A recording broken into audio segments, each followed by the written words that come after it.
William built and stoked a fire in the stove while Neil carried in more wood. Jerry and Emma walked back down to the water's edge to row back out to Serenity to get the others. When Jerry and Emma pulled up to the fishing boat, they were met with some very eager and curious faces.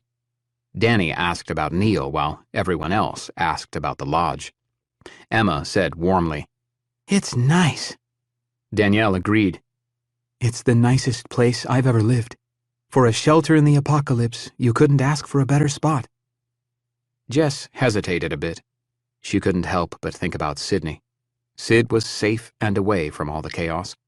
Bob promised to keep her safe, and Jess trusted him to do just that.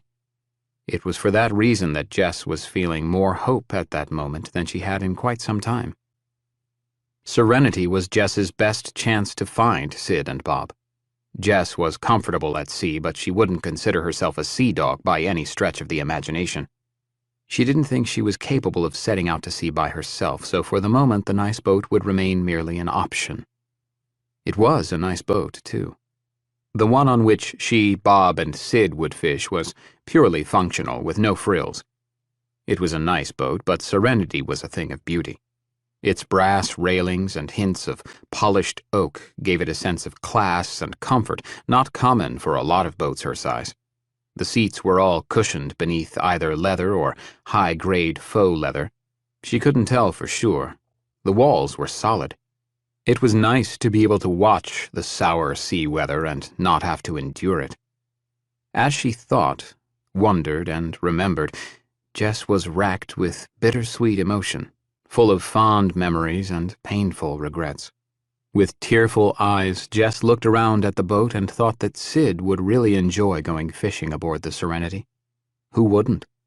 With enough fuel or places to get it, Serenity could take them anywhere.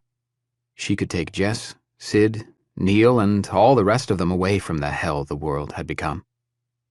Fuel was the biggest challenge. Serenity wasn't rigged or meant for sailing, so she relied on her engine to drive her, and it required gasoline. Logistics. That's what Bob would always say.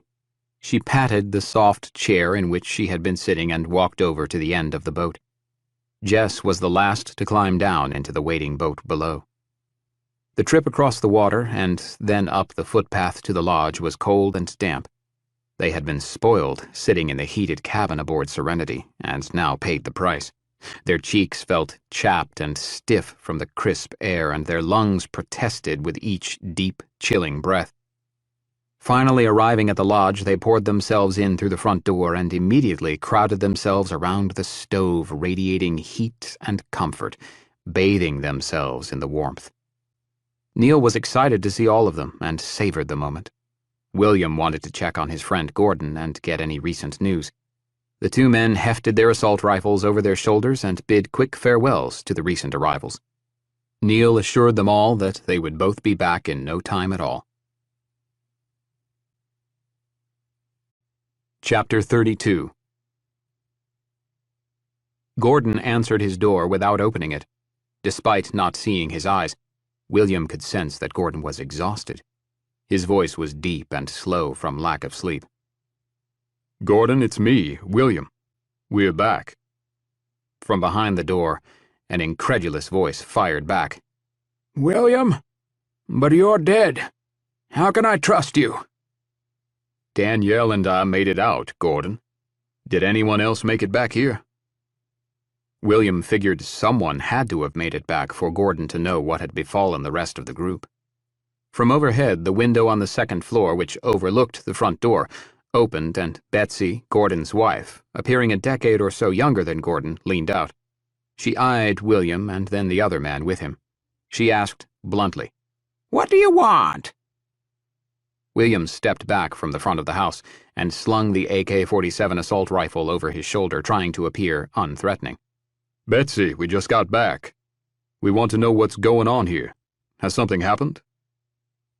The front door opened then, and Gordon stepped onto his porch. He was willing to talk, but he still held his shotgun across his body. "Who's this?" William followed Gordon's gaze to Neil.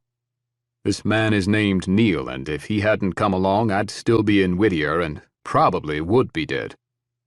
Gordon mulled that over for a few seconds, silently.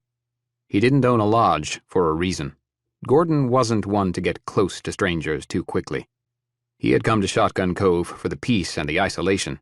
Having met and grown fond of William was a bit of an accident and completely out of character for Gordon. His old blue eyes, milky but alert, looked at each of the men and then stood aside to allow them into his home. Once inside, the three men sat at the dining room table to talk.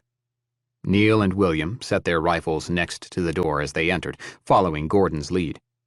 Gordon's house had hardwood floors, though his house was far less substantial than William's. The furnishings were comfortable-looking but sparse. There was no television in either the main room or a secondary room off to the right. There were, however, shelves and shelves full of books of all varieties, from nature photography to historical biographies to classic novels. Most of the volumes were worn with age and use. On a table next to a chair, an opened biography of Theodore Roosevelt, its cover frayed and yellowed, lay on its face, awaiting its reader's return. Betsy brought them hot coffee and some muffins she had baked. Neil sipped the coffee in quiet revelry and nibbled on a muffin while William and Gordon spoke with one another. "What happened?" William asked. Gordon breathed in deeply and then let out a labored sigh. A few hours after your group left for Whittier, Nikisha came running back. She was screaming and half crazed, they told me. Not too far behind her were a few others, but they weren't right. They were all stiff and awkward. It was obvious to everyone that Nikisha was running away from these folks. They didn't move very fast, but these other folks kept up with her. They followed her all the way back, I guess.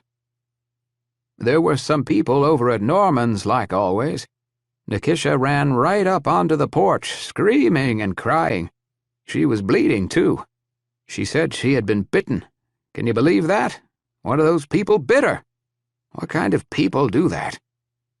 Gordon paused to consider his own question, but couldn't come up with an answer himself. Nikisha was just getting calmed down when those folks following her showed up. I wasn't there, but other folks who have told me about it since said that they were like walking death or something. Someone even said they looked like they were decaying, like corpses or something that forgot to lie down and die. I don't know how they acted, but I do know what they looked like afterward.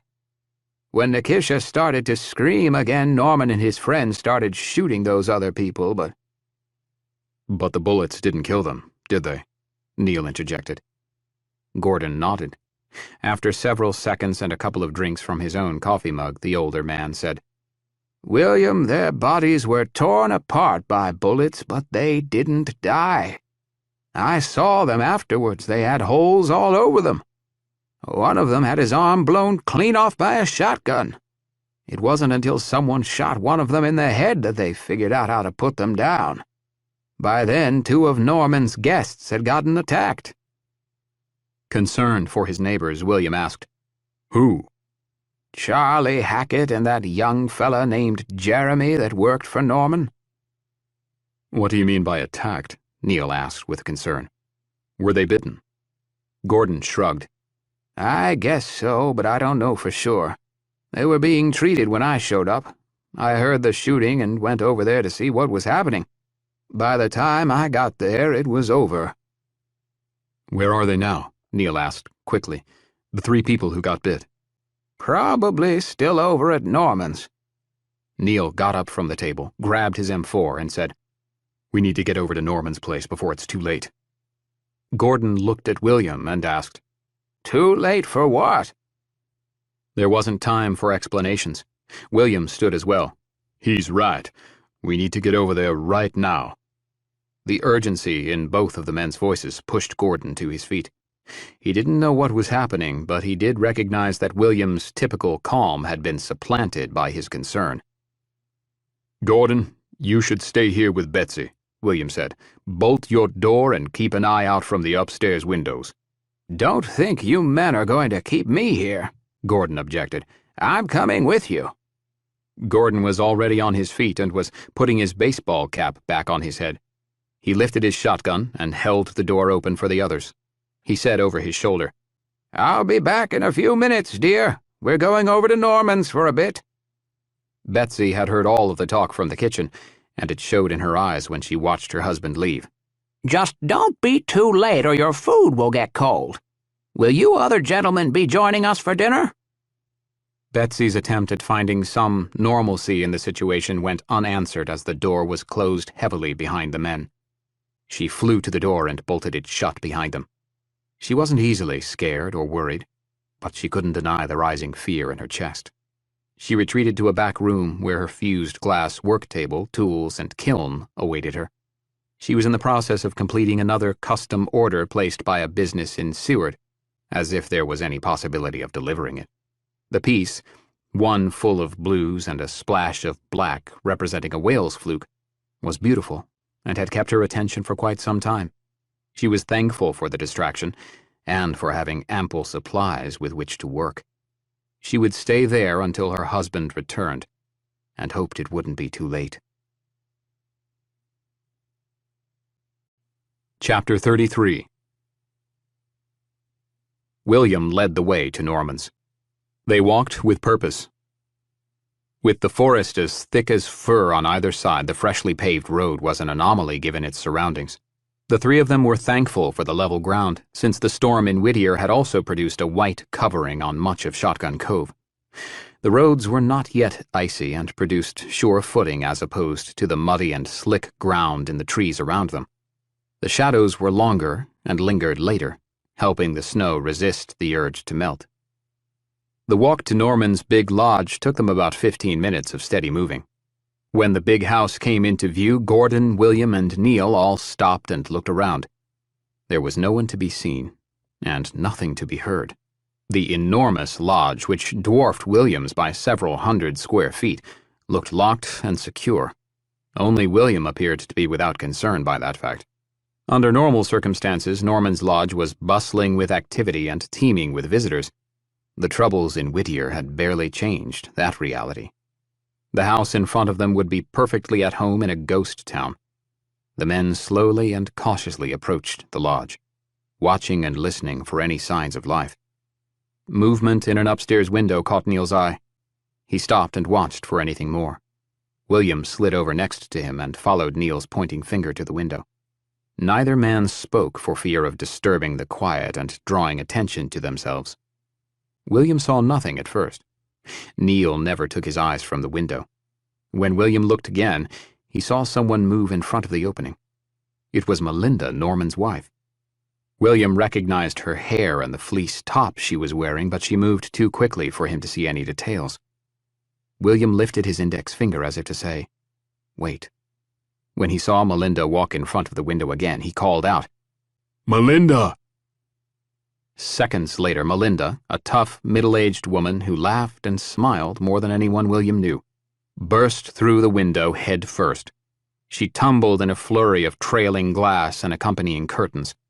When she hit the wood-shingled awning covering the front porch, she pitched and rolled violently, her face drenched, dripping with blood from her shattered nose and the many gashes caused by the breaking glass. William started to run to her assistance, but Neil grabbed him by the collar. As she hit the muddy but solid ground below, Melinda toppled over, seemingly folded in half in the wrong direction, her neck twisted and broken. William was speechless. Her position was indescribably unnatural. William couldn't bring his feet to move, and his breath was threatening to seize in his chest. The three of them watched for several moments, while William and Gordon came to terms with what they were seeing. Neil was waiting for something else entirely. He knew what to expect, and needed these men to know as well. Gordon stepped forward, but William said, "No, wait. Something doesn't feel right here." William couldn't have been more right. Despite her broken body and the red storm of blood her fall had caused on the undisturbed carpet of snow, Melinda began to move. Her arms folded as she dug her fingers into the ground and pulled herself forward. Her torso tilted backward and, like a carpet unfolding, her legs flopped over into their proper place. Gordon had had his limit. He leaned forward and spilled his coffee and muffin onto the snow-covered leaves at his feet. The hot vomit burned his nose and his throat terribly. He took 2 steps back, spitting more of the bile from his mouth. "That's what happens when someone gets bit," Neil said. "They get real sick real fast, they die, and then they come back like that. She's coming for us. They are only driven to eat. Eat us." Melinda's snail-paced crawl gave Neil a moment to finish. "Gordon, you said the bodies you saw over here were riddled with gunshot wounds, right?" Neil didn't wait for an answer and went on. "The only way to kill these things is to destroy the brain. You have to hit them in the head with whatever you got on hand." William raised his rifle, but Neil touched his shoulder again. "It makes too much noise. When they're easy like this, use something else." Neil pulled his bat from his backpack and walked slowly over to the slithering creature that had once been a very familiar neighbor to Gordon and William. Without any pomp or circumstance, Neil lifted his bat and smashed in her skull with 3 quick swings. Melinda grunted twice with the first 2 blows, and then was quiet. Neil joined the other men and asked, "Is there another way in other than the front door?" The other 2 men were still dumbfounded and speechless, having a hard time processing or accepting what had just happened. Was that Melinda?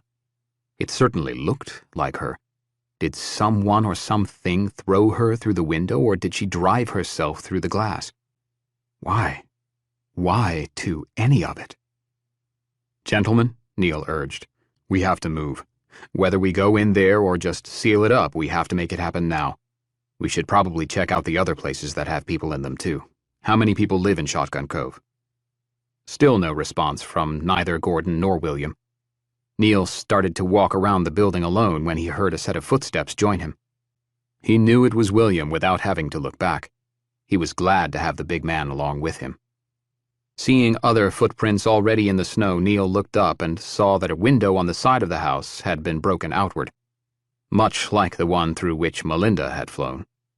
He scanned his surroundings. Trees, trees, and more trees. In some places, the trees were so densely packed that snow had not made it through to the forest floor. The trees were actually a good thing because trees shed leaves this time of year. With the ground covered in fallen leaves, it would be exceptionally difficult for anything to sneak up on them. Continuing around to the back door, Neil allowed a dejected sigh to escape. The door was standing open. There was blood stretching from the bottom of the stairs to the middle of the cleared lot where a mostly devoured corpse was resting. There were multiple sets of footprints around the eviscerated carcass, all of which led off away from the cabin. "There may be more in the lodge, but there may be people too." "Should we check?" Neil asked. William thought Neil was the expert and was about to say as much when they both heard the sounds of movement and a scream from inside. Neither man needed any more encouragement. They climbed the stairs and entered a back mudroom where boots, fishing gear, winter gear, and the like were stored. They both noticed and were worried by a smeared bloody handprint glistening wetly on the wall next to them. Both Neil and William were carrying their firearms again. They crept through the adjoining rooms, trying to ignore the mess and the mayhem which had ripped through the lodge. There was more blood and some long locks of dark, wavy hair that had been pulled violently from a woman's head. William motioned to the ceiling, and so they worked their way upstairs. The room from which Melinda had jumped was locked from the inside. Neil held his breath and knocked. He whispered, "Is there anyone in there?" After several anxious seconds, they decided the room was likely empty. Melinda couldn't have been thrown. Like Neil said, Melinda had leapt through the window in order to attack and eat William, Neil, and Gordon. They heard more movement. Swallowing hard and moving slowly, they inched themselves closer to the stairs. Footsteps. They heard footsteps just below them. Neil lowered the muzzle of his rifle toward the stairs and started to make his way down. In an instant he saw a shadow and then a figure looking up at him. William let out a little whimper that did not align with his frame before he realized it was Ferguson staring back up at him. He was a cook and general handyman at another of the lodges in the area. He was a likable young fellow with a smile for everyone and unequaled culinary capabilities. Several of his salmon recipes had already created regular diners at the lodge and offers of employment from other owners. He was a young guy living fast and hard. The rough mileage showed itself in the many lines already formed on his face and the deep rasp in his voice. Standing at the bottom of the stairs, Ferguson said, "Front door was open. We heard shots. What the hell happened to—" Norman Kellogg sprung from the shadows and latched himself onto Ferguson's tattooed throat. Grinding his teeth together with the power and ferocity of a shark, the thing that was once Norman, the wealthiest lodge owner in Shotgun Cove, cleaved Ferguson's flesh to the bone, producing a fountain of blood which sprayed the walls and floor all around him. Norman was chewing the soft, warm skin when Neil shot once, sending a bullet at close range through Norman's forehead. Most of what had been in Norman's skull was sprayed onto the ground behind him. Ferguson stood motionless for a moment, a look of profound surprise on his face. He stared at William for a moment as his life, along with his blood, seeped mercilessly from his body. He leaned against the wall and slowly slid down it to the floor, leaving a running smear of blood in his wake. Neil aimed his rifle at Ferguson, but hesitated when William shot him a look, and shook his head. Neil started to say that it needed to be done, for both Ferguson's and their sakes, but was put off again when William started to climb back down the stairs, placing himself between Neil and the young, stricken man. "We gotta get out of here," Neil said. "Now, Gordon, you down there?" Gordon had just come to terms with Melinda's fate in the front yard. Ferguson had run into Gordon outside and had talked him into following him into the lodge. No sooner had they entered than Gordon saw the man attacked by Melinda's husband, who was then shot to death. It was a lot to take in all at once. Gordon heard William utter his name, but he wasn't sure what to do. When both William and Neil appeared on the steps, he was still unable to respond. He heard William ask if he was okay, but again he found it too difficult to speak. He nodded and shrugged at the same time. Another voice caught their attention. A woman's voice, and one that was familiar to William. "Mia, is that you?" he called out. "William?" The big black man nodded in every direction. "Yeah, it's me." "Did you kill Norman?" "He's dead." A narrow door below the stairs opened slowly, revealing a young woman stuffed tightly into a tiny closet already full with other items. She fell out in a sobbing heap. "Mia," Neil asked, "is there anyone else in the house?" William helped her to her feet while she sobbed, unable to answer Neil. He pleaded with her. "Can you answer him? Is there anyone else hiding?" She nodded and pointed toward the stairs. William asked, "Melinda?" to which Mia nodded. "Okay, anyone else?"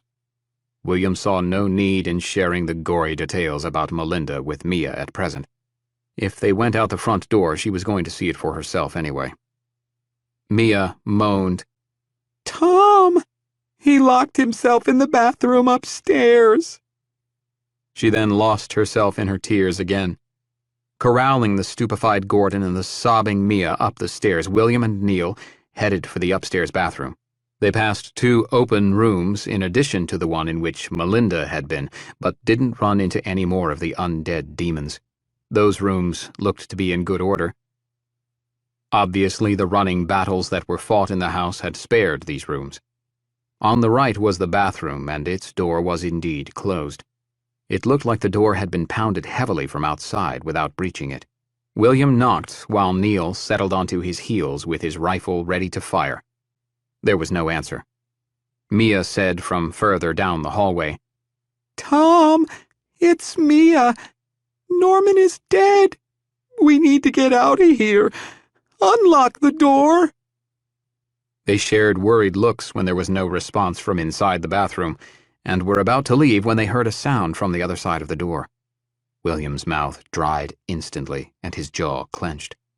He thought to himself, "Not again, please." To Neil's surprise, the door handle clicked as it was unlocked and the door opened slowly. A pair of scared red eyes appeared in the small slit of an opening between the door and its frame. Seeing Mia and the other men, Tom let the door open wide and fell forward. He was sobbing as much as Mia, seeking comfort in her arms. Instinctively, Neil looked the man over and saw the unfortunate signs of a recent bite on his right forearm. As was the case with many of the wounds Neil had seen over the months, the bite looked superficial and largely innocuous. Under other circumstances, Tom might need a tetanus shot and a day to recuperate. This bite, though, carried a death sentence, and much more. William could sense Neil's dread. He looked at him and shook his head. He said, I know what you're thinking, but we can't. We just can't. Through her sobs, Mia asked, "Can't what?" Neil took a deep breath and was about to answer when at the opposite end of the hallway emerged Ferguson, seething with rage. Gordon was confused. "Fergie, are you okay then?" Blood was still pumping from the gaping wound on the young cook's neck. The entire right side of his body was covered in uneven streaks of red, much of the red syrupy fluid dripping and pooling on the floor at his feet. He stood there in the hallway seemingly confused, but that lasted only a moment. When he looked up, his expression was absent everything but the fury that filled his eyes to overflowing. With a subhuman growl, he took 3 huge strides, and then Neil's rifle barked. The bullet struck Ferguson in the chest and hurled him backward. It wasn't a kill shot, but it was enough to stop his charge and buy Neil the time to hit him with a more aimed and calculated pull of the trigger. The second bullet hit Ferguson on the bridge of the nose, painting the hallway behind him with blood and gore, dropping him where he stood. We need to leave, Neil said. Is there anyone else? He wanted to say more, but he could sense the others around him had hit their limit of bad news. Tom didn't look like he was going to die anytime soon, though the color was fading rapidly from his cheeks. Mia shook her head and looked at Tom. She could tell something was not right in her young friend, and worried for his safety. Neil knew she couldn't begin to guess how worried she should be, and he didn't have the heart at the moment to break it to her. He would be satisfied if they got away from this place. Walking out the front door, William knelt next to Norman's grotesque corpse. He took a deep breath and fished into the dead thing's pockets. He struggled to control his gag reflex until he finally laid his finger on what he sought. He nodded triumphantly when he produced a keyring. I bet one of these goes to Norman's truck. Gordon smiled a gleeful acknowledgement, his typically dour attitude lifting at that possibility. Norman had a beautifully kept Land Rover LR4, which had had everyone in the cove salivating for some time. The LR4 was both rugged and refined. If he could afford one, Gordon had thought he might be interested in getting one too. That was a big if, and his sense of practicality would always outweigh his sense of adventure. William could see it in Gordon's eyes, so he tossed his old friend the keys. "Wanna drive?" Gordon smiled, his teeth yellowed from a lifetime of coffee and the occasional pipe. He brushed back the puffy tuft of white hair on the top of his scalp. If he had had sunglasses, he would have pulled them on and said something like, "Let's ride." As it was, he had no sunglasses, and the corpse-littered house killed any levity he may have felt. Gordon looked down at Norman's corpse for a quiet moment. He wondered how many others he would see similarly in the days to come. The big green Land Rover was parked on the opposite side of the lodge in a carport with a pair of high-end Ski-Doo snow machines and equally nice Honda four-wheelers. Next to the carport was a partially constructed single-engine plane beneath a blue and green tarpaulin. "Geez," Neil remarked, "this guy had more toys than Santa." There wasn't time to admire the vehicles. Tom's wound and his disposition were both going from bad to worse. Neil had seen it far too many times. The process was painfully familiar. He wished he could spare them all, but there was no getting around it. Tom was living on borrowed time, and if they weren't careful, he would be borrowing from all of them. Chapter 34. They arrived back at Gordon's house to find a table full of food and Betsy waiting at the window above the front door. She hid her relief at Gordon's return. She asked with a smile, "Did you stop at the car dealership? Dear, you should probably consult your wife before—" Betsy's mirth dried up when she saw Tom in the doorway. He was being carried more than he was walking, his legs dangling and useless on most steps. His arm looked terrible, like he had been poisoned or something. The flesh around an obvious bite was discolored, and the veins leading away from the wound looked to be filled with tar. Tom, barely hanging on to his consciousness, was led to a spare bedroom upstairs. Neil recommended that they tie Tom to the bed as a precaution. William understood Neil's concerns, but was still not clear on the specifics. He accepted that something happened to people suffering bites by those who had already been infected, although he didn't know if he accepted that nothing could be done once someone was bitten. Neil seemed to be in an awful rush to put a bullet between people's eyes. Then again, William had stopped Neil from doing the same to Ferguson, who then tried to attack them the same way Norman had attacked him. It was all just so crazy and surreal to think that any of this could be happening. This was the stuff of folklore and of the past. How could this be happening in this day and age? Maybe he would get some answers after talking with Mia. Perhaps some of the information gaps plaguing his understanding would be bridged. Back down in the main room, Neil said to William, "I think we should head back to your lodge. We need to let them know what's going on." William agreed with a nod. "We'll head back over there in just a bit, before it gets dark. I think we should sit down and talk first." So talk they did while Gordon and Betsy ate their meal. There was ample food for everyone, but no one else had much of an appetite. Gordon ate, though he only nibbled so as not to offend his wife. Neil started with a warning. No one should go into Tom's room alone, and no one should go in unarmed. The stern militancy of Neil's tone and his words caught everyone off guard. He was a stranger, after all. Who was he to tell them what they should do or how they should care for one of their own? Betsy was visibly stunned. She was about to tell Neil what she thought, but was cut off by Mia saying, "He's probably right." All eyes were suddenly on her. No one expected her to say that. William was afraid they were going to have to force her to take part in the conversation. To be truthful, Mia surprised herself with the comment as well. She reached into the middle of the table and grabbed a fresh dinner roll and a napkin. "When they brought Nikisha into the lodge," Mia said, "she was half crazed. She wouldn't stop crying and going on about the people who attacked her and the others. She called them murderers, butchers, and cannibals.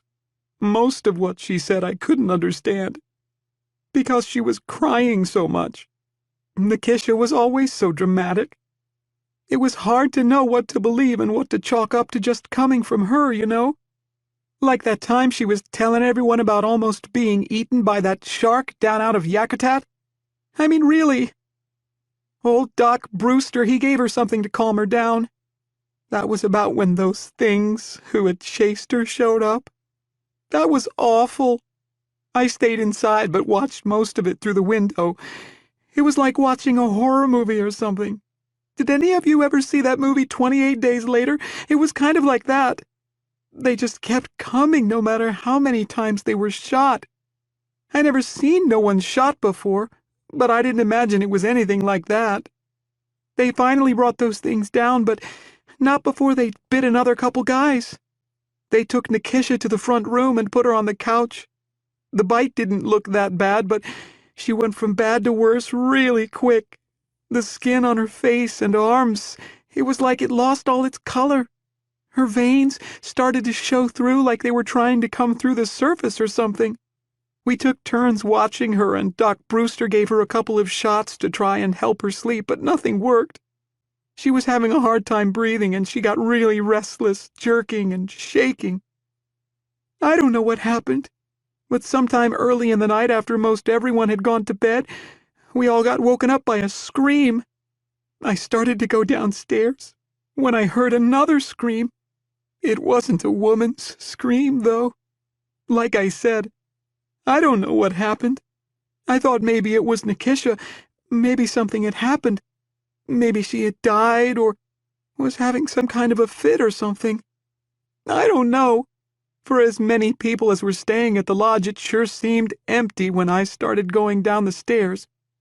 I heard some footsteps running and then a door slamming shut.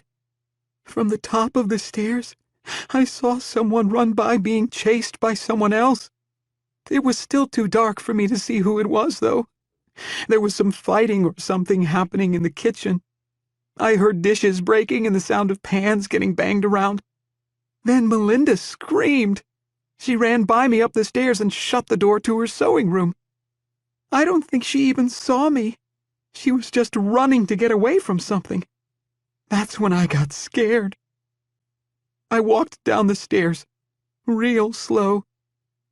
There was an awful lot of activity in the other rooms. It sounded like fights or something. When I got into the main room, Nikisha wasn't on the couch.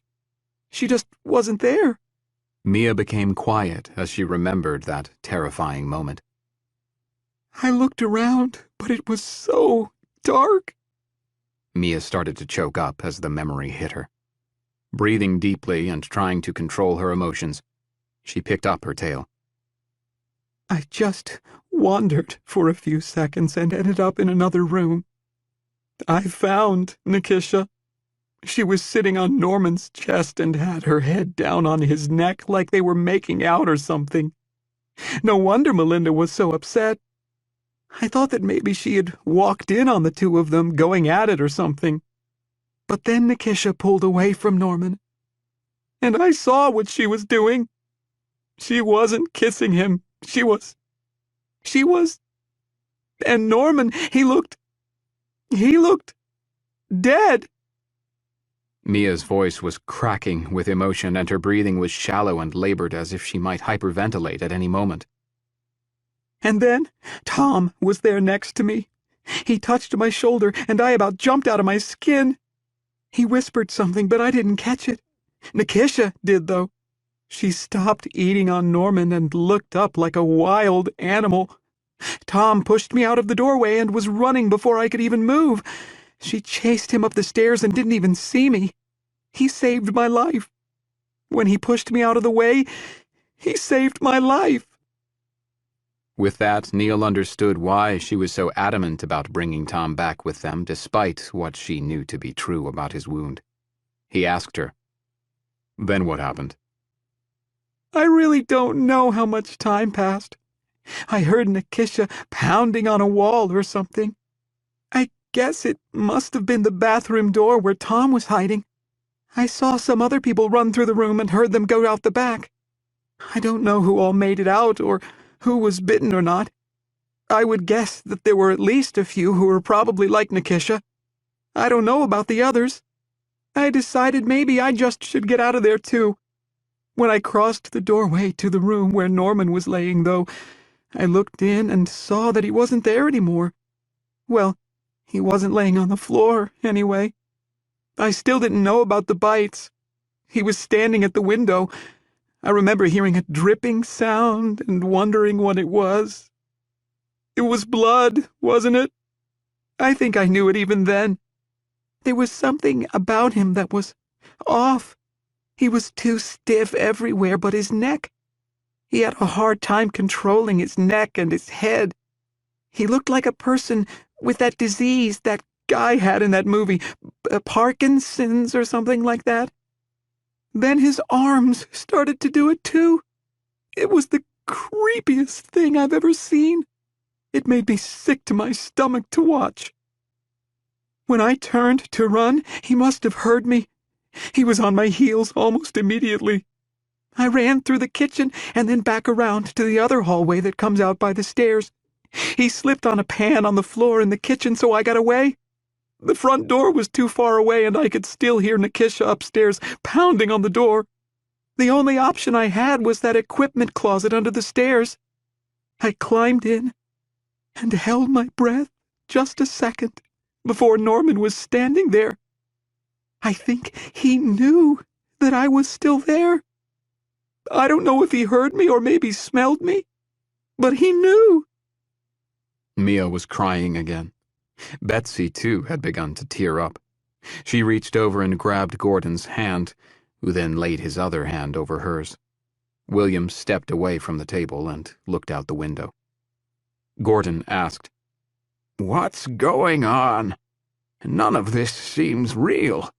How could it be?" "The only thing that matters is this is how it is," Neil said. "I don't want to sound cold because I was just like you not that long ago. We came from Anchorage, where I think this all started. You wouldn't believe what we've seen."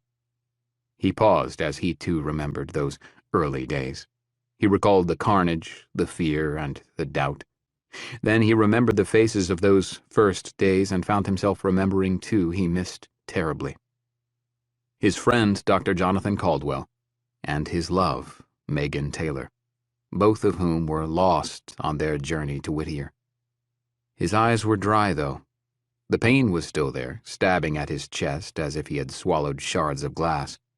But the tears refused to come. Neil stood. "I think we're in a good spot here. And not just here in Shotgun Cove. Whittier is an ideal spot. With that tunnel closed off, there isn't an infinite supply of zombies. We can clean the city up if we're careful about it. We can make this place work. But we have to start here, in Shotgun Cove." William asked, "So, what next?"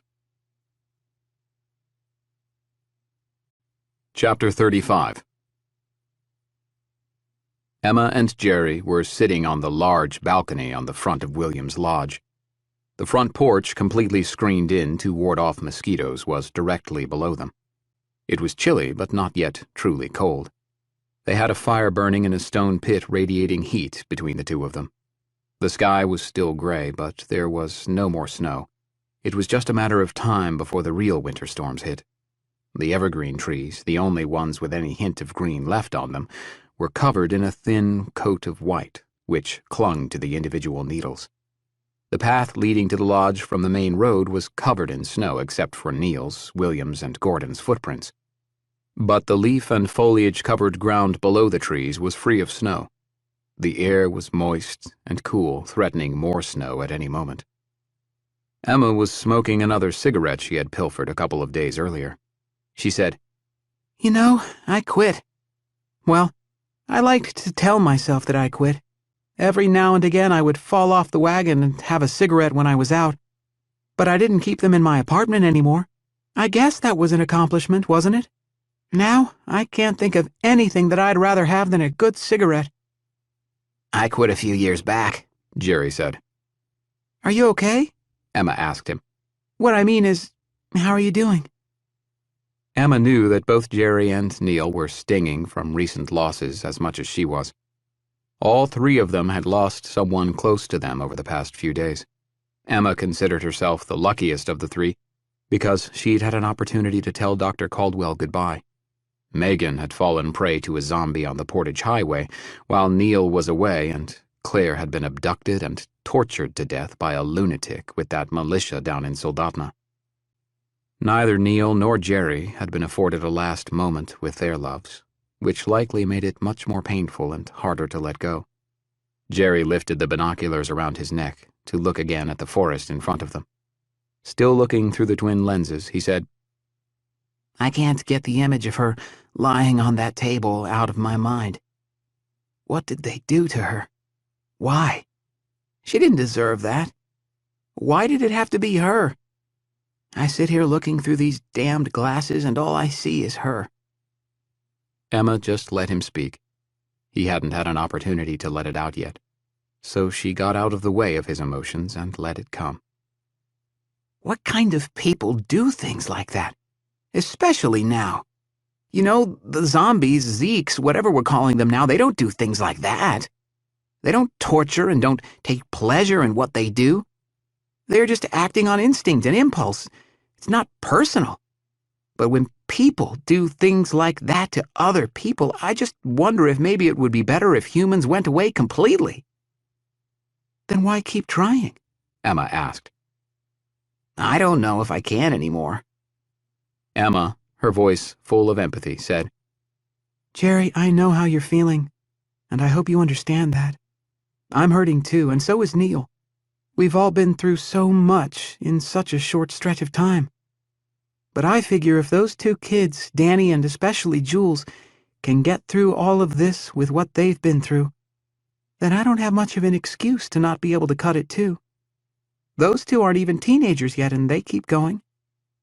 They don't have the coping skills or the experience that any of us have, and they haven't given up yet. So what gives me the right to think that it's okay that I do? That's what I ask myself every day, and that's what keeps me going. Jerry started crying and had to take the binoculars away from his eyes. He said through a chest-constricting sob, It's just so hard. I've never felt like that before, and never had any girl show that kind of interest in me. She loved me. That was a first for me. And now she's just gone. I couldn't do anything to protect her or save her. What does that say about me? She's just gone. Their conversation was cut short when Neil and William came walking up the driveway. They had the walk of men who had recently seen battle, with heavily hanging arms and slung rifles. The men were talking with one another or looking around. Danielle, on the porch below, asked, How is the cove? Emma heard William answer somberly but couldn't make out what he said. Jerry could feel Emma's agitation, so he said, Go on down there and find out what happened. I'll stay up here and keep an eye on things. Emma touched his shoulder and then hugged him warmly. She could still sense Jerry's sadness and understand that he wanted some time to grieve quietly, in private. Chapter 36. What happened? Emma asked, coming down the stairs. Neil sat down in a big, padded chair, looked down at his boots, and said to William, Sorry about the floor. That's okay, William said. It happens. Feeling a little anxious, Emma asked again, So, what happened? Neil related to all of them what had happened at Norman's lodge, but kept his tale to the facts, avoiding the grisly details. He explained that they had left Mia with Gordon and Betsy, but mentioned nothing about Tom. Before the two men left Gordon's home, Mia, Neil, and William went upstairs. Mia sat next to Tom, who was still unconscious, thanked him for saving her life, and promised to honor his sacrifice in whatever way she could. She shed some tears for her friend while Neil and William sat and watched. They tried to give her room, but kept a steady eye on the rising and falling of Tom's chest. After a few minutes, Mia left the room in tears, leaving only Neil and William standing over her stricken friend. William asked if there was a good way to do it, to which Neil responded, There's never a good way to kill someone. That's when it hit William. Never in a million years did he ever think he would be contemplating actually killing someone. This was unknown territory for him. Neil wrapped Tom's head in a white cotton pillowcase and shot him, using the pillow to both mute the sound and shield the two of them from any potential splatter. They came back downstairs and left with barely a word more to Gordon, Betsy, or Mia. Gordon assured them both that he and his wife would look after Mia. The short walk back to Williams was spent silently, with only their footsteps to keep them company. Back at home, William could only think about eating. He and Jess went to the kitchen and started to peel and slice potatoes and vegetables, adding them to a stew pot with a hunk of moose roast. That meal would take a bit to finish, so William put together a snack of pilot bread, peanut butter and jelly sandwiches, and chips to hold everyone over. The room was filled with the sound of satisfied crunching and munching as they quickly devoured the hardtack-like bread slathered with the sweet and salty goodness. While this was happening, a despondent Danielle found Jerry still on the balcony. She asked, trying to fake a smile, Is this the grieving room? Jerry wiped his eyes but felt no tears or other evidence of his grief. He had no idea he wore it on his face like a mask. Danielle sat in the chair vacated by Emma only moments before and looked out absently into the forest. "This is the kind of place my dad would have liked to have brought us for a family vacation," Jerry said. "It's so peaceful here and quiet. He worked for years at the Wonder Bakery on Spinard until he hurt his back and couldn't work there anymore. That was pretty much it for us and any family vacations." Maybe I've got something in here that might be able to help a little. Danielle fished around in her backpack and pulled out an ornate bottle filled with alcohol. I grabbed this for Gus, but he didn't make it back, so... She handed the bottle to Jerry. He considered it for a moment, then twisted off the lid. Jerry had never been much of a hard liquor drinker, but he was willing to make an exception today. He sniffed the opening and recoiled for a moment. He was about to hand the bottle back, but then looked over at the pretty woman who was smiling at him coyly. He grinned back and took a drink without thinking about it. The fiery liquid scorched his throat and burned his nose. His belly warmed immediately, and his fingertips felt more distant than normal for a second or two. He handed the bottle back to Danielle. I really shouldn't. Alcohol wreaks havoc on diabetics, but... Danielle tipped the bottle forward and filled her mouth, wincing as she swallowed it down. I guess exceptions can be made under the circumstances. Jerry reached over to take the bottle again. After several drinks back and forth, Danielle said, Gus only went along because I needed my medicine. He was a good man. He said that he came along to get booze, but that wasn't it. He reminded me of my brother in a lot of ways. Jerry held the bottle up to the woods in a toast, and then poured another mouthful down his throat. "That's for Gus, the good man." Danielle sat quietly for several moments and then said, I probably should have taken some insulin before this little session, but it was worth it. Thank you. She kissed Jerry's forehead warmly and went back inside. Jerry had another couple of drinks until only a few mouthfuls remained in the bottle. By the time he wandered inside and joined everyone for dinner, he was well on his way toward being drunk. The meal was lively, though, and raised his spirits. They shared laughs and stories, as well as the most satisfying meal most of them had eaten for months. In the middle of it, Jules asked innocently, Is this Thanksgiving? Her question brought all conversations to a profound and very loud stop. They all looked at one another for a long moment, no one quite sure how to answer her question. Jess, the only mother in their group, answered for all of them. "Does it feel like Thanksgiving?" Jules thought for a second while she chewed on a red potato on the other end of her fork. She nodded. Kind of. There was always more food than we could eat and lots of talking and telling stories, just like today. Only Mommy and Daddy and Martin and Alec would be here too. It wouldn't be just me. Mommy would cook all day and people would come over and bring food and stuff. There would be lots of visitors. This time I guess I'm the visitor. William set his glass of water down. "Child," he said warmly, "this is as much your home as it is mine. You're no visitor here, and I can't think of a better name for today than Thanksgiving." It was nice for all of them to hear William say that. Having a place they could all call home, even for the briefest of moments, was refreshing. Most of the places they had seen over the past few months could hardly have been considered homes. Many times, those places smacked more of a prison than a refuge. Chapter 37. Staring into the partially open Whittier Tunnel gate, Carter couldn't see more than a few feet into the gloom. He'd seen dark in his life, but he'd never seen this dark. He'd been in caves well below the surface of the earth that didn't seem as purely pitch. He wondered if it was Whittier waiting on the other side, or perhaps hell, or maybe worse. The air was stale and still carried the acrid aroma of spent fuel which permeated the walls, floor, and ceiling of the tunnel.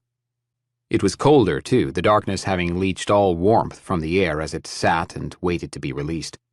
as inviting as a snake pit at night. Was revenge worth all this? The Colonel certainly thought it was, so Carter was inclined in that direction as well. His resolve was certainly challenged when he considered the path they would have to take, though. In the past, when Carter had been faced with difficult challenges in his studies or his training with Sullivan, Colonel Bear talked him through those moments. The Colonel would have Carter close his eyes and envision the positive result he sought. He called it positive self-actualization or something to that effect. Carter wasn't sure if it had contributed to his successes or not, but he did find himself overcoming any hurdle that presented itself. Carter closed his eyes again and tried to see beyond the dark. Try as he might, though, he couldn't see anything. Perhaps it was because he wasn't quite sure what their goal was once in Whittier. He didn't know if they were going to take control of the city and start again, or if they were seeking vengeance. Opening his eyes again, he realized it didn't matter. If the Colonel said they were going to Whittier, then they were going to Whittier. It was just that basic for Carter. The Colonel called the shots, and Carter made sure everyone followed his lead. It wasn't his job to question or doubt. Carter knew many of the others didn't understand what they were doing and probably didn't agree with most of it. None of that mattered either. They didn't have to understand or agree with any of it. They just had to listen and follow orders, and that was Carter's job. He made sure everyone did what he or she was told to do. He ruthlessly and publicly squelched any dissent, as was evident at that very moment. Oscar, Cody's apprentice, was dangling at the end of a rope tied to a tall sign hanging over the roadway. His legs had stopped kicking and struggling a few moments earlier as the life finally vacated his lungs. His face was already becoming a bright purple as the mortal effects of asphyxiation began to register in the man's expression and complexion. Colonel Bear wanted to leave a group behind to keep watch on this side of the tunnel. He was concerned that if they closed the door, they wouldn't be able to open it again. Considering it imprudent and perhaps suicidal to traverse the long tunnel with potentially no way out behind them, and finding the city overrun with skins, the Colonel wanted to leave his options open. Cody and Oscar and a small group of reliable men would stay at the control station. Oscar, already sitting in the back seat of one of the trucks, had refused to budge. He said it was crazy to stay behind, a death sentence. He went so far as to suggest that Carter and the Colonel might as well just kill him right then and save him the suspense. Carter had smiled and walked over to the truck. He told Oscar it was his last chance to get out and do his duty for the rest of them. Oscar neither said a word nor moved from his seat. Carter smiled a serpent's grin and forcefully pulled a protesting and struggling Oscar from his seat. Dragging him by both his hair and his coat, Carter manhandled him across the pavement without saying another word. He pointed to Harrison and Belk, two very loyal militiamen, and then to a rope. It wasn't a rope, actually. It was a spool of rubber-wrapped telecommunication cable. Oscar was blubbering and begging for his life. As Carter wrapped the hastily tied noose around Oscar's neck and tightened it, Oscar screamed, "No! I'll stay behind like you asked. I'll stay!" Carter looked down at him and then at everyone else watching in shocked silence. Carter said, "Of course you will.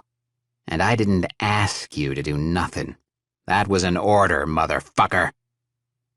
He pointed to Harrison, who then signaled Belk sitting at the wheel of an SUV. The vehicle jolted forward quickly, pulling the cable tight, yanking Oscar up. His legs were mere feet from the pavement, but it was enough. Oscar tried unsuccessfully to force his hands, unbound and flailing under the constricted cable around his neck. The knot, too, was firmly tied and unwilling to loosen. When his hands finally fell to his sides, everyone knew Oscar had only seconds remaining. Carter said to those hand-picked to remain behind, "Oscar will keep an eye out for all of you. He'll do his job now. When I get back, he better still be there. Understand?" His question was met with consenting nods and nothing else. He'd made his point abundantly clear to all of them. He wanted them all to understand they needed to fear him a hell of a lot more than the most terrifying monsters in their worst nightmares. He wanted them to understand that all those monsters worked for him. Looking at the entire group, including a somewhat stunned Colonel Bear, Carter knew that he had their attention and that there would be no more open dissent, ever. He looked at Cody. And you, find another apprentice. The SUV to which Oscar's execution rope had been tied was left for those staying behind. The colonel had no fear that Cody and the others representing his rear guard would do anything other than follow their orders and do their jobs. Carter had just made sure of that. Oscar's swinging feet erased any notion any of them had entertained about using the vehicle to make an escape as soon as the colonel was out of sight. Chapter 38. The tunnel was dark and endless. Its air, moist, cool, and foul with rot, was like the icy breath of a demon, and it was into the gloom that the militia was preparing to go, despite anyone's misgivings. Plunging into the murk felt as if they were being swallowed, as the light behind them grew dim and then disappeared entirely. They were in the belly of the beast, and they could all sense it. Many of Carter's boyhood insecurities, long buried and forgotten, re-emerged and made themselves comfortable in the shadows. Unfortunately for Colonel Bear's militiamen, more than Carter's dormant fears lurked out of sight. The trip through the tunnel, with railroad tracks sunk into the concrete road, was slow and unsteady out of necessity under normal circumstances, and this was anything but normal. Their vehicle's headlights, and the few flashlights any of them still carried, did little to illuminate their way. Predicting barriers or other hazards potentially blocking the way was nearly impossible, slowing their speed still more. They couldn't afford to find themselves having to stop to unclog the pipe, so to speak, especially if that clog happened to be Carter's truck. Colonel Bear's militiamen were thankful for the cars and trucks in which they were riding, regardless of where they were going. Most of the people in the colonel's command were not and had never been soldiers. They were just ordinary folks benefiting from the philosophy of safety in numbers. That wasn't to say these people were cowards or incapable of defending themselves, but in the face of such wanton destruction, some of them had lost the will to live when the disaster first started to unfold. The militia reawakened a sense of hope and possibility in many of them, and now, for the most part, they willingly followed the orders given to them. If only someone had remembered to order them to have no fear. To some, the walls on either side of their little convoy felt impossibly close and narrowed the deeper they drove. The darkness, like cold pitch, closed around them, swallowing them into its depths. Skating precariously along a razor's edge, tensions soared to new heights. Carter squinted, his sweaty hands clinging to the steering wheel, trying to see beyond his truck's hood. Not seeing, but not knowing what awaited them was unnerving. If it weren't for the pinch of tobacco between his lower lip and his brown teeth, his mouth would have been as dry as the Mojave. Carter would never admit to feeling fear. To him, such admission was a sign of cowardice and weakness. Men, real men, simply did not experience fear. If it weren't for that particular worldview and an association with those of similar minds, Carter would likely not find himself in the lead vehicle, nor would he be Colonel Bear's lone lieutenant. The truck ambled along at an excruciatingly slow pace, but that was the colonel's order.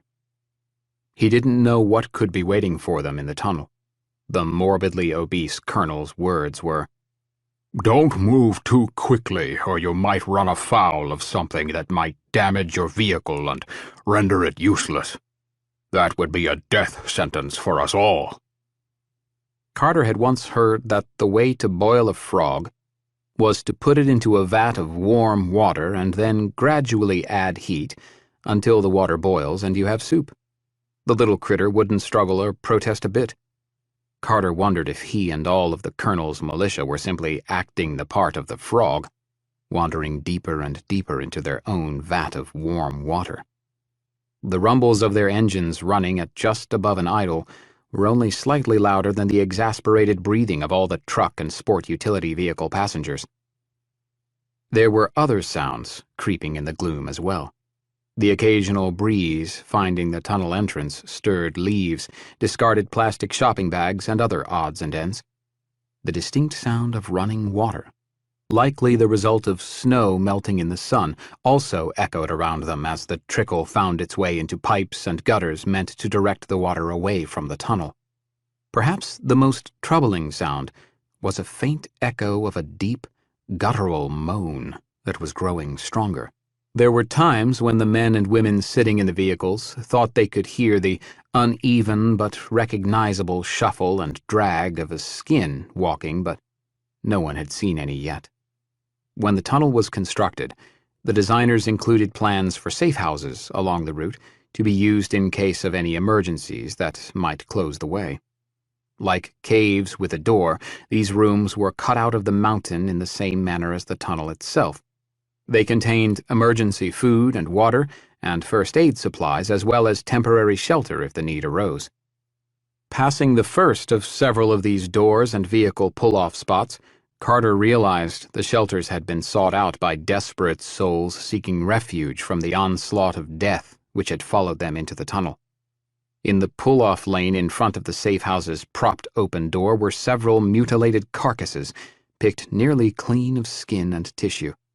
Having resisted the changing of seasons in the sheltered confines of the tunnel, clouds of little gnats and other flying insects, feasting on the carrion, rose and fell as Carter's flashlight beam was cast upon the macabre scene.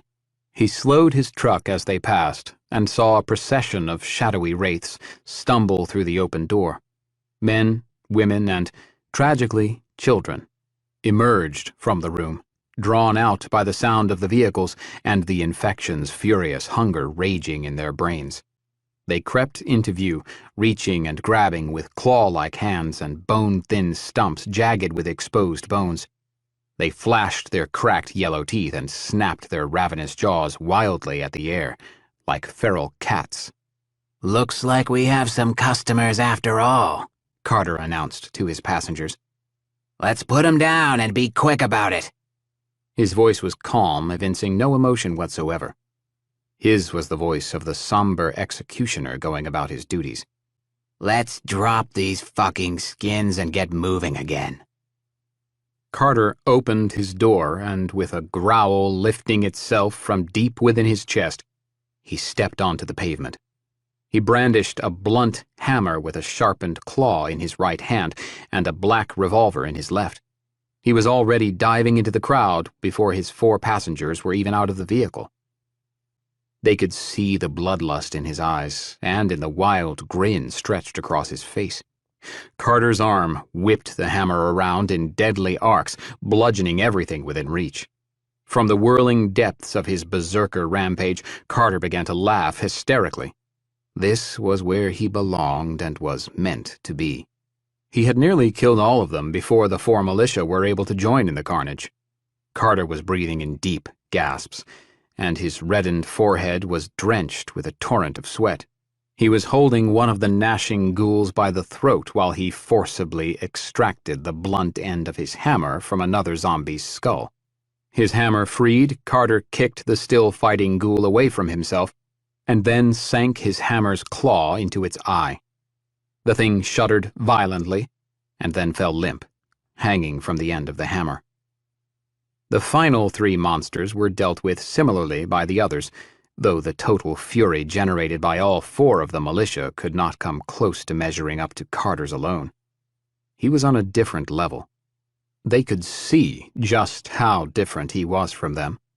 In a lot of respects, he more resembled the ghouls he had just butchered than he did the humans with him. Looking around, it was obvious to all of them that this was the high watermark for the survivors on that day so many weeks ago.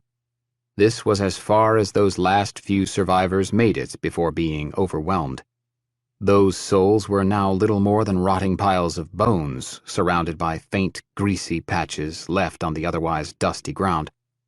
There were rags and bits of cloth here and there as well, likely the victims' clothes torn from their bodies and cast aside, out of the way. There was no way to determine if the remains were male or female, adult or child.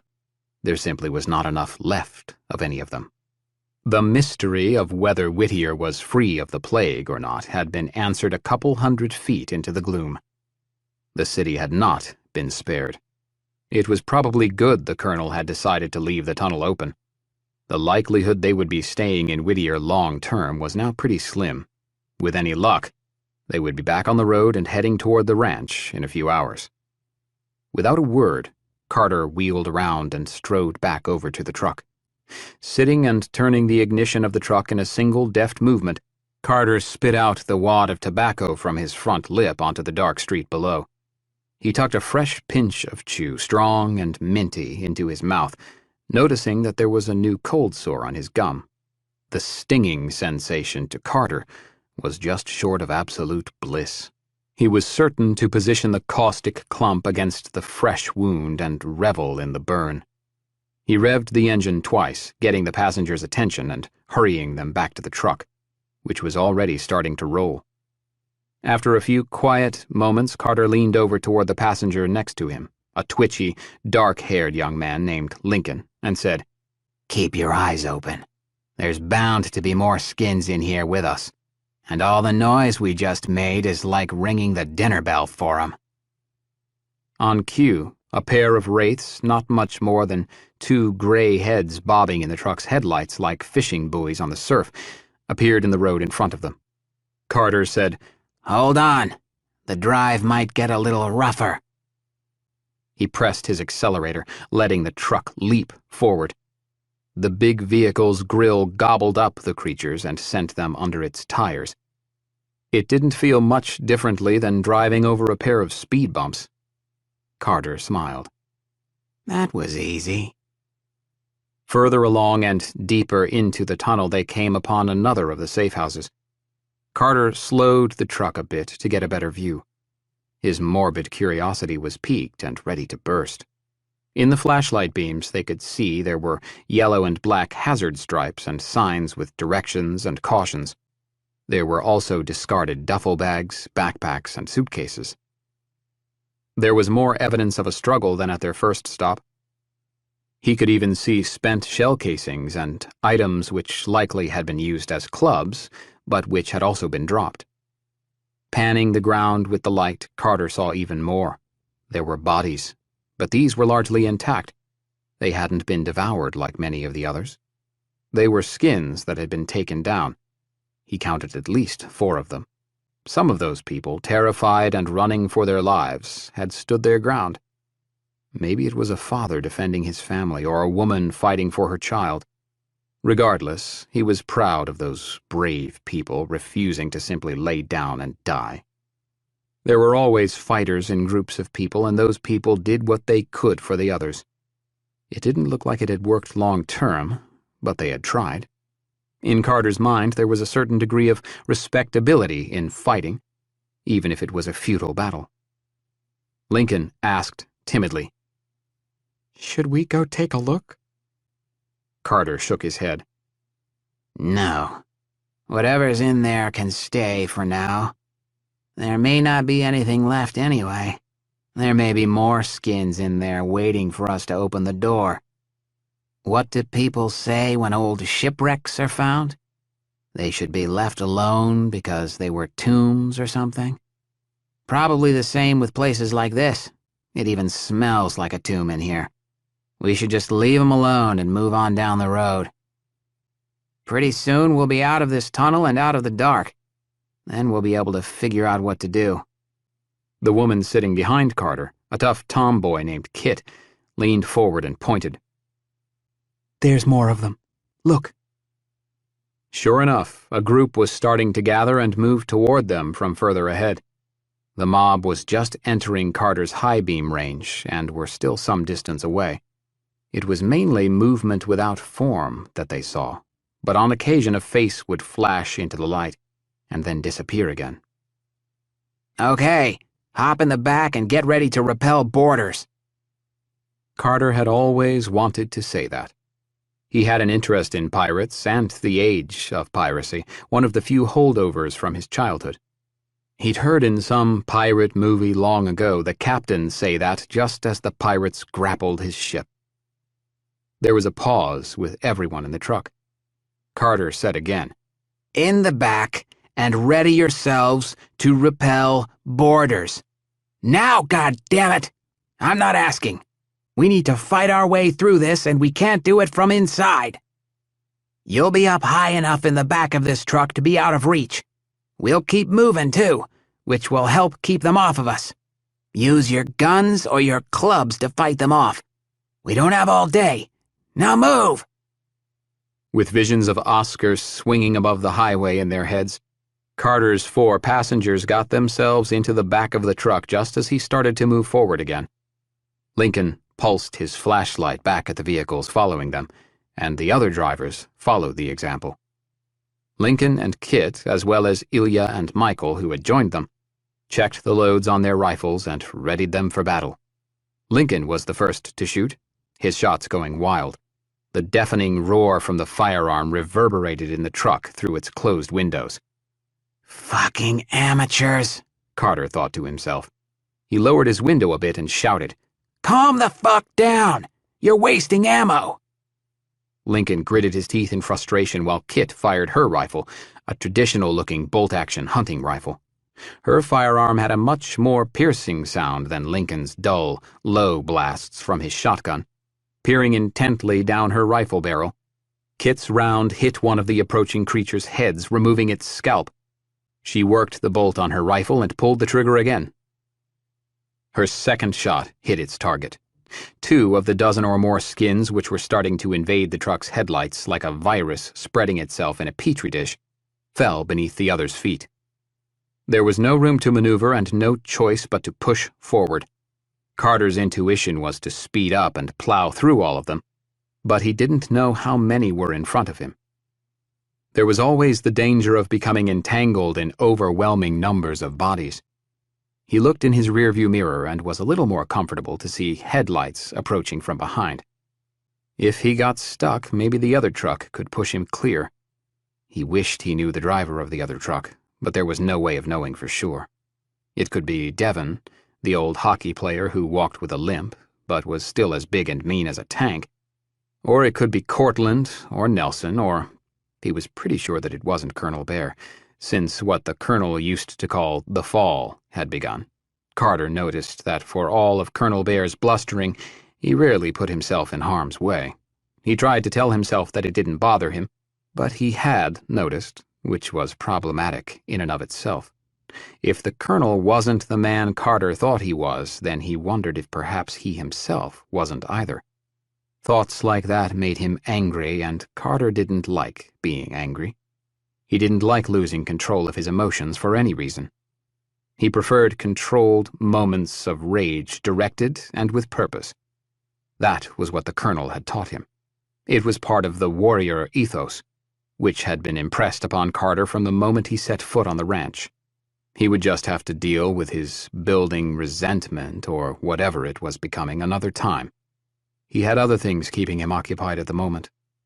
When they hit the line of walking corpses, there were so many of them gathering in the headlights, Carter was forced to slow the truck and nearly come to a stop.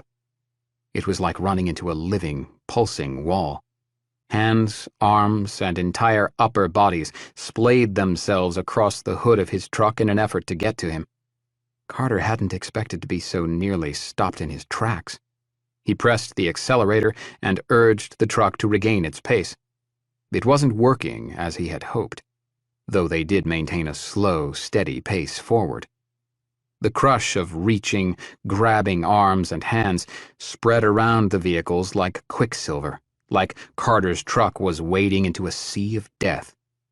The 4 people in the back of Carter's truck and the 5 in the back of the bigger red GMC behind them were fighting for their lives. They were only occasionally shooting forward by then.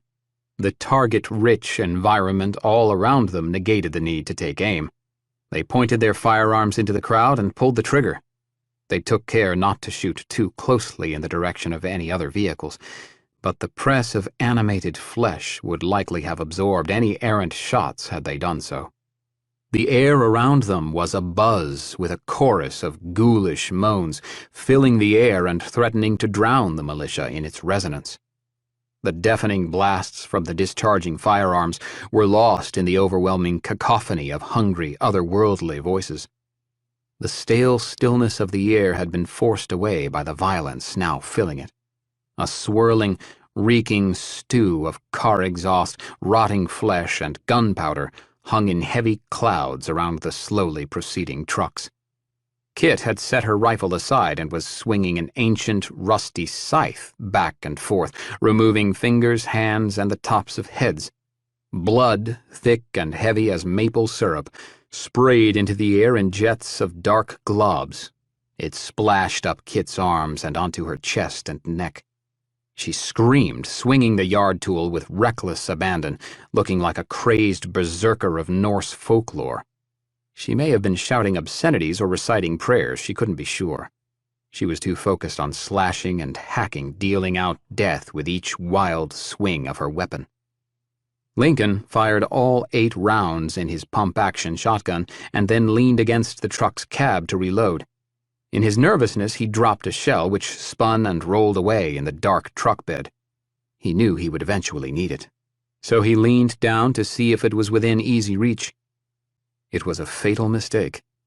Leaning away from the direction the truck was going, Lincoln lost his balance and fell into the truck bed. When he tried to regain his footing, he was too close to the low walls surrounding the bed. First a pair, and then more hands, grabbed hold of his hair and the collar of his down vest. He was pulled up and partially out of the truck. Mouths full of merciless, gnashing teeth latched onto his face and head, digging into his flesh like greedy parasites. Lincoln shrieked in pain and fear. His ear, clutched between a set of grinding yellow teeth, was shorn from his body and chewed greedily. With a scream and a Herculean effort, he was finally able to extricate himself from those trying to devour him. He tried to stand upright, but his equilibrium was off. He stumbled again, but this time steadied himself against the truck's cab. Already his blood loss was affecting his balance and his senses. His face was riddled with bites and other wounds. Blood streaming down the bridge of his nose and cheeks in great gushing rivers of red. He touched the side of his head where his ear should have been and started to weep. He remembered all the men and women he'd seen with similar wounds, and the fate they suffered. He thought of his mother, his father, and the friends that he had met in the evenings and on the weekends to drink beer and dream of the lives that they wished they had. He saw all of their faces, and knew that each had already preceded him to the afterlife. He wished he had paid better attention when he used to go to church with his family. He might remember a prayer or a psalm or something else that might guide him or calm his fears. He already knew what he had to do, and if he thought about it for too long, he might talk himself out of doing it. He refused to turn. Lincoln looked down between his feet and saw the shell. He reached down and picked it up, the tears in his eyes joining the blood coursing down from his forehead. He slipped the shell into the loading aperture on the bottom of the big gun and pumped it into firing position. The others weren't paying attention to him since he'd gotten himself back in the truck. Good luck, he shouted, put the barrel of the gun below his chin, and pulled the trigger. The slug passed directly through his skull, from bottom to top, and created a bubbling jet of red blood, white bones, and grayish brain tissue. Ilya watched as Lincoln fell forward into the back of the truck. His body quivered and jerked for a moment, and then was still. Confident about their chances until then, Ilya felt a sudden jolt of fear strike through him. He shouted, "Lincoln's down! What should we do?" Michael, standing on the same side as Kit, shouted back, "Kill 'em all! Don't stop!" Michael was damned near in a fit, boiling with rage and adrenaline. He was swinging his axe back and forth, hacking and slashing, completely wrapped in his bloodlust. He didn't notice when his axe blade sunk too deeply into a neck and didn't come out cleanly. The vehicle's forward momentum, much like with Lincoln, set him off balance as he pulled uselessly on the stuck axe. Michael pitched forward into the dark. His tortured, agonizing screams assured everyone that he was still there for those moments before his live and kicking body was harvested and gutted like a prey animal by a pack of hunters. Kit hadn't stopped swinging her scythe. She held the roll bar atop the truck with one hand and swung the tool with the other, maintaining her balance and the pace of her attacks as well.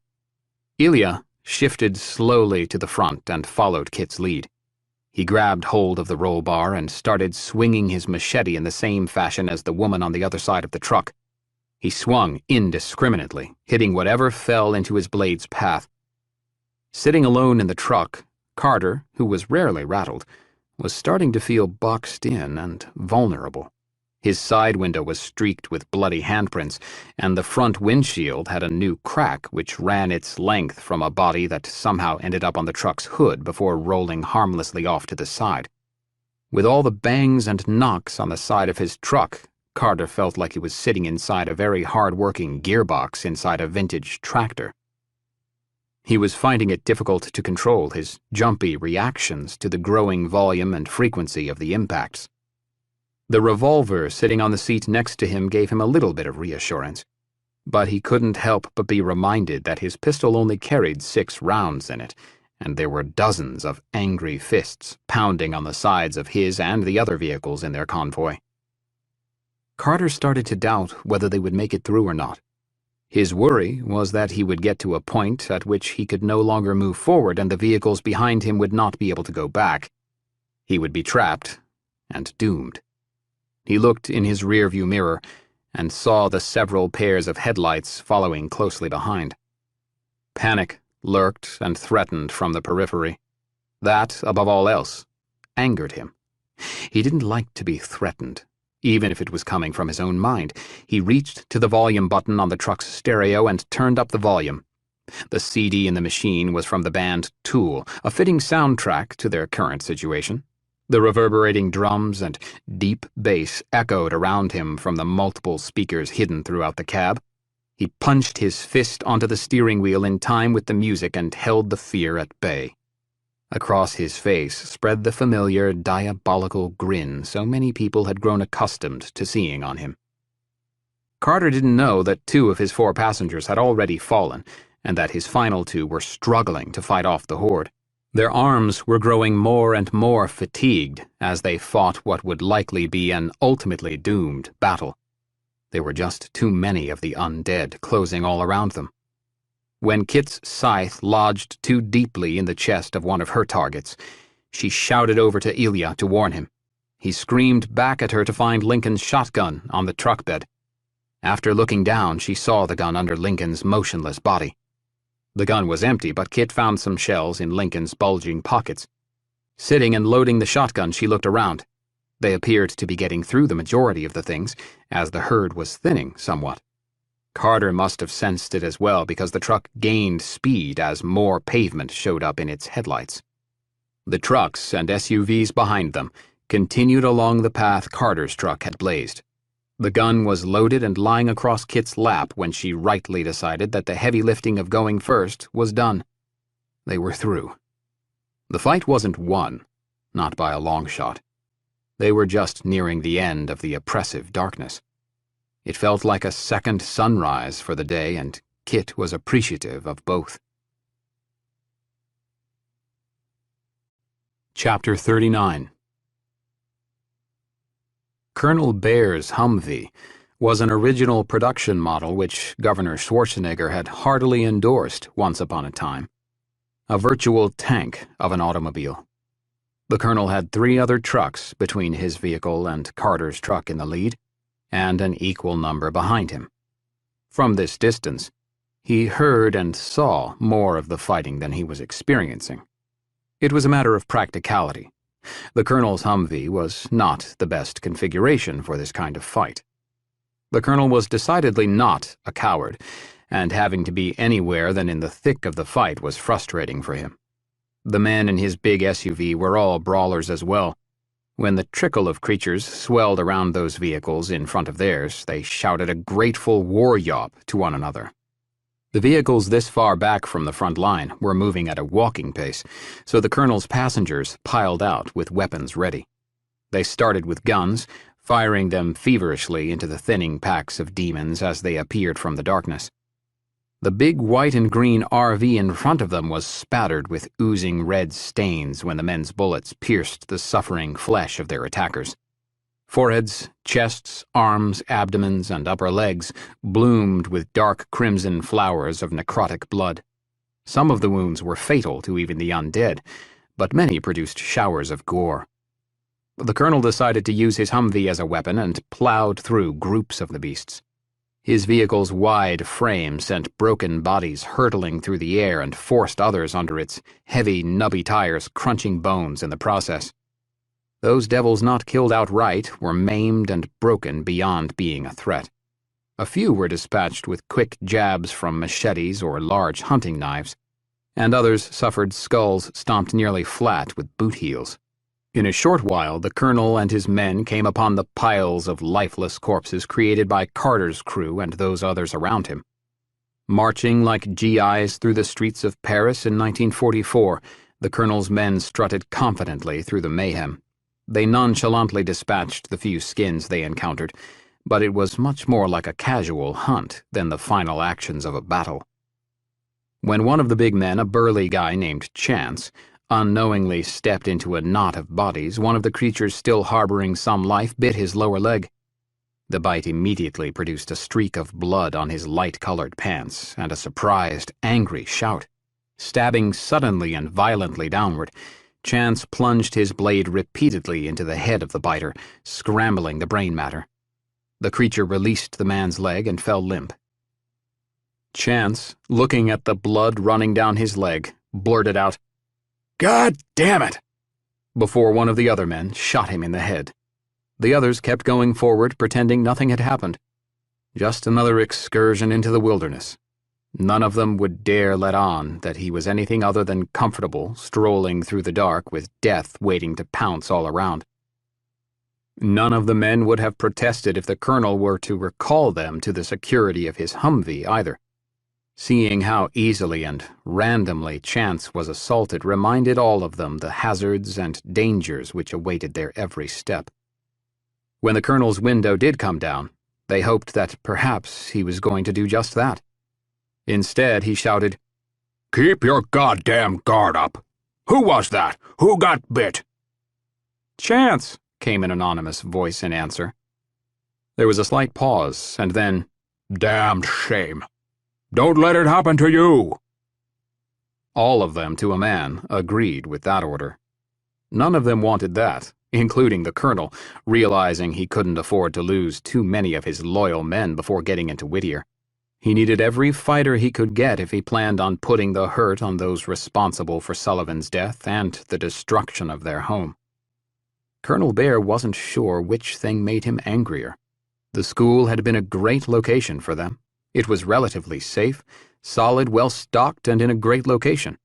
It was off the beaten path while also sitting alongside a major highway. The school sat just outside of town with a river and a bridge separating them, but was also within quick access when needs arose. It was also a place where those random survivors still out on the road might take themselves in hopes of finding help. Sullivan was more than just the colonel's right hand. Sullivan was the most loyal man he had ever encountered. No matter the task assigned to him, Sullivan always got the job done for the colonel. He neither hesitated nor asked questions. He was also occasionally and very comfortably cruel. In the colonel's estimation, Sullivan was the perfect man for him. Sullivan had also gone a long way in training Carter to step up and do the same. Carter was a bit different, though. He was every bit as loyal and willing as Sullivan had been to do the colonel's bidding, but he was also smarter. In many ways, Colonel Bear could envision Carter surpassing Sullivan's capabilities. Until Sullivan's untimely death, the only thing separating the two was experience. Now Carter would just have to gain those valuable nuggets of wisdom that only time could deliver. He no longer had Sullivan to guide his training. It was Carter, standing atop the roof of his truck, who first greeted the colonel with a wave of his hat above his head. They were in the dying light of the late afternoon.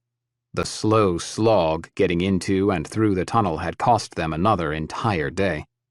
The only question now was whether to try and find a place to stay the night out of the cold or tighten their perimeter and make their current position more secure.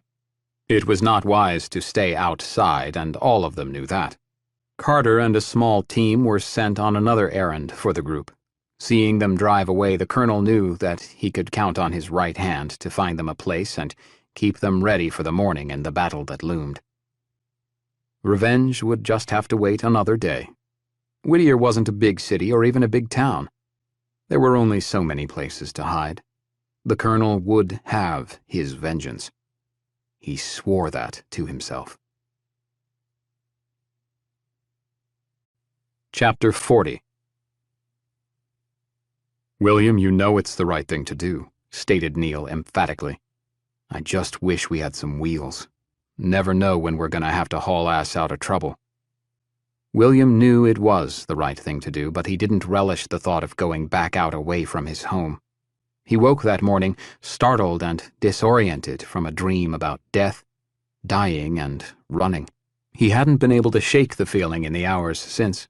He was edgy and jumpy already. Neil bringing up his plan and suggestion had heightened his stress. He also agreed with Neil's assessment about their need for a vehicle. Ignoring the first half of Neil's comment, William answered the second. "Sorry. My truck is stuck back in Whittier where we got caught up. My other 2 trucks are down at the docks. I'm recently carless, I guess." The balance of Neil's suggestion was still hanging in the air unanswered. Neil thought it was wise to go to each of the homes in Shotgun Cove, even the unfinished construction sites here and there, to warn everyone they could find and maybe even gather people and supplies into fewer locations. William knew that most of the residents of Shotgun Cove would likely defend their own homes in favor of gathering themselves. Trying to convince the other lodge owners to move in together would likely be a doomed proposal, but William did think that suggesting working and communicating with one another was in everyone's best interest. His neighbors deserved a fighting chance. He consented to Neil with a nod, and it was decided. Now the question was, who would go? Obviously, William needed to go, which was exactly what he didn't want to do. Neil was already getting his gear together, assuming he would be going too. "Danny," Neil called. The boy ran from the kitchen where he was nibbling some toast and stopped next to Neil. "Yeah?" Danny was always excited to be included in the grown-up plans that Neil envisioned. He stood there waiting on the balls of his feet like he was ready to jump.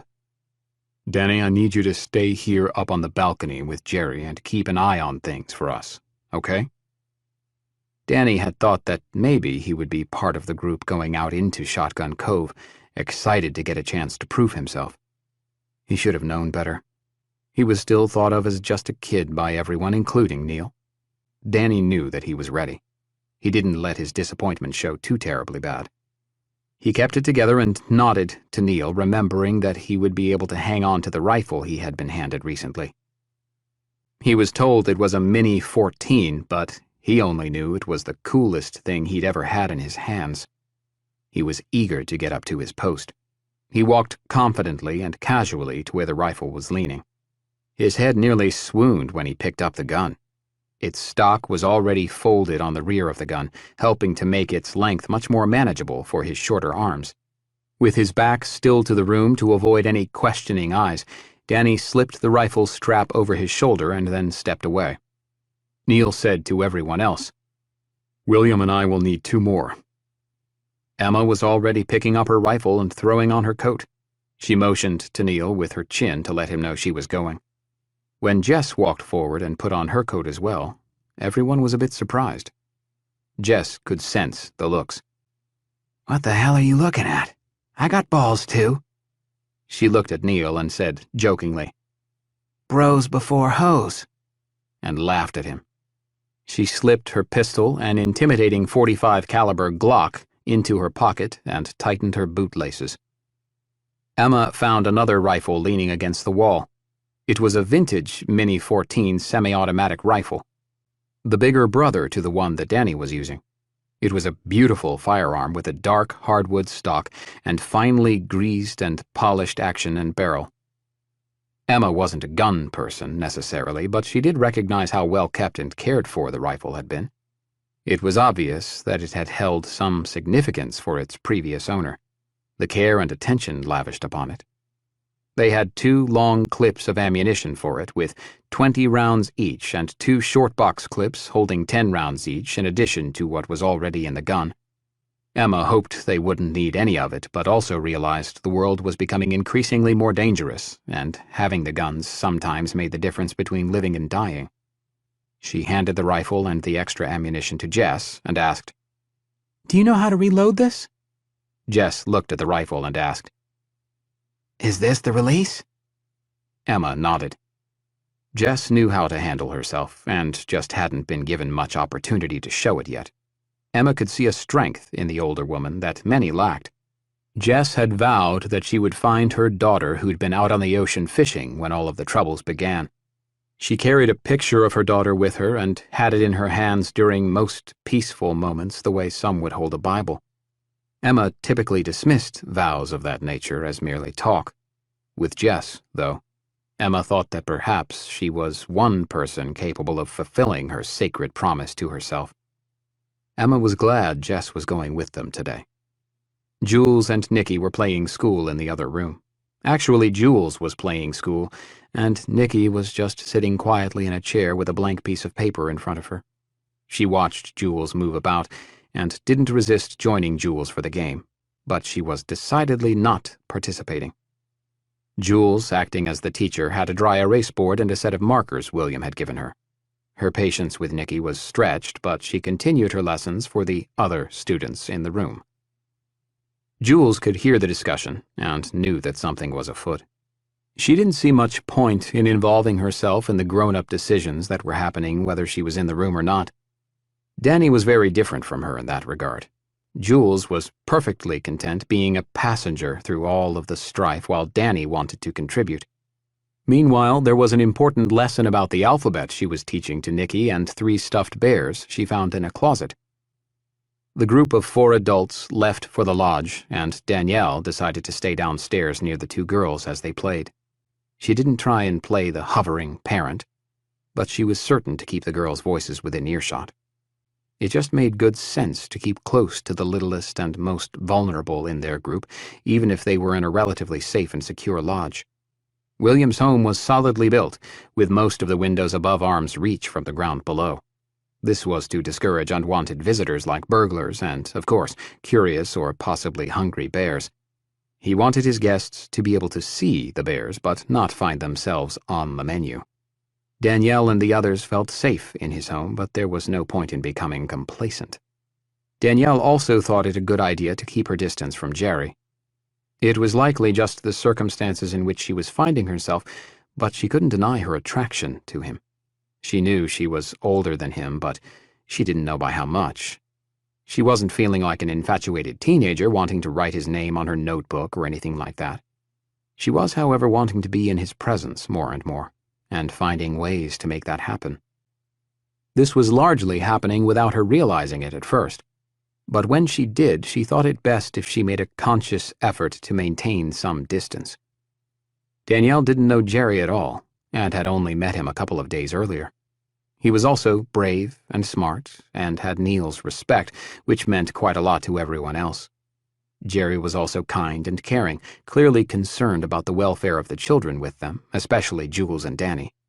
He was very protective of them. While analyzing her feelings and their origins, Danielle found herself again longing to be near Jerry. "Jesus, girl, you need to get a handle on yourself," she said aloud, reminding herself of her mockingly reproachful older brother who used to say that to her when she was twitter-pated as a much younger girl. Seeing her brother's face in her memory following her comment surprised Danielle. His smile was as bright as the spring sun. In that instant, she missed him more than she ever had. She missed him enough to solicit a sorrowful sigh and a few silent tears. When they were waiting in the boat harbor for William and Neil to come back with Serenity, Danielle had the time to look around a bit.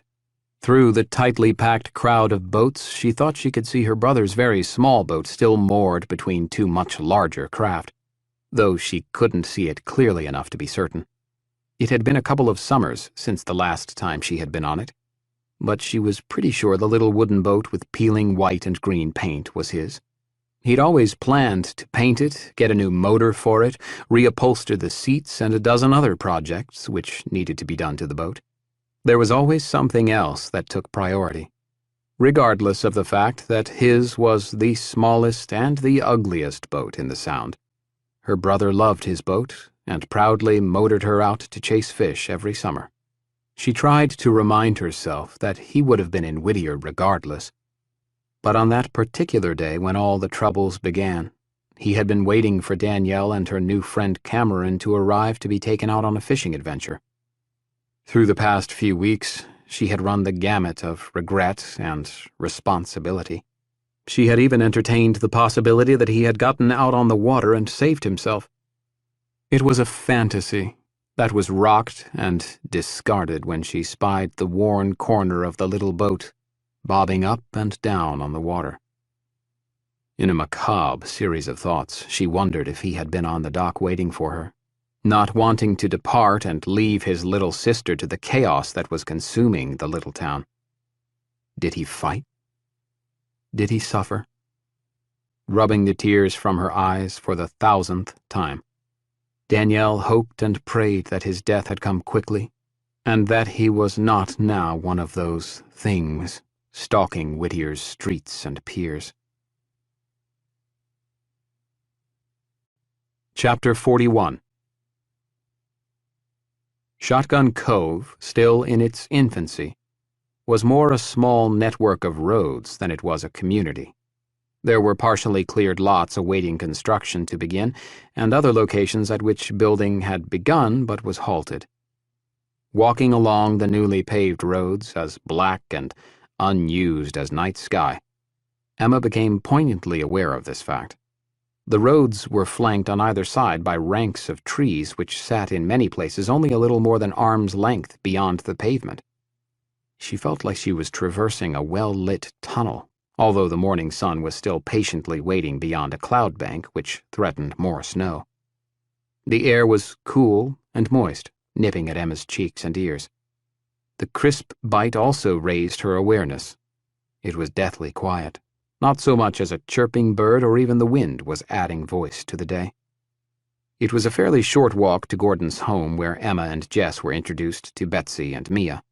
Betsy, ever the happy homemaker, had made some biscotti to go along with the freshly brewed coffee. Emma was taken aback at the oblivious behaviors of her hosts, drinking coffee and eating biscuits like it was just another lazy day. They acted like they had no clue about what was happening all around them. Emma hoped their wishful and delusional thinking would not come back to haunt them. Gordon was adamant about accompanying them on their field trip. He said that a morning walk would do his legs some good. He needed to get out and stay active. Doctor's orders. Emma had finally heard enough. She shook her head and stifled a disgusted chuckle in her chest. Do you people not get what's going on here? People you know, people everywhere, they're dead, and some are even worse. Gordon, we're not just going for a walk. You sit here and act like the world hasn't come to an end, and it's going to cost you. Look around this place, for God's sake. You haven't boarded up your windows. You haven't brought in your firewood. You haven't done anything to prepare for what's coming. Don't you get it? She was on the verge of bursting into angry tears, but grabbed her rifle and went back out onto the front porch. She looked around for a moment, hearing some muffled voices from the other side of the door. Then, without warning, she began to giggle at herself. Her tears were filling her eyes, but she couldn't help the smile that spread on her face, too. She thought about all she had just said to them and thought with a chuckle that she was channeling Neil. Those were all the things he had ingrained into them whenever they found a temporary refuge. It was funny to hear herself barking the same instructions in virtually the same voice he used. Neil was the next person through the door. He saw her laughing and crying at the same time, which stopped him in his tracks. Emma knew men's inability to deal with a woman's emotions and saw a very familiar look in Neil's eyes. That made her laugh even more. She wiped away the tears and smiled at him through her laughter. Surprising both Neil and herself, she stepped toward him and wrapped herself around him in a warm embrace. Getting herself under control, she whispered, "Thank you, Neil. Thank you for so much I can't even begin to say." She wiped away the few tears remaining in her eyes onto Neil's collar and snuggled herself tighter into his warmth. He had no idea for what he was being thanked. He was coming out to make certain she was okay. It had been quite some time since Emma had melted down emotionally like she just had with their new acquaintances. He was worried about her, but now felt more concerned for himself. Emma was right in her assessment of his capability to understand women. Her behavior caught him completely off guard. He hugged her, but wasn't sure why. Emma was always so distant with him and everyone else. She was a closed book most of the time, only allowing contempt and anger to boil to the surface, and then only rarely. She was always quick with a comment or an opinion, but those things were merely skin deep. She was strong and intelligent, but stubborn as well, which often complicated her relationships with others. Other than when Neil had to pull her away from her friend Dr. Caldwell when her emotions spilled out of her unchecked, Neil had never seen Emma so exposed. He found himself happily surprised, but still immensely befuddled. Neil's confused moment was thankfully interrupted by the appearance of everyone else onto the porch.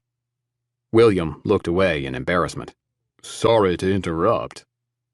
"Believe me," Emma said. "you weren't. Sorry about blowing up in there." With his eyes still turned away, William said, "Betsy and Mia are going to head back to my place and wait there for us. It's safer and probably wouldn't be happening if you hadn't said something." He looked at Gordon, who reluctantly nodded. Everyone knew he was less than thrilled with the idea of abandoning his house. It simply made sense. It was decided that Betsy and Mia would load supplies into Gordon's old Jeep Grand Cherokee and drive themselves over to Williams. Gordon had some more hunting rifles, ammunition, and quite a bit of food to share, but they wouldn't be able to take it all.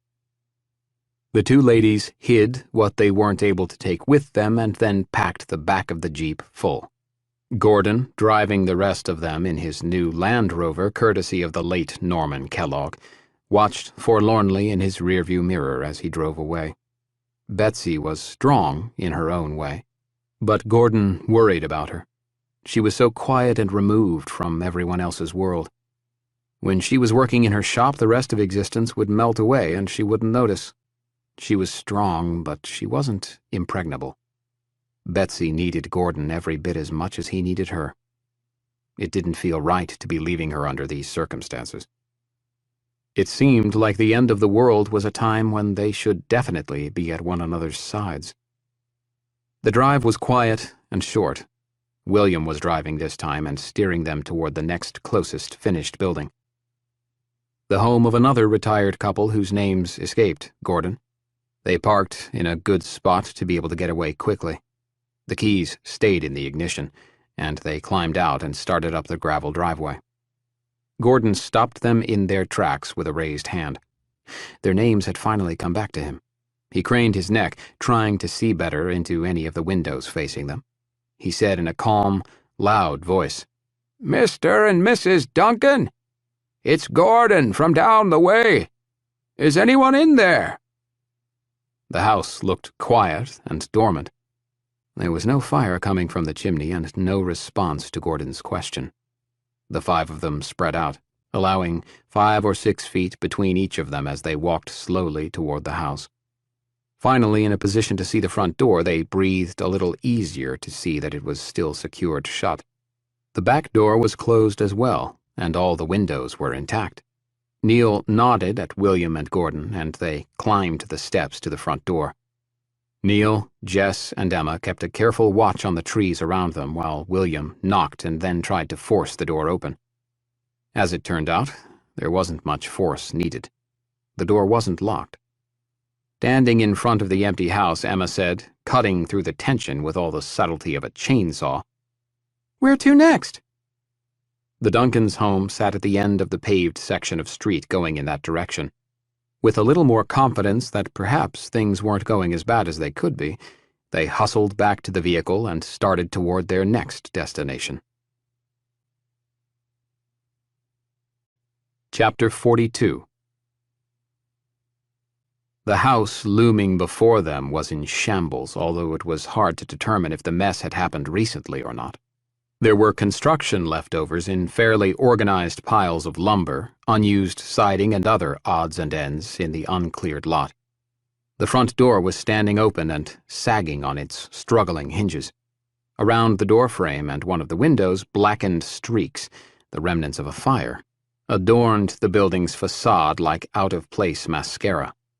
As Neil picked his way across the crunchy leaves of the front yard, he saw a pair of legs lying partially in and partially out of the doorway. Neil pointed with his first 2 fingers at his eyes and then toward the doorway with his index finger, drawing everyone's attention to the body. Something had happened here and may still be in process. Emma and Jess joined Neil on his approach to the door. They moved slowly, cautiously, never taking their eyes off of the door and the numerous broken windows. Neil stopped abruptly and put his hand in the air. He lowered himself into a tighter stance and listened intently. There was something moving near to them. He couldn't tell if it was inside or outside the house. From the kitchen at the back of the house, something had stirred when the crackle and crunch of leaves underfoot rose from beneath the trees out front. Distracted from its recent feast, which was still lying in a grisly tableau of blood and partially eaten organs on the kitchen floor, it rose with a hungry snarl and a tortured moan and started toward the front door. When the light from outside hit its eyes and the aroma of approaching prey tempted its nose, its legs propelled it forward with terrifying speed. The infection's rage fueled its driving, sprinting legs. When the creature appeared in the doorway, Jess screamed and fired her rifle, the bullet cleanly piercing a second-story window. Pausing to emit a wet, chesty growl, spewing a storm of blood as it did, the abomination in the doorway didn't notice guns were firing at it. Neil pulled the trigger, but the gun jammed, refusing to fire. "Fuck!" Responding to Neil's voice, the thing, which was at one time a woman, descended the front steps in 2 bounds. Barely slowing as it went barreling down the stairs and running across the front yard, the woman headed directly for Neil, standing between Emma and Jess. Neil dropped the gun and reached over his shoulder for his bat. He had both hands on it and was ready to pull it free when the predator's head snapped from one shoulder to the other violently, and then the woman tumbled harmlessly inches from Neil's feet. He hadn't heard her shoot, but Emma had dropped to her knees to steady her hands, and then fired in virtually one move. She fired a single bullet, striking the demon's head on the side, just above its ear. I forgot how fast those things moved when they first turn, Emma said quietly. I almost missed.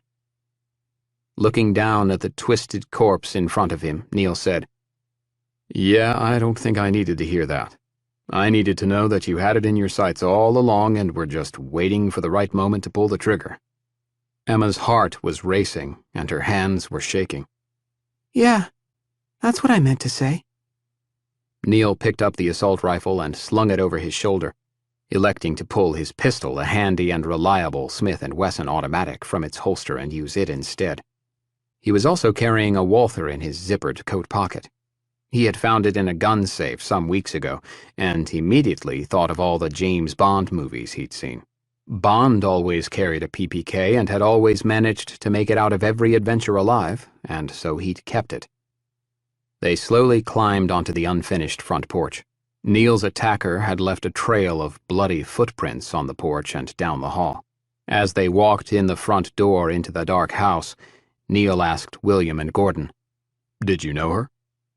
They both shook their heads. Neil nodded that he understood and looked around. It took a moment for their eyes to adjust to the scant light. The window to the right of the front door was both smashed clear of glass and burned, allowing light primarily into a hallway which led to another large room. The other windows, in the living room of sorts, all had their blinds drawn shut. Jess slid over and pulled the cords to open them. She regretted allowing more light in the room almost immediately when the light revealed the gruesome remains of what once had been a man in a recliner. They could deduce he was a man by his hairy legs and big feet still in their white athletic socks, which was all that was left of him except for some bones and a wide, wet, red stain. There was a coat closet to which someone had obviously retreated, hoping to survive the attack. With nowhere to run, the only thing the person found was a death trap. The person's attacker had clawed its way through the thin door and fed on its prey where it hid. Another person, a woman, was partially burned and still smoldering in the hallway below the opened window. They wondered if she was trying to escape or break in through the window. Her head was burned down to its skull, none of its features remaining for identification. Its arms, too, were nothing but bone. She had been burned with some kind of fuel, perhaps oil from a lantern, to have done that kind of intense damage. In the kitchen, the gutted, partially eaten corpse of a small child was already attracting some late-season insects. Emma's stomach turned when she beheld the carnage. The boy's head was still largely in one piece, though its eyes had been gouged and eaten. When Emma came to the end of the hallway and looked into the kitchen, she saw those empty eye sockets staring back at her. She thought it was just a shadow across the child's face playing tricks on her, but as she grew closer, she realized at what she was looking. Then the child started to move. It tried to roll over on its front, but there was not enough muscle tissue in its abdomen to get the job done. It struggled like a tortoise on its back, trying to turn itself over. Despite having no eyes, the little monster could detect Emma's presence and reached out for her. She suddenly knew how Ichabod Crane felt when he came face to face with the jack-o'-lantern's evil grin. Its pitiful, hungry mule found a fading sense of sympathy buried deep inside of Emma. She almost felt sorry for its apparent suffering.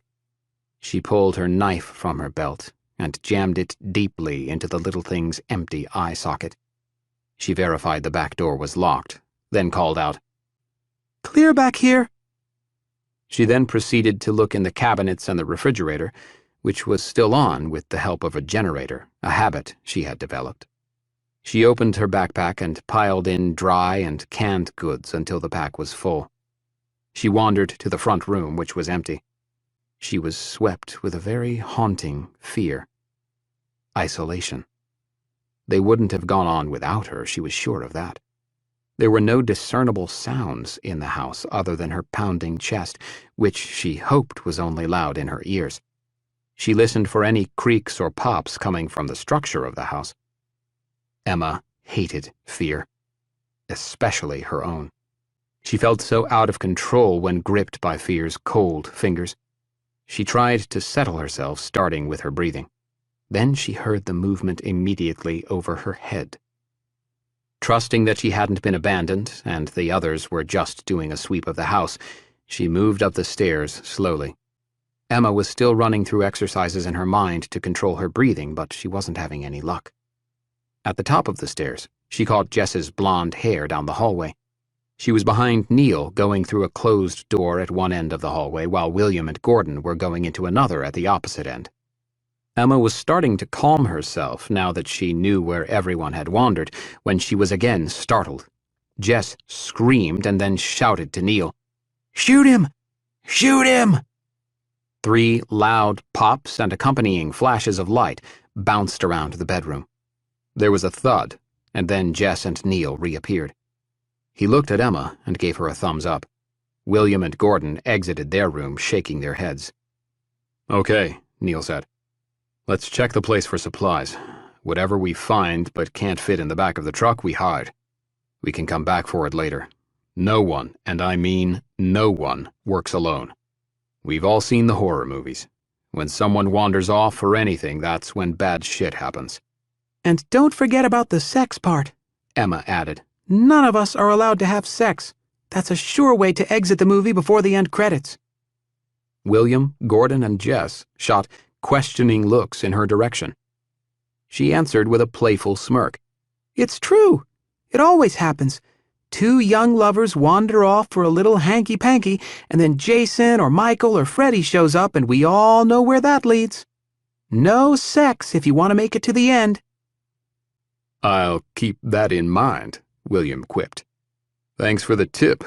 I think we all want to make it to the end credits. You just gotta follow the rules, Emma said. In their search, they found guns and ammunition, as well as fishing gear, warm clothes, and some medicine. It was all priority, so they found more duffel bags, backpacks, coolers, and cardboard boxes, which they filled and loaded into the back of the truck. There was a surprising amount of space, leaving room for more supplies from other locations. The thought never occurred to any of them that they might need to make room for any passengers. They didn't talk about those they had put down, and neither did they discuss those others who would suffer the same fate. There was no need. Eventually, they would likely face a creature that had once been someone about whom they cared. Neil didn't look forward to that day, but knew that it was coming, and fast. They climbed into the vehicle, and each one breathed a sigh mixed with relief and sorrow. Would every house in Shotgun Cove yield the same result? Was there anyone still alive? That was a discussion no one was terribly interested in having. Chapter 43. Carter had been to Whittier before, several times, in fact, but he was always surprised by its size. There simply wasn't much Whittier to Whittier. It was a postage stamp city with a postage stamp population, or it had been in the not-too-distant past. From where he stood in the bed of his gore-caked truck, he could only see the seaside portion of the city, which didn't amount to much. There was a handful of small buildings and two larger ones within view, and not much more out of view. The harbor was full, however, with gently rocking, bobbing crafts. It was afternoon already, and afternoons in Alaska during the waning months of the year could pass in a blink of an eye. If you weren't careful, the afternoon could yield to evening without your even knowing it. The faint shadow of the mountain through which the tunnel had been carved was growing with each passing minute. Carter had chosen to park just beyond the shadow's reach, but it was already starting to encroach upon their position. He would have liked to move forward, but his options this close to the tunnel were limited. There had been a parking lot created in the area usually used to stage automobiles waiting their turn to exit the city. All the vehicles were facing away from the tunnel, which was how he determined these were all automobiles that had come into Whittier and were parked quickly. Around the cars had been erected a temporary chain-link fence, possibly to contain the drivers and passengers. The effort was makeshift at best and obviously had not worked. The apparent boneyard of motor vehicles was close to where he was standing, close enough for him to see that the drivers and passengers of the various sized vehicles had fled suddenly, leaving doors and hatchbacks standing open to the elements. Many had not fared well, judging by the debris and extant carnage which clung to the vehicles' surfaces and the paved ground beneath. Carter was taken by the stillness all around him, but it was a stillness without peace. An edge clung to the air, slicing the calm with vicious memories of days gone by. Whittier was a ghost town whose specters still lurked in the shadows. He looked beyond, up the road toward the town itself. On the far edge sat what had likely been a very modern building used by a cruise company to corral its passengers and hold them until the start of the next leg of their collective journey. Much of the structure's glass facade was shattered and lay in prisms of light-bending shards on the ground. The arched building was not measurably different than a cave or some alcove aside from its floor and some of its interior walls. He wasn't able to see any of that any more than he could see into the building's front lot, but there he guessed he'd see much of the same thing as what was in all around the parked vehicles to his left. Discarded luggage, dropped maps and paper itineraries, and clothing in various states. Beyond that building, the seaside was dominated by a rustic-looking building that Carter knew as the Inn at Whittier. The buildings around the inn were much smaller shops and other service-specific businesses, catering to boats, fishermen, and scenic day cruises. The inn itself was impressive amidst its surroundings. It was the only multi-story building in the immediate vicinity and stretched itself beyond a single or a couple of modest rooms. Carter had never stayed at the hotel and decided that he would treat himself and the others to the most luxurious accommodations Whittier had to offer. He hoped that the bar would still be stocked and some beds would still be made. After the journey through the dark tunnel, he was ready for a little rest and relaxation. He scanned the road ahead, and 3 of the staggering wretches responsible for the city's undoing wandered into view. The trio emerged from inside the white, weatherproof tent structure that had been used by the Alaska Railroad as a passenger debarkation site and sat across from the ruined cruise company building. The demons lifted their noses to the air, predators catching the scent of prey on the slight breeze. Carter felt his waning aggression begging to build anew. He pointed toward the group and hissed, "Looks like we got more business coming our way. Don't get too comfortable." Shouldn't we wait for the others to get through? one of his passengers asked. Carter climbed into the truck cab. "They'll be along soon enough. It's their own damned fault for showing up late for the party. I guess they'll just miss out on all the fun." He shouted over to Devon, the driver of the large GMC. "You wait here for the colonel. We're gonna scout ahead a bit." To the men still standing in the back of Devon's truck, Carter yelled, trying to be heard over his truck's bellowing engine, which sounded as graceful and angry as a tank. "You too! You're coming with us!" While he waited for everyone to load themselves into the truck and ammunition into their firearms, Carter lit a cigarette and tried to get himself focused on the coming battle. It didn't require much on his part. He had enjoyed the battles in which he had fought recently and was never shy about entering into them. For a moment he found himself thinking about his friend and mentor, Sullivan, who lived for the fight much more so than Carter or anyone he knew. It had only been a couple of days since Sullivan had been murdered, and already Carter was growing accustomed to his big friend's absence. Carter was never one to suffer an excess of sentimentality, and Sullivan's death had not changed that.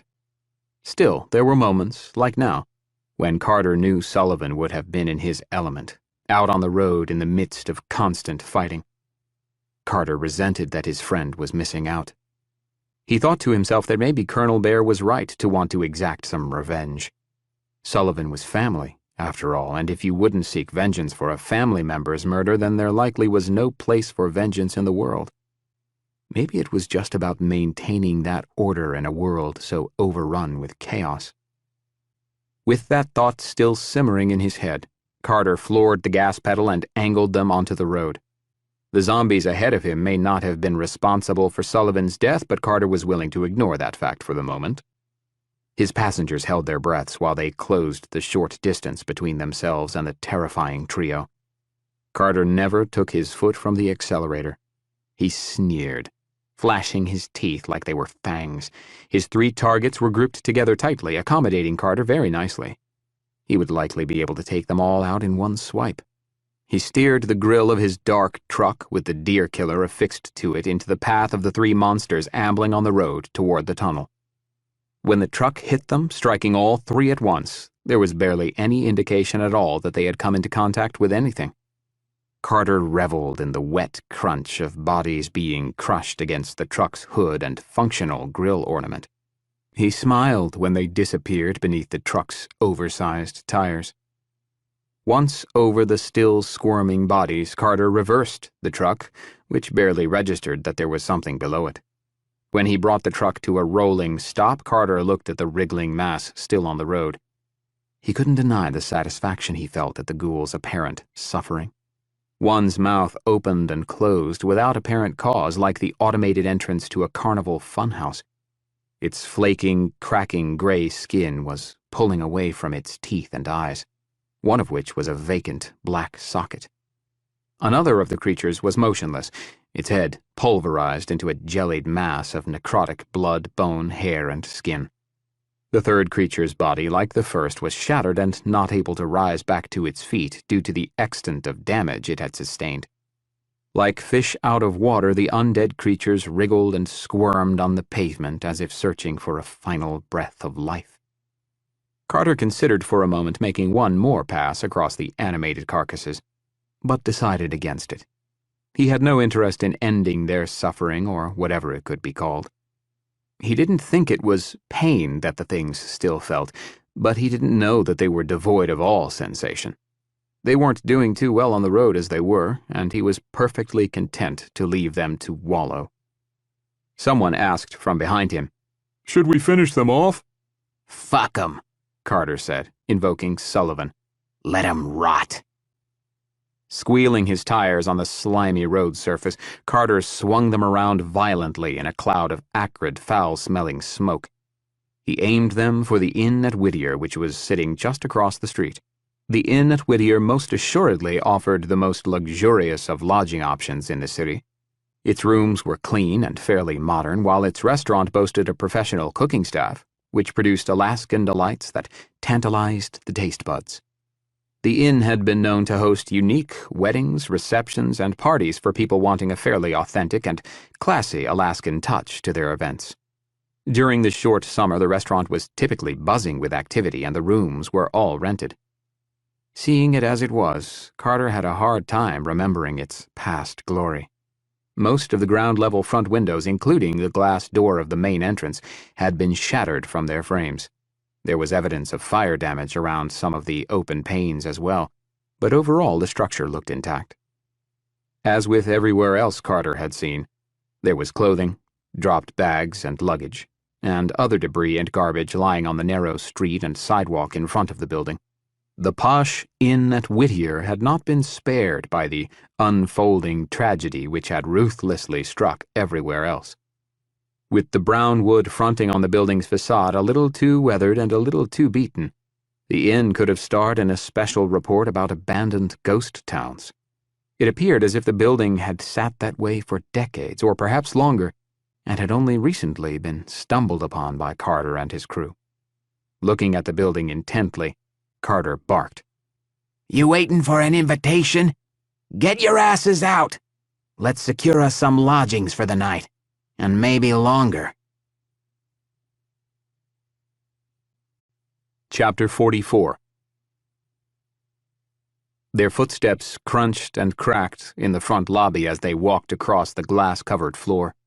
They were forced to wander almost to the front counter before they reached flooring without glass on it. They hadn't been standing inside the hotel for more than 5 minutes before something changed in the air. Carter recognized the teasing background noise. He'd heard it many times over the past several months and knew what it meant. Somewhere in the depths of the inn, the undead waited for them. For someone else, that realization may have raised alarms. Carter didn't see it that way. He was at his best when he had a battle to fight. He embraced the simplicity of combat, especially battling skins. There was no thinking or figuring. It was kill or be killed.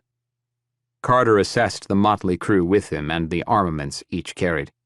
They all had firearms, pistols, and a few rifles, though he was unsure about how much ammunition they had with them. He was armed with his revolver and a 12-gauge pump-action shotgun with a pistol grip. He doubted they could afford to engage in a protracted battle, but they were all well equipped for a quick, sharp fight. Other than the front door behind them, there were only 2 ways into the lobby, one to the right and one to the left. To their right, there was an intersection of sorts. Taking that direction, one could veer to the left and enter a bar on the other side of the wall in front of them, turn right, and go up a staircase to the guest rooms on the 2nd floor, or go straight into a short hallway which ended at the lobby restrooms. To their left, the lobby opened into the restaurant and a couple of banquet rooms. There was also a kitchen behind a wall with a large serving window cut into it. Carter, seeing that there was more light to the left, ordered, "We sweep left. Stick together. Move in teams of 2, 1 room at a time. Got it?" There was a round of nods shared between all of them, but it was just assumed that everyone got it. Tentatively at first, they spread out and inspected each room. Finally, Kit, the only woman with them, asked the others, "Do you guys hear that?" The others looked at her with doubt in their eyes, but Carter had heard it since they had arrived. He spoke calmly, as if merely mentioning it in passing. "Yeah, we've got company. Skins are still in the hotel somewhere." Ilya, whose face was still splattered with blood from their hellish trek through the tunnel, wondered, Do we go find them or wait for them to come to us? The question went unanswered. The 5 of them moved from the dining room into the lounge where a beautiful bar awaited them. Some of the hard alcohol from the bar had either been pilfered or drunk by other survivors during those early hours and days of the tragedy, though the previous owners had done a good job of stocking it and much of it was still there.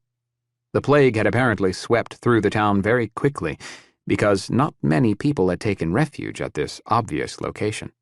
The hotel was large and looked very sturdy, able to withstand the harshest of storms. It would have attracted more desperate souls had there been time for people to get inside.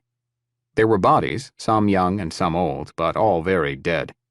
So some people had made the decision to take refuge there. Some of these corpses had been devoured to their bones, not enough left for even scavengers to be attracted. The more grisly piles were covered over with tablecloths and sheets from the laundry.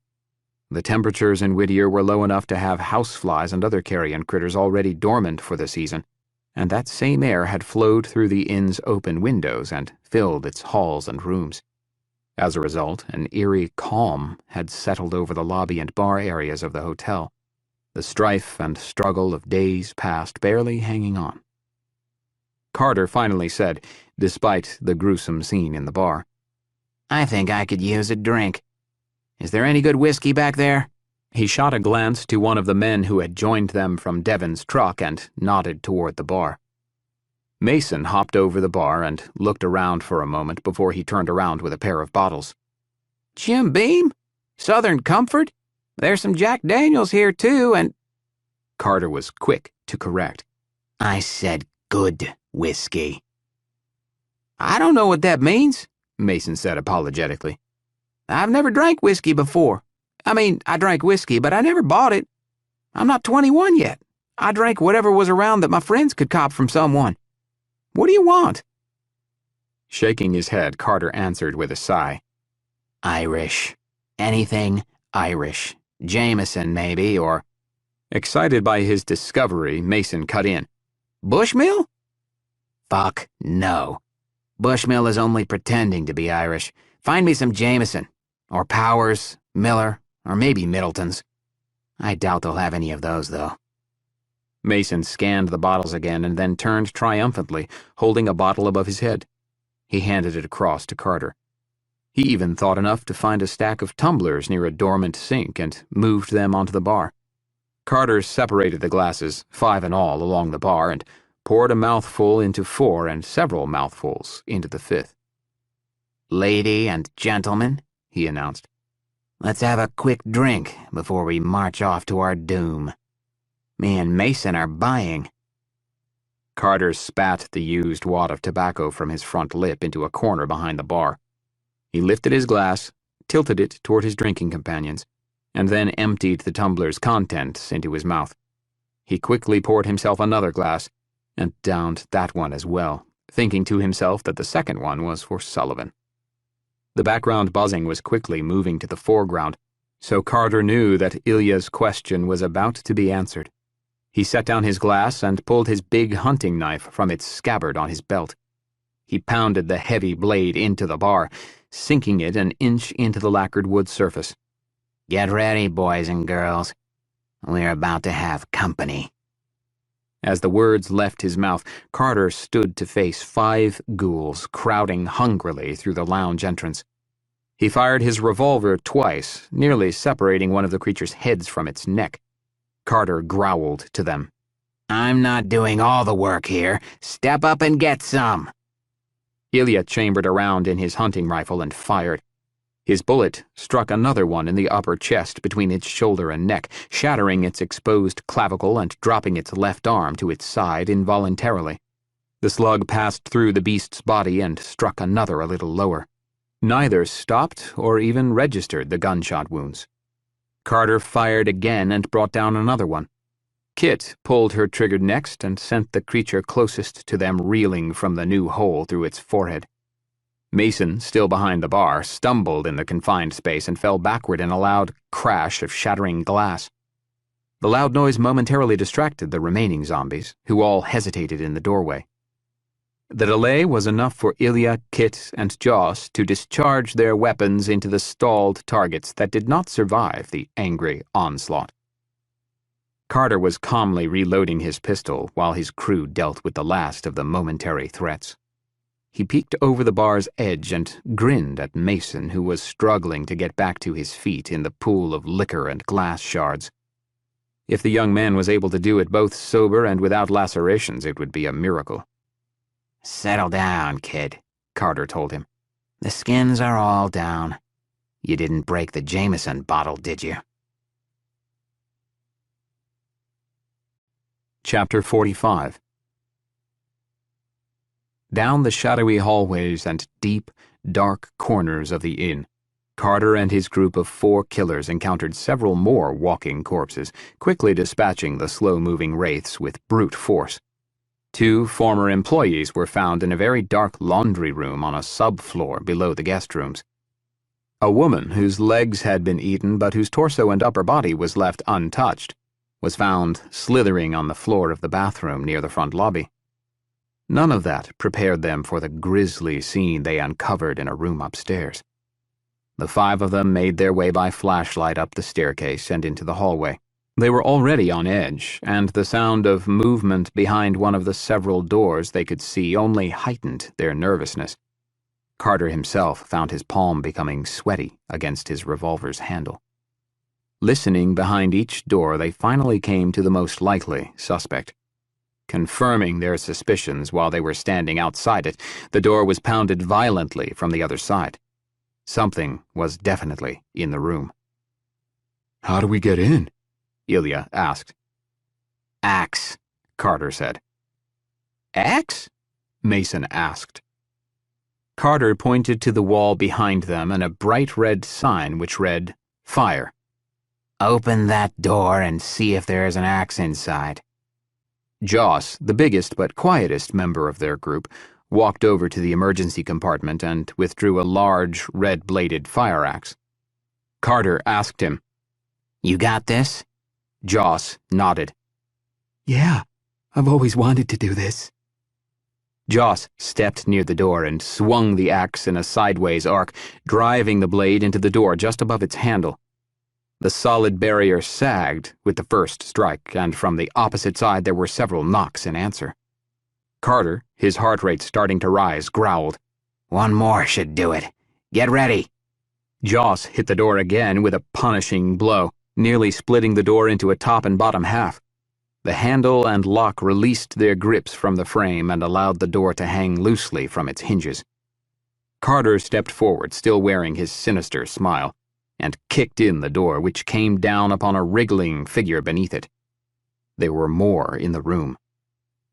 The first thing all of them became painfully aware of was the smell, which burned their eyes and noses. Kit was the only one of them to not buckle momentarily beneath the weight of the odor, which was a good thing. Sauntering hungrily from behind the pungency, 2 little gray-skinned demons emerged with withered, bony arms and hands extended. Kit leveled her shotgun and pumped off 2 quick shots. Both little heads erupted like cans full of rancid stew, spraying their contents in chunky splatters on the doorframe, floor, and wall behind them. The men in the group pulled the door from the remaining ghoul, who was no larger than the other 2 dealt with by Kit. Carter dispatched the final one with his long knife, which he swiped from its scabbard like a sword. He drove the shiny blade into the creature's skull through one of its eyes. The odor permeated the room's walls themselves. It didn't feel as if there was a clean breath of air to be had in the entire room, despite the broken window. The reeking nastiness clung stubbornly like an ice fog resisting the sun. They could almost see the air hanging so heavily. The sights within the room were no better. If Carter were to guess, someone had corralled these kids into this room those many days ago. Unfortunately, one or more of them had already been bitten. 3 of the kids died and reanimated to eat the other children down to the bone. The 2 beds, with crusty sheets stained brownish red, had been nothing more than banquet tables for the ghoulish feast. When the flesh had all been picked clean and the organs removed and devoured, the ravenous undead children chewed on the bare bones left and sucked the marrow from deep inside. Mason discovered the gory scene in the bathroom. At least one child had attempted to retreat to the bathroom. Seeing the shredded bits of blue jean material stuck beneath a smear of blood or other matter, and knowing that it was likely a child that had inhabited those jeans, was the final straw for him. He opened the toilet bowl and vomited. He couldn't control it any longer. He retched until he dry heaved, but continued to do that uncontrollably. He finally stood up, a long stream of spittle hanging loosely from his lower lip. Kit handed Mason one of the towels still neatly folded on the shelf high above the toilet. "Here," she said. "Don't let the others see you like that." "Thanks," Mason said, and spit again into the toilet. "You might want to close that lid, too," Kit suggested. "Sure giveaway." She stepped back into the main room with the others and was gone. Mason spat again. The nausea was gone, but the doubt and questions lingered. He hated this new world. It didn't suit him. It was too dirty, too cold, too unpredictable, and far too dangerous. It was only through dumb luck that he managed to survive. It was also pure chance that had found him in his current company. He hadn't set out to join the militia. Mason had been going to college at Kenai Peninsula College. He was studying to be an engineer. He hadn't settled on a specific direction, so he had been completing his general education requirements, which would contribute to just about any major he decided to pursue. He liked school, or rather, he liked going to part-time classes and doing the amount of work expected if he could not be expected to decide upon a career path and start working. Simply thinking about that was enough to exhaust him back then. He only wished that could be the biggest stress in his life now. He was accustomed to living at his parents' home, eating his parents' food and watching his parents' television. He usually had a job and moved between working in the handful of retail stores, hotels, and restaurants in the area. That money all went to his leisure and never to his living expenses. As a result, he had a lot of leisure in his life, which led to a lot of friends. That all had changed suddenly. Sitting in his parents' living room and watching the morning news, he couldn't believe what he was hearing and seeing on the television. Something horrible was happening in Anchorage, but no one knew what it was. CNN was running footage shot from a helicopter, from an amateur cameraman on the street sending out uncut footage through the internet until his feed went black, and silent traffic cameras from other feeds on the internet that the network deemed worthy of sharing. In every instance, it looked like Anchorage was under assault. A few hours into the broadcast, all information coming out of Anchorage ceased. The city's voice was suddenly silenced. The last flights out of Anchorage International were being routed to any airports within reach of their meager fuel supplies. The pilots of those crafts were the last to report any updates about the fate of Anchorage, and none of it was promising. Mason was at home alone. His father was doing an electrical job for a contractor on Alaska's North Slope and was on his 2-week rotation. His mother was visiting Mason's sister living in San Diego with her husband. Mason tried to call his mother but found neither his home nor his cell phones were functioning. The network was down. He didn't worry much in the beginning. He was in Kenai, which was more than a couple of hours south of Anchorage. He couldn't imagine he was in any imminent danger, but he couldn't shake the disturbing images he saw coming out of Anchorage. He had seen similar scenes in horror movies and video games. It was Armageddon, and he was alone. It was a couple of days before it got really crazy. On the first day, people started to drive away, but not everyone. He had a few stalwart neighbors resisting their flight instinct. Those few became fewer as each day passed until Mason was one of the last on his block still at home. The funny thing was that it wasn't the undead, which he hadn't encountered yet, that put him out of his house and on the run. It was looters, thieves, and murderers. They showed up on the fourth dark night. He saw their headlights and heard the grumble and crack of their motors as they came up the road. It was mostly motorcycles, but there were a couple of pickup trucks as well. Most of them drove up to the first house, a spacious multi-story home with a 3-car garage and a workshop out back. One of the mob members kicked in the door and set off the alarm, whose clarion protest echoed for miles. An equally loud gunshot ended the alarm siren. They looted the house of all of its supplies and most of its valuables. The 2 pickup trucks were nearly full, but not quite, so the entire operation moved to the next house. It was the Barnetts' home. Mason watched them start into the same routine, but then some sudden shouting interrupted the operation. The Barnetts were still home. The Barnett family consisted of a father, Henry, and his wife, Margaret. They had a couple of middle-school-aged kids and a border collie. Mason would see them in their front yard quite often. The mother and father were a little older than most with children that age, but they were still pretty active. Mason watched from his bedroom window, which overlooked the street. He knew what to expect, and knew that it was not going to go well. Mason gathered that maybe Mr. Barnett objected to the armed intrusion. For that, Mr. Barnett was eventually beaten severely by a couple of large characters using bats to do their business. There was some screaming that followed, and then quiet. The quiet lasted a disturbingly long time, during which Mason's imagination ran into wild and terrible country filled with depravity. Unfortunately, his worst imaginings weren't too far from reality. Frightened for his own safety and unsure what to do, Mason became as small as he could make himself. He wanted to be invisible. He didn't want to be a part of this world, and so tried to will himself out of it. He drank the last of his Mountain Dew while he watched, unable to take his eyes from the unfolding drama, afraid that if he did, the men would then come for him.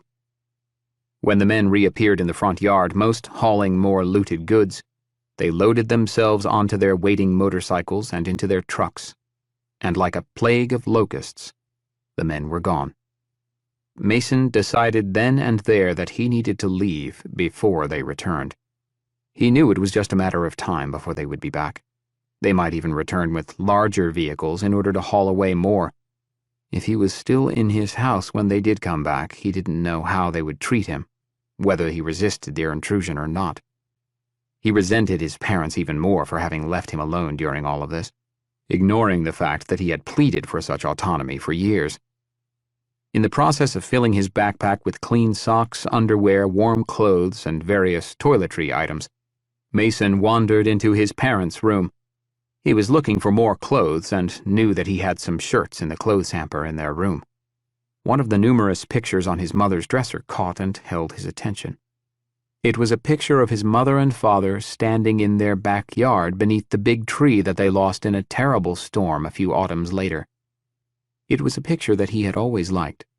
The sun was shining, the world was green and vibrant, and his parents were alive. It probably didn't hurt that he had snapped the picture with his brand-new digital camera on that day, which happened to be his birthday as well. The little framed photograph was small enough that he could comfortably pack it as well. He went over to his father's closet in the corner of their room. Both of his parents had walk-in closets with ample room. His mother's was filled with organizing racks and shelves displaying shoes, dresses, sweaters, formal coats and jackets, and all manner of pants and tops. There was no denying her love of textiles. His father's was organized as well, but behind a rack of full dress shirts and pants was a locked gun safe. Mason knew the combination on the lock, and even where to find the hidden key in case the combination in his head didn't work. He twisted the dial, feeling the clicks in his fingers. He pulled the lever and nothing happened. Just like every time before when he tried to open the safe, the combination didn't work. He shook his head and breathed deeply, allowing the air to escape slowly. He once again dialed the combination into the safe, and this time when he pulled the lever, the door released.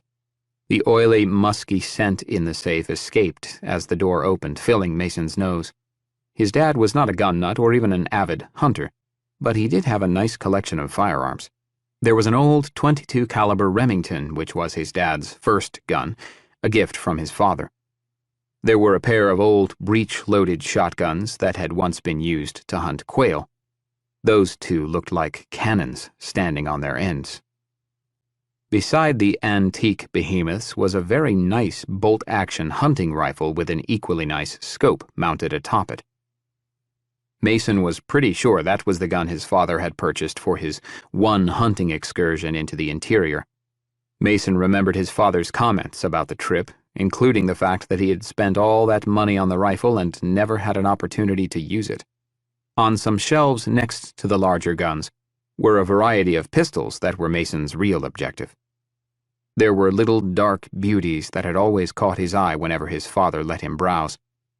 He was more familiar with the pistols, having played a lifetime of video games in which antique shotguns and practical hunting rifles rarely surfaced.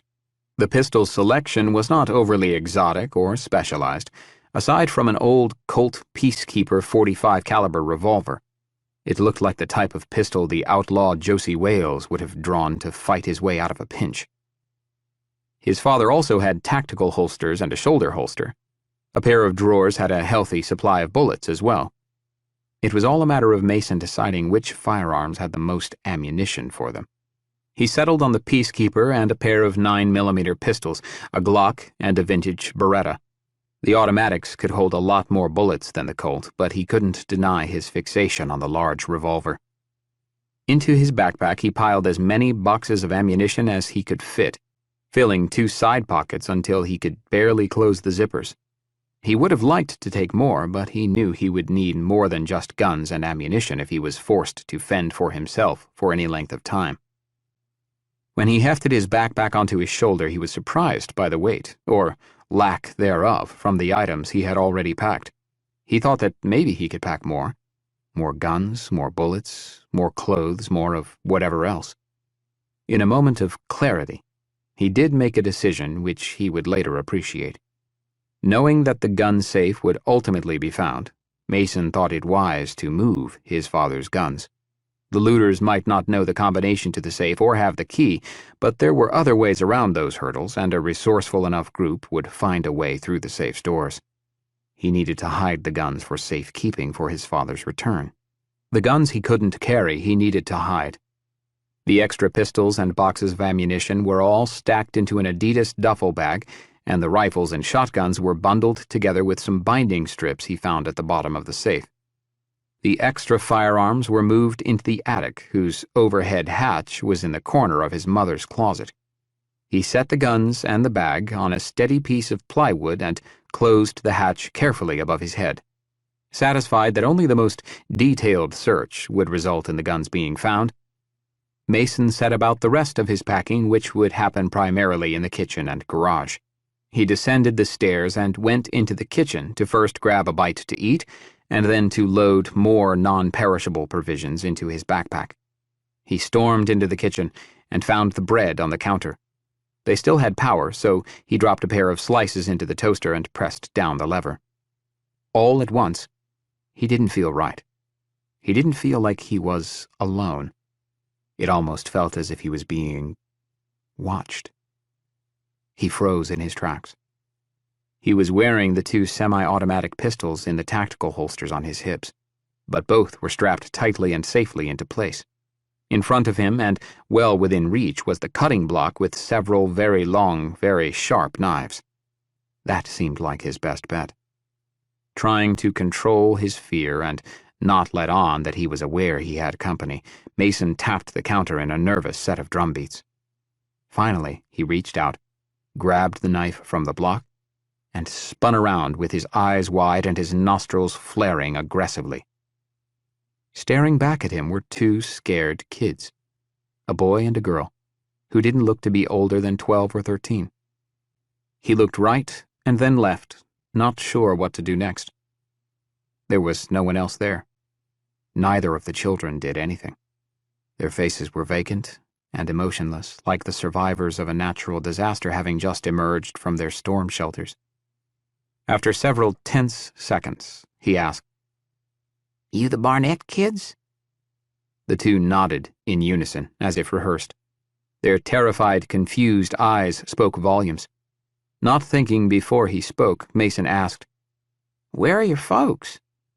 The boy looked over Mason's shoulder toward his own house while the girl started to cry. He regretted his question almost immediately. He knew the answer and should have known better than to ask. Not knowing what else to do, Mason asked, "You guys hungry?" His question was answered with silent shrugs. That was good enough for him. He may not have been capable of fixing the world's problems, bringing his parents home or theirs back to life, but he could cook them something to eat. He thought they had time for that. In a matter of minutes, they were eating egg sandwiches and drinking juice. Over the meal, the three of them were silent. Mason wasn't quite sure what to say and was afraid to ask for any more details or information. He still thought they should get away from the houses before the brigands returned, but he didn't know where to go, and now with kids in tow, that became a bigger problem. Staring at his empty plate, Mason said, "Those men who came to your house, they're gonna come back." The little girl's eyes became wide, and a scared fit started building in her. She stood and backed away from the table until she was in a corner and lowering herself onto her haunches. The boy, meanwhile, had not taken his eyes from the front door, expecting at any moment for the door to burst open like it had at his house only hours earlier. Retracting and correcting his statement, Mason assured them, "I didn't mean right now, but they will be back. I think we should get away from here before they do. Do you want to come with me? I don't know where to go, but I was thinking about trying to go to some of my friends' houses. I don't know for sure. I don't know what's going on." The boy said, My mom made us hide and told us not to come out until everything was quiet. She made us promise. Then she said that if anything happened, we should come over here. She said that someone was home here and that you would help. I think she thought maybe your mom or dad was here. Are you alone?" Mason nodded. "I don't know what happened for sure to my mom and dad. We couldn't look. We were too afraid." "It's okay," Mason said. "Maybe I could go over and check things out for you. Would you like me to do that?" That was what an adult would say, he figured. He was satisfied with himself and felt like he was actually in charge.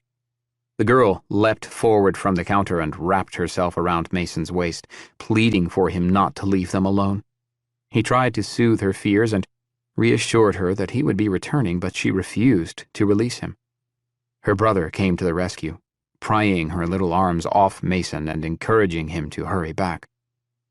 As soon as Mason had gotten over to the Barnett's house, he regretted not having been talked out of going by the girl, and any emerging confidence deserted him. In the front yard, Mason happened upon Mr. Barnett, lying in a puddle of his own slick fluids. The man's skull was crushed, with oozing vertical fissures on his forehead from the multiple baseball bat impacts. One of his eyes had been forced from its socket and hung disgustingly from its exposed optic nerve.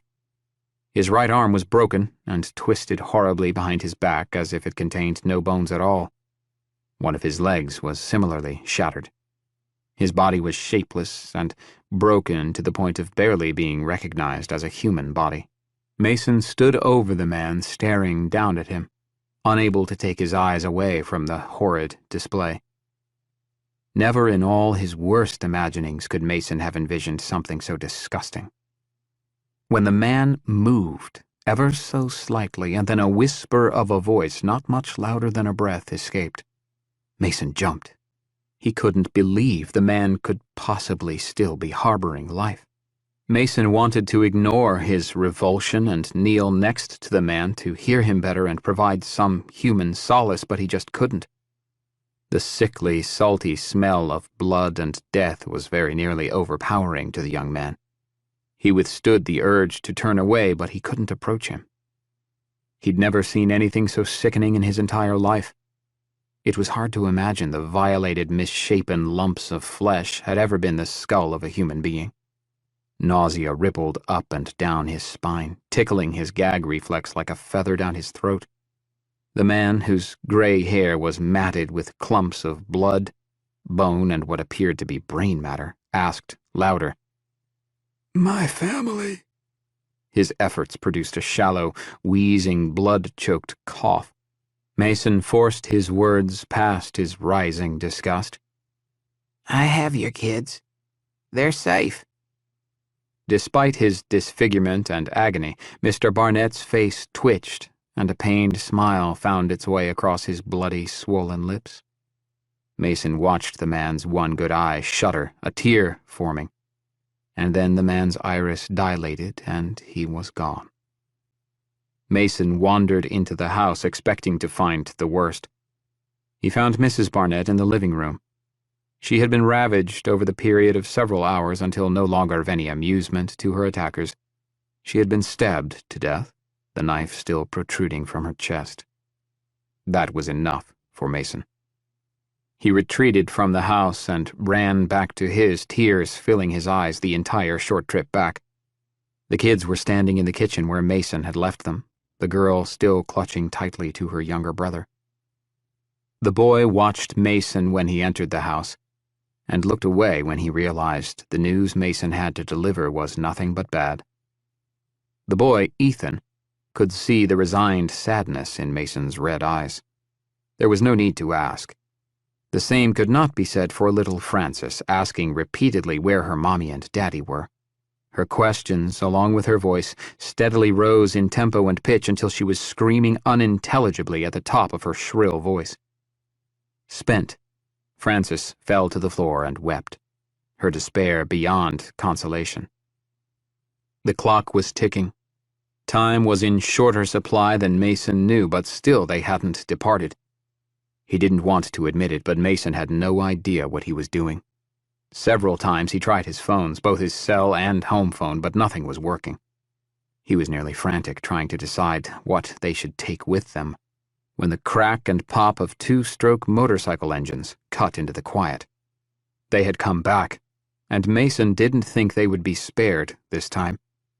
There was no way that the three of them would be able to get away now. The decision had been made for them. They were forced to flee on foot like refugees from a surging disaster. Mason grabbed what he had packed and what he and the kids could grab on their way out the back door, and then they were gone, leaving behind his childhood home and the life that he had lived up to that point. Chapter 46. Mason, Ethan, and Frances ran into the woods behind his house. They ran until none of them could breathe. They found a stream with a footbridge spanning it. Mason decided they could pause there. He didn't think they had been followed. He honestly didn't think the thugs knew that they were even there. It was late August, so the air was starting to become cooler, though the sun could still be quite warm, especially at its late-season zenith. Unfortunately, the sun had a hard time penetrating the thick tree canopy, allowing the cool, moist air of early morning to loiter longer in the shadows of the forest. Mason could see his breath, especially now that they were so near to the stream's cool water. With that realization, Mason determined he did not want to spend the night outside in the cold. They would just wait out there in the forest until it was safe to go back. The raiders would get what they wanted and then return from whence they came. He hoped. Ethan threw twigs and rocks into the slow-moving water while Frances nervously twisted her hair into tighter and tighter knots. Mason waited. When they spotted the smoke rising over the trees, Mason's heart sunk. He knew that couldn't possibly be good. When more time had passed than they could track and the smoke hadn't dissipated at all, Mason could no longer wait. He led the two kids back the direction from which they had come. They could see the flames before they had neared the edge of the trees. Flames were devouring every house on their little housing court. Not a one had been spared. They were all burning uncontrollably. The awful people responsible had long since left, so Mason wandered into the middle of the road and looked around at the conflagration. Dark smoke mixed with rising tongues of fire as both filled the sky. Mason looked in disgust at his car still sitting in the garage and utterly consumed by fire. The fire at his house looked to be localized to the garage. Perhaps it had been his car they had used as the fuel to start the flame. He never liked that car, but planned on using it to get away from the neighborhood. He would simply have to figure out another alternative. Mason ran to the still-open front door and up the stairs. The air was filled with smoke, but it wasn't unbearable. If he hurried, he thought he could make it easily. He bolted into his parents' room and to their closets. Sure enough, his father's gun safe had been forced open by a variety of tools, and its missing contents had obviously frustrated those responsible. They had upended the hefty gun safe and smashed it through the closet wall. They had also smashed out the bedroom's large window, which worked to Mason's benefit, allowing much of the smoke in the house to billow out away from him. It bought him the time he needed. The angry invaders had thrown lamps, chests, boxes, and laundry into his mother's closet. There was nothing of any worth to them in the closet, and they had decided to use it as a dumping ground for everything they deemed unnecessary and worthless.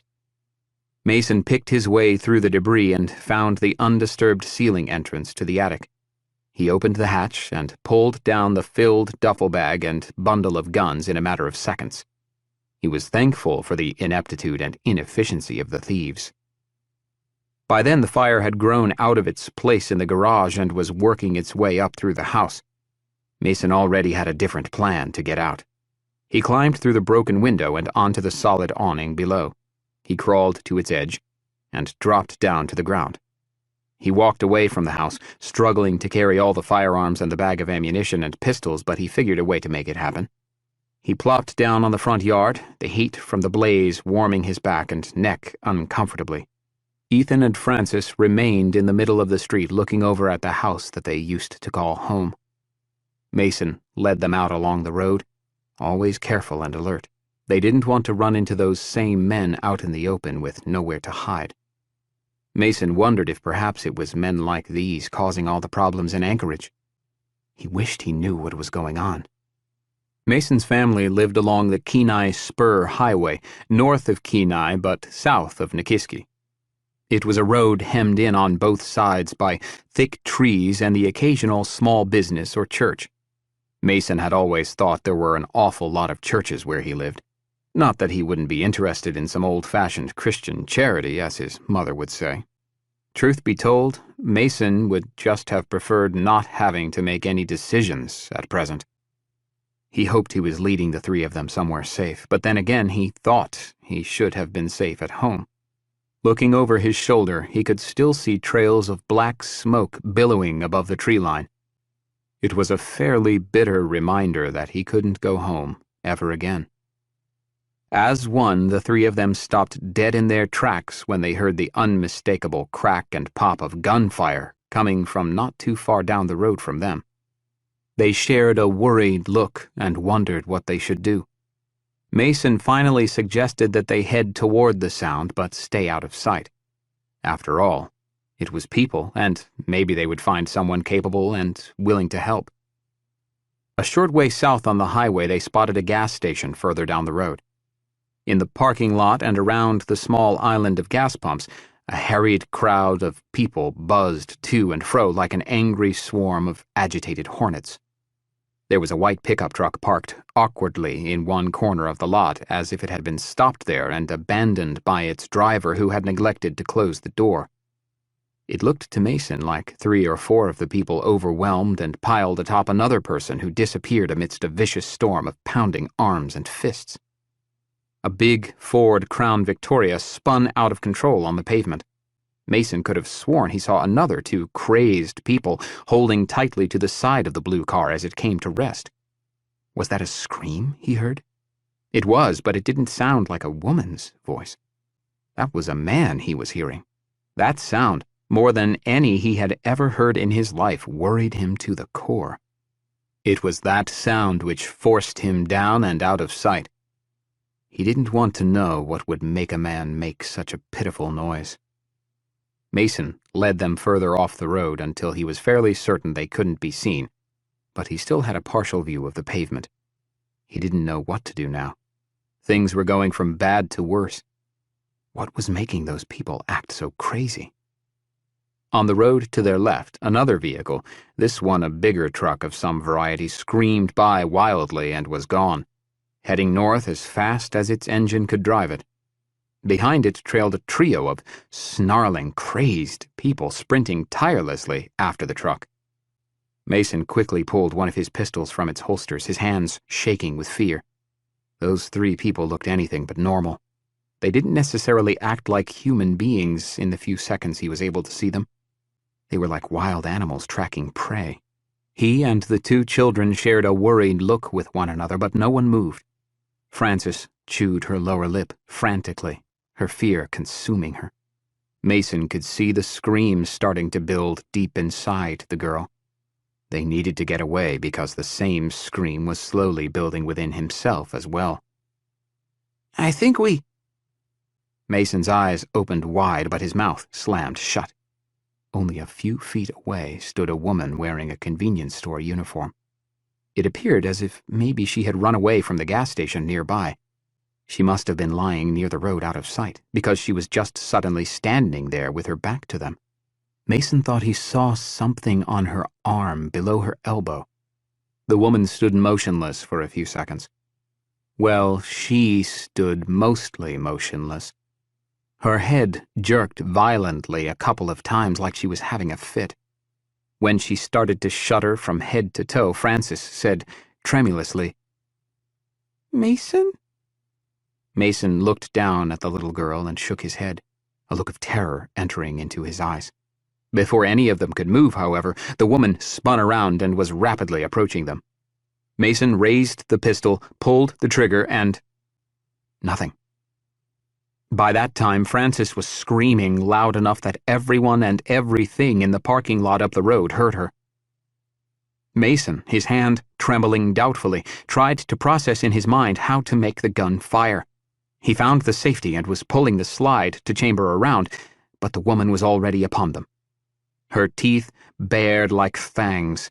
The fierce woman fell upon Frances, screaming and wriggling beneath her. Frances shrieked and then was quiet. Ethan, meanwhile, was kicking and punching the woman. Tears filled his eyes as he fought this woman to force her to release his sister. From below her attacker, Frances cried, "She's biting me! Make her stop, Ethan!" Ethan had kicked the woman in the side of the head until she looked in the direction from which his foot was coming. The final kick from his boot was delivered squarely and forcefully. The woman's head cocked back, and she rolled away, gurgling and choking with the rush of blood down her throat. Ethan reached down and lifted his sister to her feet. Turning about, Ethan led them blindly deeper into the trees. Mason was now following the two kids. It felt like he was walking in a haze. He didn't notice it when Ethan and Frances disappeared from view. They may have stopped to rest and he passed them, or perhaps they shifted right while he went left. Either way, he found himself alone. When he stopped, the only sound Mason could hear was his own breathing. He was racked with guilt. He was supposed to be protecting those kids. He was supposed to have been the one leading them away from danger.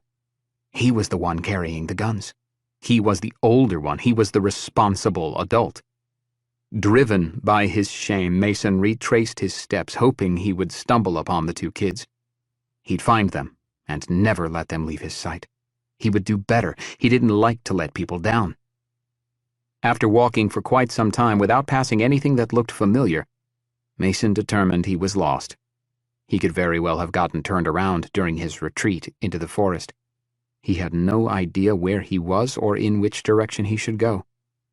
The sun was still overhead, though some ominous clouds were starting to press themselves into the sky like an aggressive splash of dark dye spreading on a canvas. Soon, the sun would disappear. The sun. That was it. He had found the sun through the thin, leafy ceiling of tree branches, leaves, and needles. He figured it had to be afternoon, which helped him get his bearings. If he kept the sun on his back, he should be able to find the highway again. And so in that direction he walked until he found the road. It wasn't the highway that he found. It was a side street cutting through a neighborhood. He paused to look around and to rest his shoulders, which were sore from having the added weight of the bundle of rifles and shotguns clipped onto his backpack. Looking around more closely than the last time he had approached civilization, he was comfortable there was no one lurking near to him. He sat down amidst the trees which bordered the houses, small professional buildings and specialized retailers and boutiques. He could smell smoke wafting on the breeze and quickly determined it was from another burning building. He wondered if those horrible people had perhaps preceded him there as well. When a group of 4 or 5 harried souls emerged from one of the houses and ran across the street, he almost shouted to them to wait for him. Before he could get a word out, an animated mob appeared in the street on both sides of the group. Hemmed in, they lashed out with firearms. They used shotguns and handguns, creating a roar of echoing cracks and pops. They weren't able to shoot fast enough, though. In a matter of seconds, the group of people had been overwhelmed and savagely attacked. It looked like the larger crowd was eating the others, but that couldn't possibly be the case. It was likely just Mason's imagination getting the better of him. Transfixed, he couldn't take his eyes away from the assault. The struggling was done, apparently, because the crowd was no longer fighting whoever was beneath them. It looked like they were scavenging. Wait. No. Both his original assumption and his worst fears were confirmed when one of them pulled back from the group and retreated with what was undoubtedly a blood-dripping arm that had been wrenched from a body. Like a primitive beast, relishing its fresh kill, the man gripped the limb and proceeded to gnaw on it hungrily, tearing away chewy bits of flesh with his grinding teeth. He barely chewed as he swallowed down the gory mouthfuls. From beneath the chomping and grunting sounds, Mason thought he could hear a faint whisper of a voice begging for the anguish to end. Mason slunk back into the forest while the crazed people were still distracted with their ungodly feast. Confused and trembling with fear, Mason wandered for a bit, not entirely certain he knew where to go. He couldn't imagine anywhere being safe. Everywhere he went, things were getting worse. He lost track of time and only became aware of its passing when he realized in terror that it was getting dark. He couldn't imagine being alone, in the dark, lost in the woods. He also noticed that he could see his breath. Instinctively, he stopped dead in his tracks. He could see movement to his right, but he was afraid to look more closely in that direction. He reasoned that if he didn't acknowledge it, then maybe whatever it was wouldn't notice him. Mason quickly dropped down, trying to hide amidst the lingering but fading autumn foliage. He heard a loud crack and then a zipping pop near his head. Mason heard a pair of people speaking. Do you hit it? I don't know. Looked like it. What should we do? Mason waved his hands above his head and pleaded, Please, stop shooting. I don't want to hurt anyone. His voice was softened by the tears that were starting to fill his eyes. I just don't want to be alone anymore. One of them said, Well, stand up. Let's get a look at you. Mason thought about it for a moment, not sure if he should stand up or just try and crawl away. He didn't know if he could trust these men or not, but was afraid that he didn't have any choice. Full of trepidation, he stood slowly and looked more closely through the failing light. There was a bigger group than he had thought. In his stupor, he hadn't seen the group of people with whom he nearly collided. They were wandering much the same as he and were no less afraid. He counted at least 8 people, all adults. With hushed voices, the adults had a quick but sharp debate. They weren't certain if they wanted to allow Mason to join them. Some obviously thought it was a bad idea, judging by their body language. Some of the others started to nod their heads after one of those against it spoke. Mason felt his agitation rise. He didn't want to be alone again.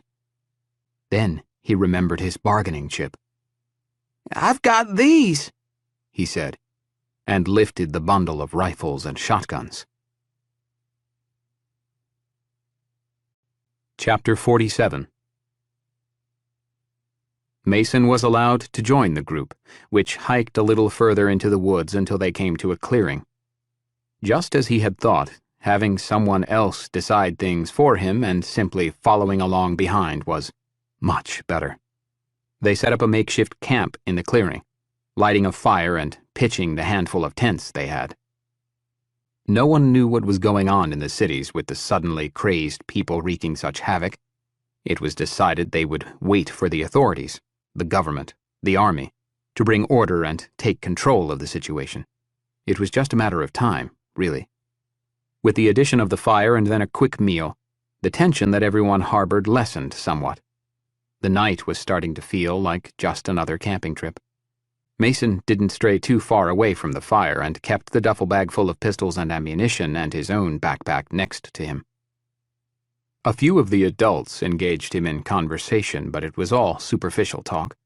Topics never ventured too far away from the weather, the season, and what each did for an occupation. A couple of the adults asked him about the guns and how he had gotten away safely with such a heavy bundle. Mason didn't give many details and avoided mentioning anything about the children he had abandoned in the forest. Having ignored his bladder as long as he could, Mason was finally forced to deal with it. He stood quietly, hefted his baggage, and walked to the edge of the trees. He was careful to find a spot where he could still see the fire, but was also shielded from view by trees and bushes. He stood there in the dark for a few seconds before he unbuttoned and unzipped his blue jeans. He had begun to relieve himself when he heard a wave of surprise followed by terrified screams sweep through the camp. Still urinating, he knelt down and tried to see what was happening. They had been found by some of the crazed people who had washed into the encampment like a dark deluge. One of the men squeezed off a couple of quick shots from his shotgun before being pulled to the ground by hands emerging from the night. The uneven shadows created by the flickering firelight cast the entire campsite into a hellish puppet theater. The gruesome struggle, shrouded in dancing darkness, was how Mason envisioned hell. Blood, tears, growls, biting, tearing, chewing. All lit in uneven firelight which came and went with the gentle breeze, causing the eye to only catch passing glimpses of horror, like the images of a whirling nightmare. Using the loud mayhem behind him to mask the sound of his own footsteps, Mason did what he had done throughout the entire day.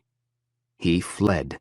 Despite their weight, he was still carrying his bundle of weapons and now understood that he could use them as currency. His arms ached as he switched from carrying with his right to his left and back again. He didn't dare entertain thoughts of surrendering his cargo and so endured the discomfort to the point of his arms burning themselves numb. He finally came upon an abandoned automobile, a sedan, which had likely been stuck in the mud for years, judging upon the amount of leaves, dirt, and debris that had gathered on its windshields. Mason opened one of the doors and sat. His legs were as tired as his arms, but it was his poor mind which was suffering the most.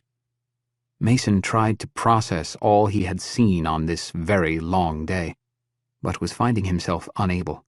His grief and guilt hitting him in inexorable waves. Mason began to cry. Ashamed that a man of his age would be crying, he tried unsuccessfully to restrain his tears, resulting in a few moments of uncontrolled choking, which only served to make him feel more ridiculous and less manly. Poor Mason was miserable, and that was how he felt until he drifted off to sleep. His nose filled with the rank odor of mildew, moisture, and rotting upholstery, Mason awoke the next morning only slightly more rested. He was drawn out of his sleep by a not-too-distant engine sound. He thought that maybe it sounded like a bus or some other big vehicle. Maybe it was the military. He'd never heard a tank before, but thought it might sound similar. For a brief moment, his fear faded and a tinge of hope returned. Stiffly, he crawled out of the car and relieved himself despite his uncontrollable shaking. He could see his breath and his stream of bright yellow urine created its own steam. With a sense of purpose and urgency in his step, he stepped toward the engine sound. He was closer to the main road than he had thought. As dark as it had been the night before, he had figured that the streetlights and business neon signs must not have been working, and that the electricity was off. Before he had completely cleared the tree line, he could see the activity. There were 4 men, and at least 2 of them wore what looked like military uniforms. Another of the men was wearing all black, jeans, t-shirt, baseball cap, and boots. The men all carried assault rifles, too. That was enough for Mason. The men had started a mid-sized shoreside petroleum tanker truck and were trying to clear the other vehicles from around it. They also were loading supplies from some of the trucks into the back of a big black pickup truck, which nicely matched the man in black's outfit. Mason emerged from the trees and walked purposefully toward them. He was about to shout to them when there was some commotion nearer to the men. There were shouts, then men running, followed by shooting. Mason regretted having shown himself at all, afraid that maybe his luck was following him once again. Would his presence cause more death? Not this time. The men backed themselves into a tight circle and began to shoot methodically at some other people running at them, attacking them. Wellington's squares had never fended off a cavalry charge as efficiently. The men fired calmly and deliberately.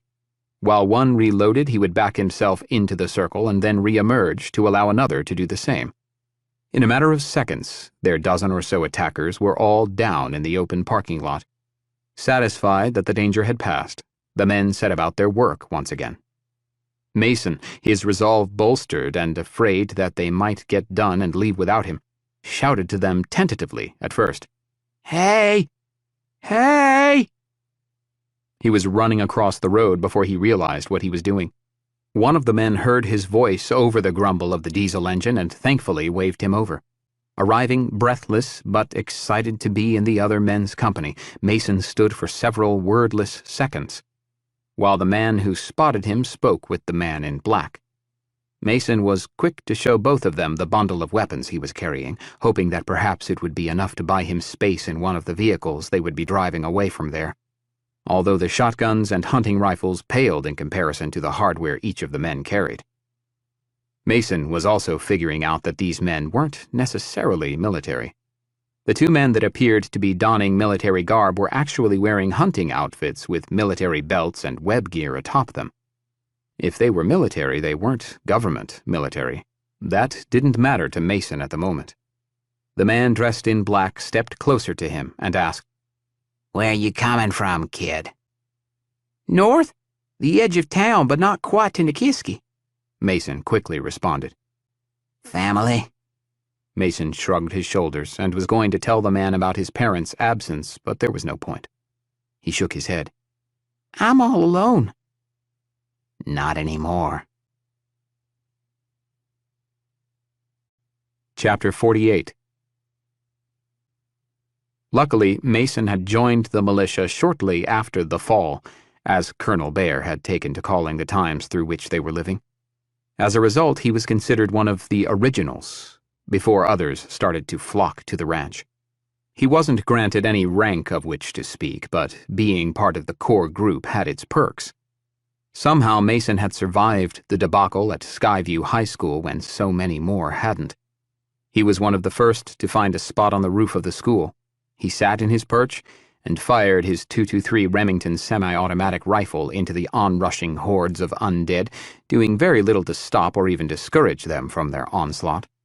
When the smoke started to rise up around them, Mason was tempted to find his way down and try to run away, but then both Colonel Bear and Carter appeared on the roof.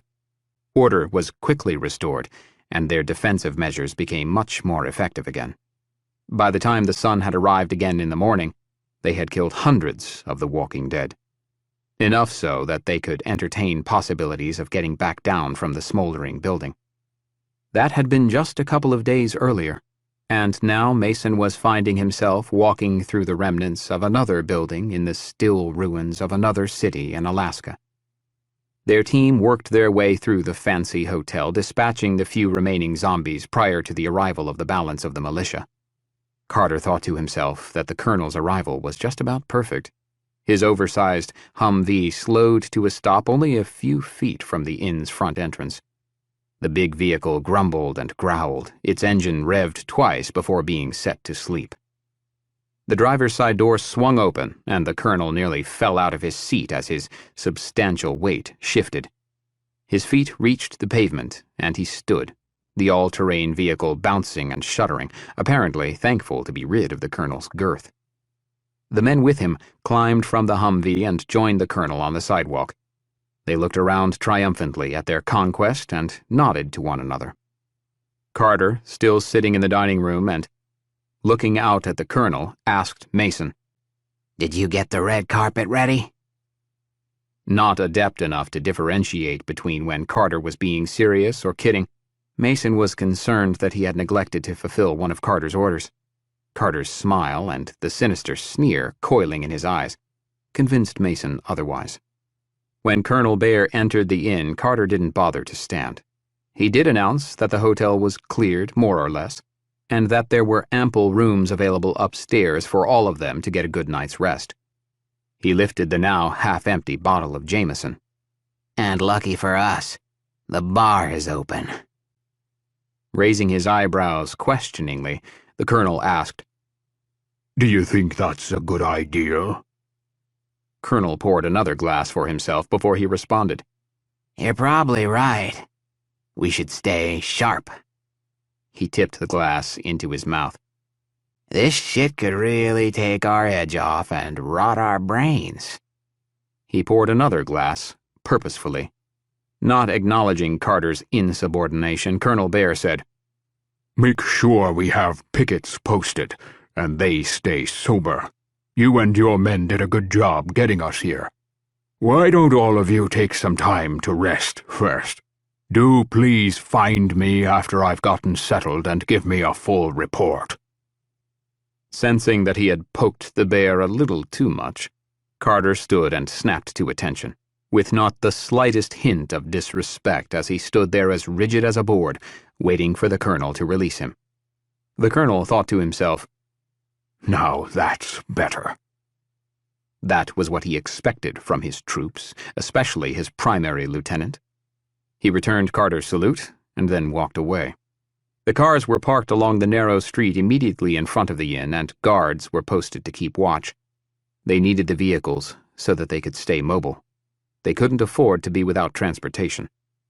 They only had 6 vehicles with them, including the camper, which was parked behind the colonel's Humvee. Using the camper's roof as an elevated guard platform, they kept a watchful eye over everything without having anyone in any significant peril. The city was quiet, but not quite peaceful. A menacing presence found its way into the darker shadows and lurked just out of sight. The men standing watch could feel it like piercing eyes upon them. The inn's walls held the presence at bay, but peace was still an elusive thing. Seeking his own shelter, Carter was happy to find another bottle of Jameson tucked under the bar. He selected a basic room on the 2nd floor that hadn't been used recently, and still had its bedding tucked neatly into its corners, and turned down like it was waiting for him. He retired for a bit of a rest, while the tasks of preparing the hotel for the night were done according to his instructions. He sat in a chair and held the television remote, pretending to surf through channels and finally settling on a program of his choosing.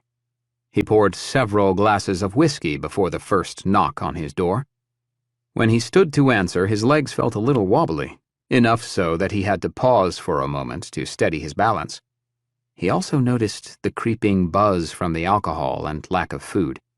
He lit a cigarette and took his time crossing the room. The colonel huffed in irritation when Carter finally answered the door. He spilled into Carter's room, filling it with his strong breath and persistent body odor. He filled the chair in which Carter had been sitting. "I see you've made yourself comfortable," he said loudly. He lifted up the glass Carter had been using and finished the whiskey already in it, refilling it afterward and drinking that as well. He looked at the room. "You picked out a nice place. Is it solid? Can we defend it?" Carter went to one of the windows and opened it to let in a breeze and some fresh air, which reeked of the sea. Trying to decide which stench he preferred, Carter elected to keep the window open for the moment. We only have to worry about any of that if we plan on being here more than just tonight. What is the plan, sir? Listen, I put up with your attitude downstairs, and in general for the past few days, but it's gotta stop. Do you understand me? The colonel said.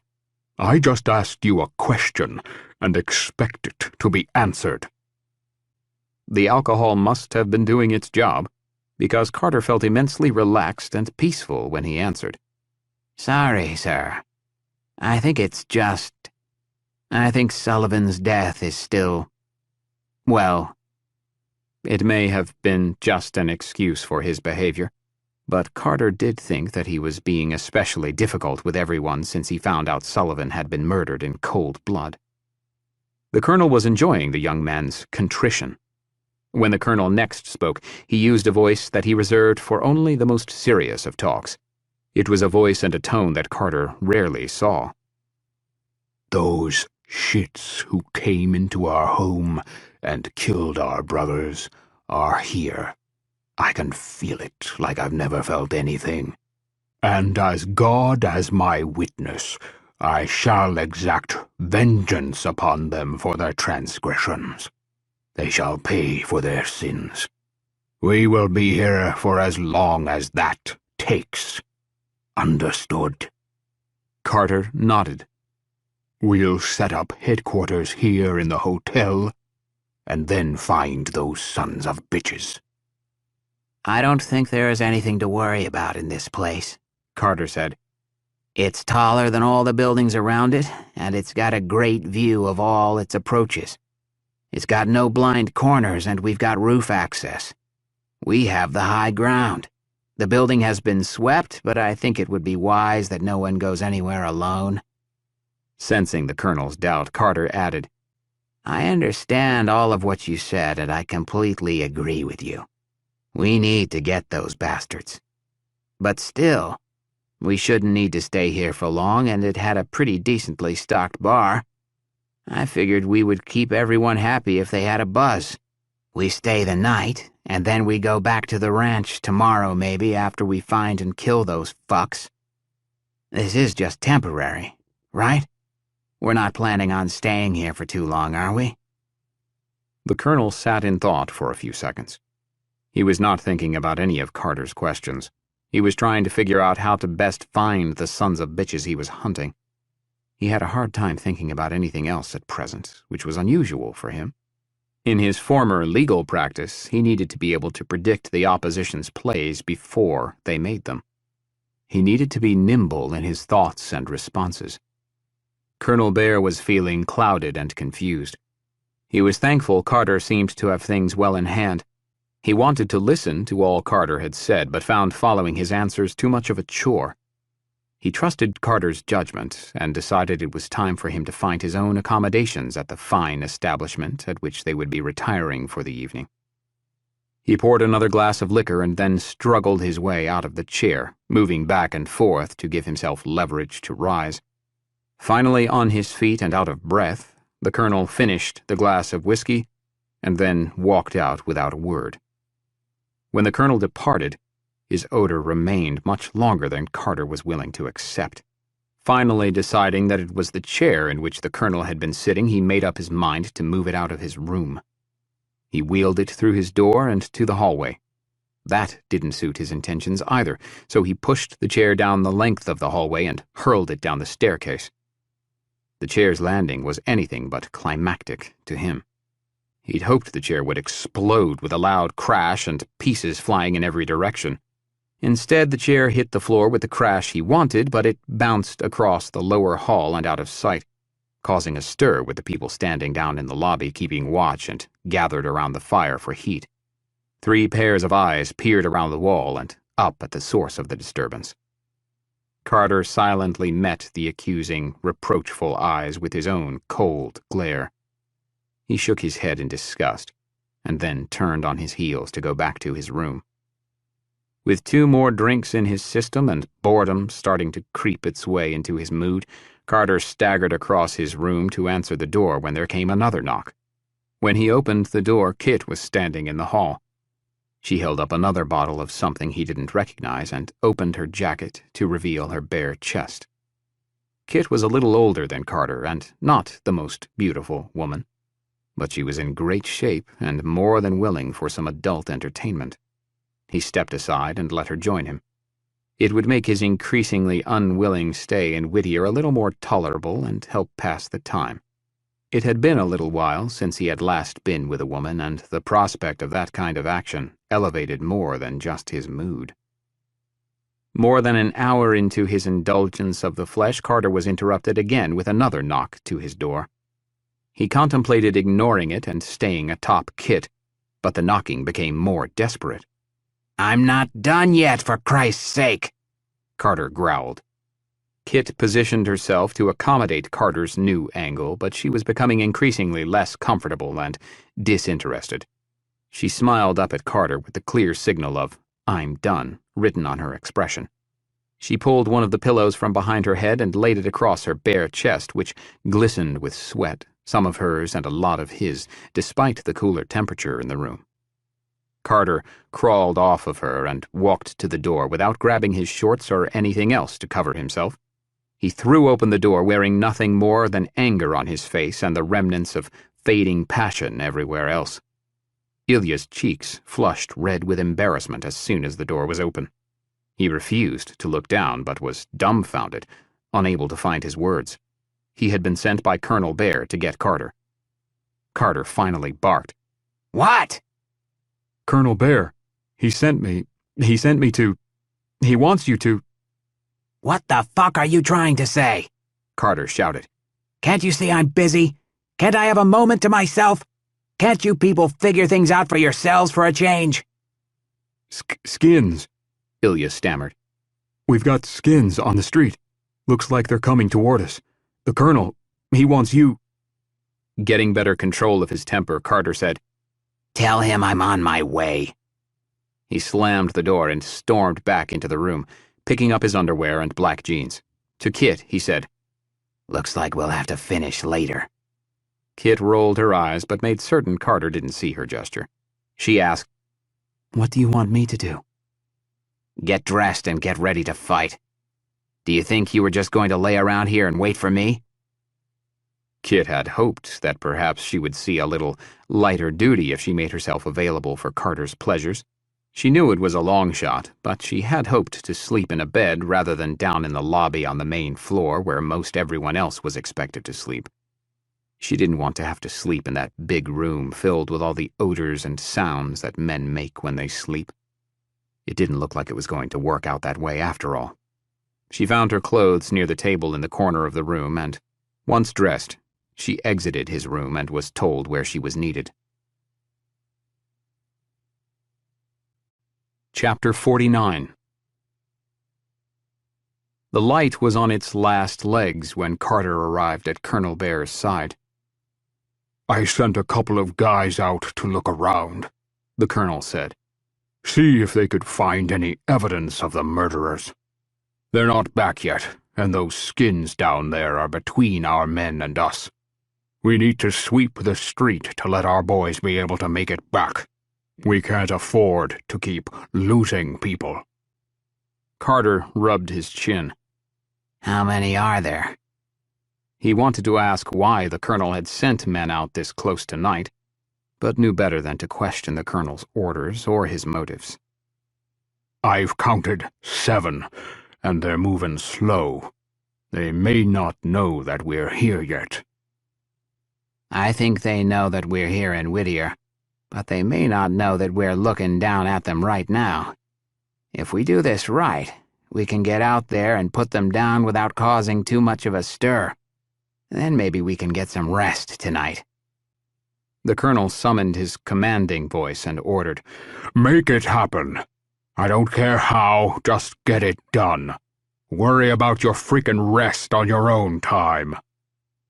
Seething with anger, Carter descended the stairs into the group of militia gathered, but keeping a low profile on the ground level of the hotel. To all of their questioning, worried faces, he said, "No guns." He walked to the front door of the hotel and opened it with gusto, attracting the attention of the moving group of undead changing their trajectory toward him. Carter stepped onto the street and blew some kisses at his would-be assailants. "Batter up," he said. Seeing them come at him, Carter was able to deduce much about them within seconds. There were 7, but there were 2 more trailing some distance behind. They all moved with the same dexterity and grace of alabaster sculptures. Whatever skin was showing on the walking corpses was weathered to an inorganic tone that approached slate and was pocked with open and festering sores and untreated wounds. Their arms flailed, reaching for him as they got closer to Carter, standing stock still in the street. When the things neared arm's distance from their quarry, their subhuman moans, voices of the damned, filled the street with their poison. Choosing his moment perfectly, Carter leaned back on his heels and swung his modified wooden bat in a wide arc in front of him. He had driven sharpened metal wedges into the bat's sides, making it into a lethal, medieval-looking mace. When his weapon struck, the multiple blades wreaked havoc. If he struck his target just right, he could cut straight through bone and sever the top half of its skull with very little effort. With his first 3 controlled swings, he was very nearly able to do that to 3 different creatures. He stepped confidently into the thick of them before any of the other militia people had joined him. When the quarters became too tight to swing his bat, Carter dropped it at his feet and pulled his long hunting knife. He kicked and punched and stabbed, spinning in a whirling tornado of death. With his swinging blade, he cut off fingers, slashed throats, and gouged eyes with impunity.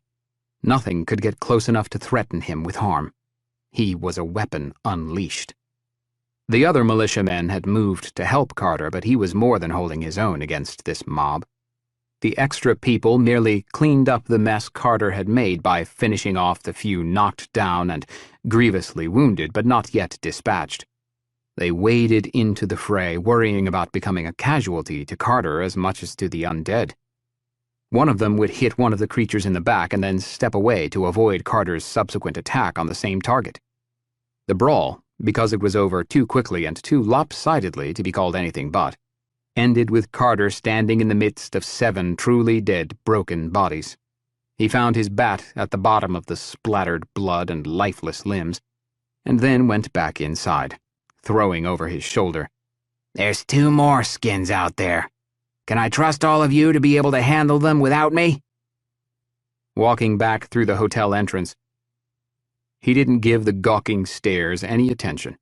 He was suddenly struck with a desire for a hot shower, and that was his entire focus. The shower was where he could lose himself so long as the water stayed hot. For him, a shower usually meant much more than simply cleaning himself. Showering was a retreat from expectations and disappointments. He could be alone with his thoughts and sort out the plans he was always hatching. Knowing a shower was not in the offing, he asked everyone, "Where's Kit? Send her to my room with another bottle of... hell, I don't care. Whatever is left down there. And I don't want to wait." With that, Carter walked back up the stairs, went into his room, and shut the door behind him. Moments later, Kit scurried up the stairs with a bottle in her hands. Her demeanor was anything but excited as she made her way to the door. She paused outside and knocked. When the door opened, she stalled in the doorway before entering, not sure what might greet her on the other side. She entered hesitantly, and when the door closed, everyone in the lobby felt both sorry for her and thankful that it wasn't one of them who had been summoned. They all believed she was about to face her own battle with Carter, and none of them envied her misfortune. Chapter 50. Jerry and Danny had been sitting on the balcony for quite some time before either of them said anything. For Danny, it felt like an eternity. At his age, silence was exceptionally difficult. He defined himself and developed his ego in relation to the world around him through speech. Danny needed to know that his place in the world and his understanding of that world were within his control. His words were some of the few things of which he did have complete control. For this reason, and to demonstrate his understanding of such mature matters, Danny finally asked, "You thinking about Claire?"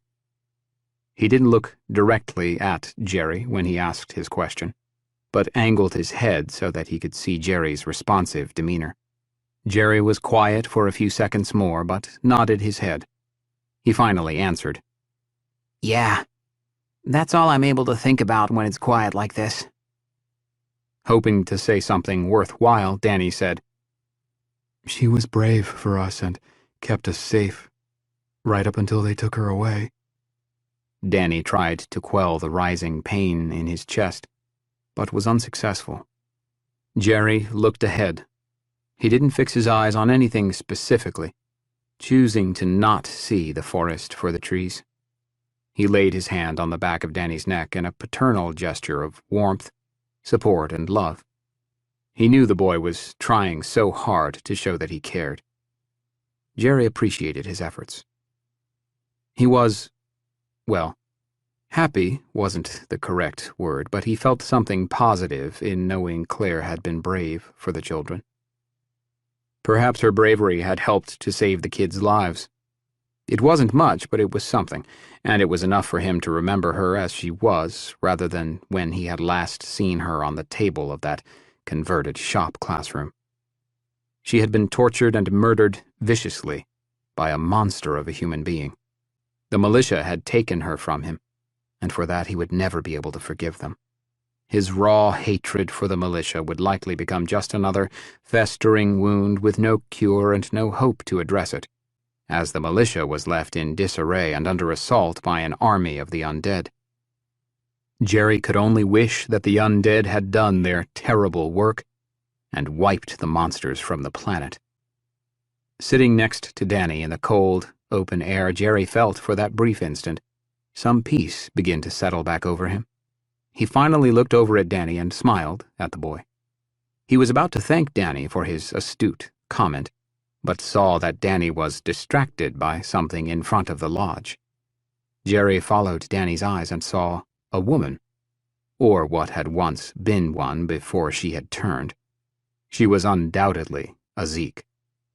Moving with a determined pace down the long driveway from the main road, the Zeke was partially hunched over like a wild animal. Her head twitched back and forth, scanning for prey to either side, perhaps hiding in the trees.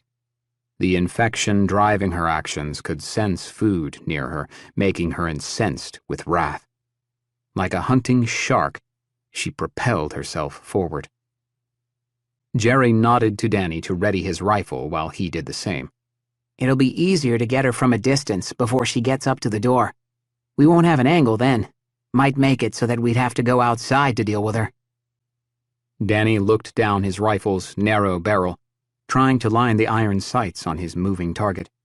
He fired, but the bullet hit the pavement behind her, skipping off into the forest. His second shot fared no better. Correcting his posture a bit and holding his breath this time, Danny's third shot hit the woman in the abdomen. "Nice shooting, Tex," Jerry said.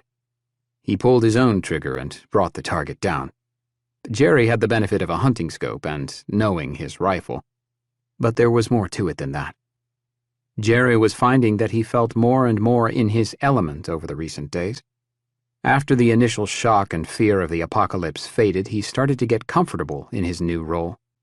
If it hadn't been for Neil, none of them would still be alive, but Jerry also acknowledged his own contributions. If asked, he would likely admit that his new confidence was a result of his recent but tragically brief romantic relationship with Claire. Somehow he felt more like a man, and more comfortable in his skin. Jerry said, "That was a great shot. She was moving pretty fast." "Thanks," Danny replied. "I think playing video games may have helped. Don't tell my mom, though. It was just like on a game, only louder." Looking back out in the direction from which the Zeke had come, Jerry said, "And thanks for what you said about Claire. You're right. I can't stop thinking about her. I wish there was a way for me to be able to." Danielle burst through the patio door at that moment. She looked at both Danny and Jerry and then out toward the trees. "What the hell are you two shooting at?"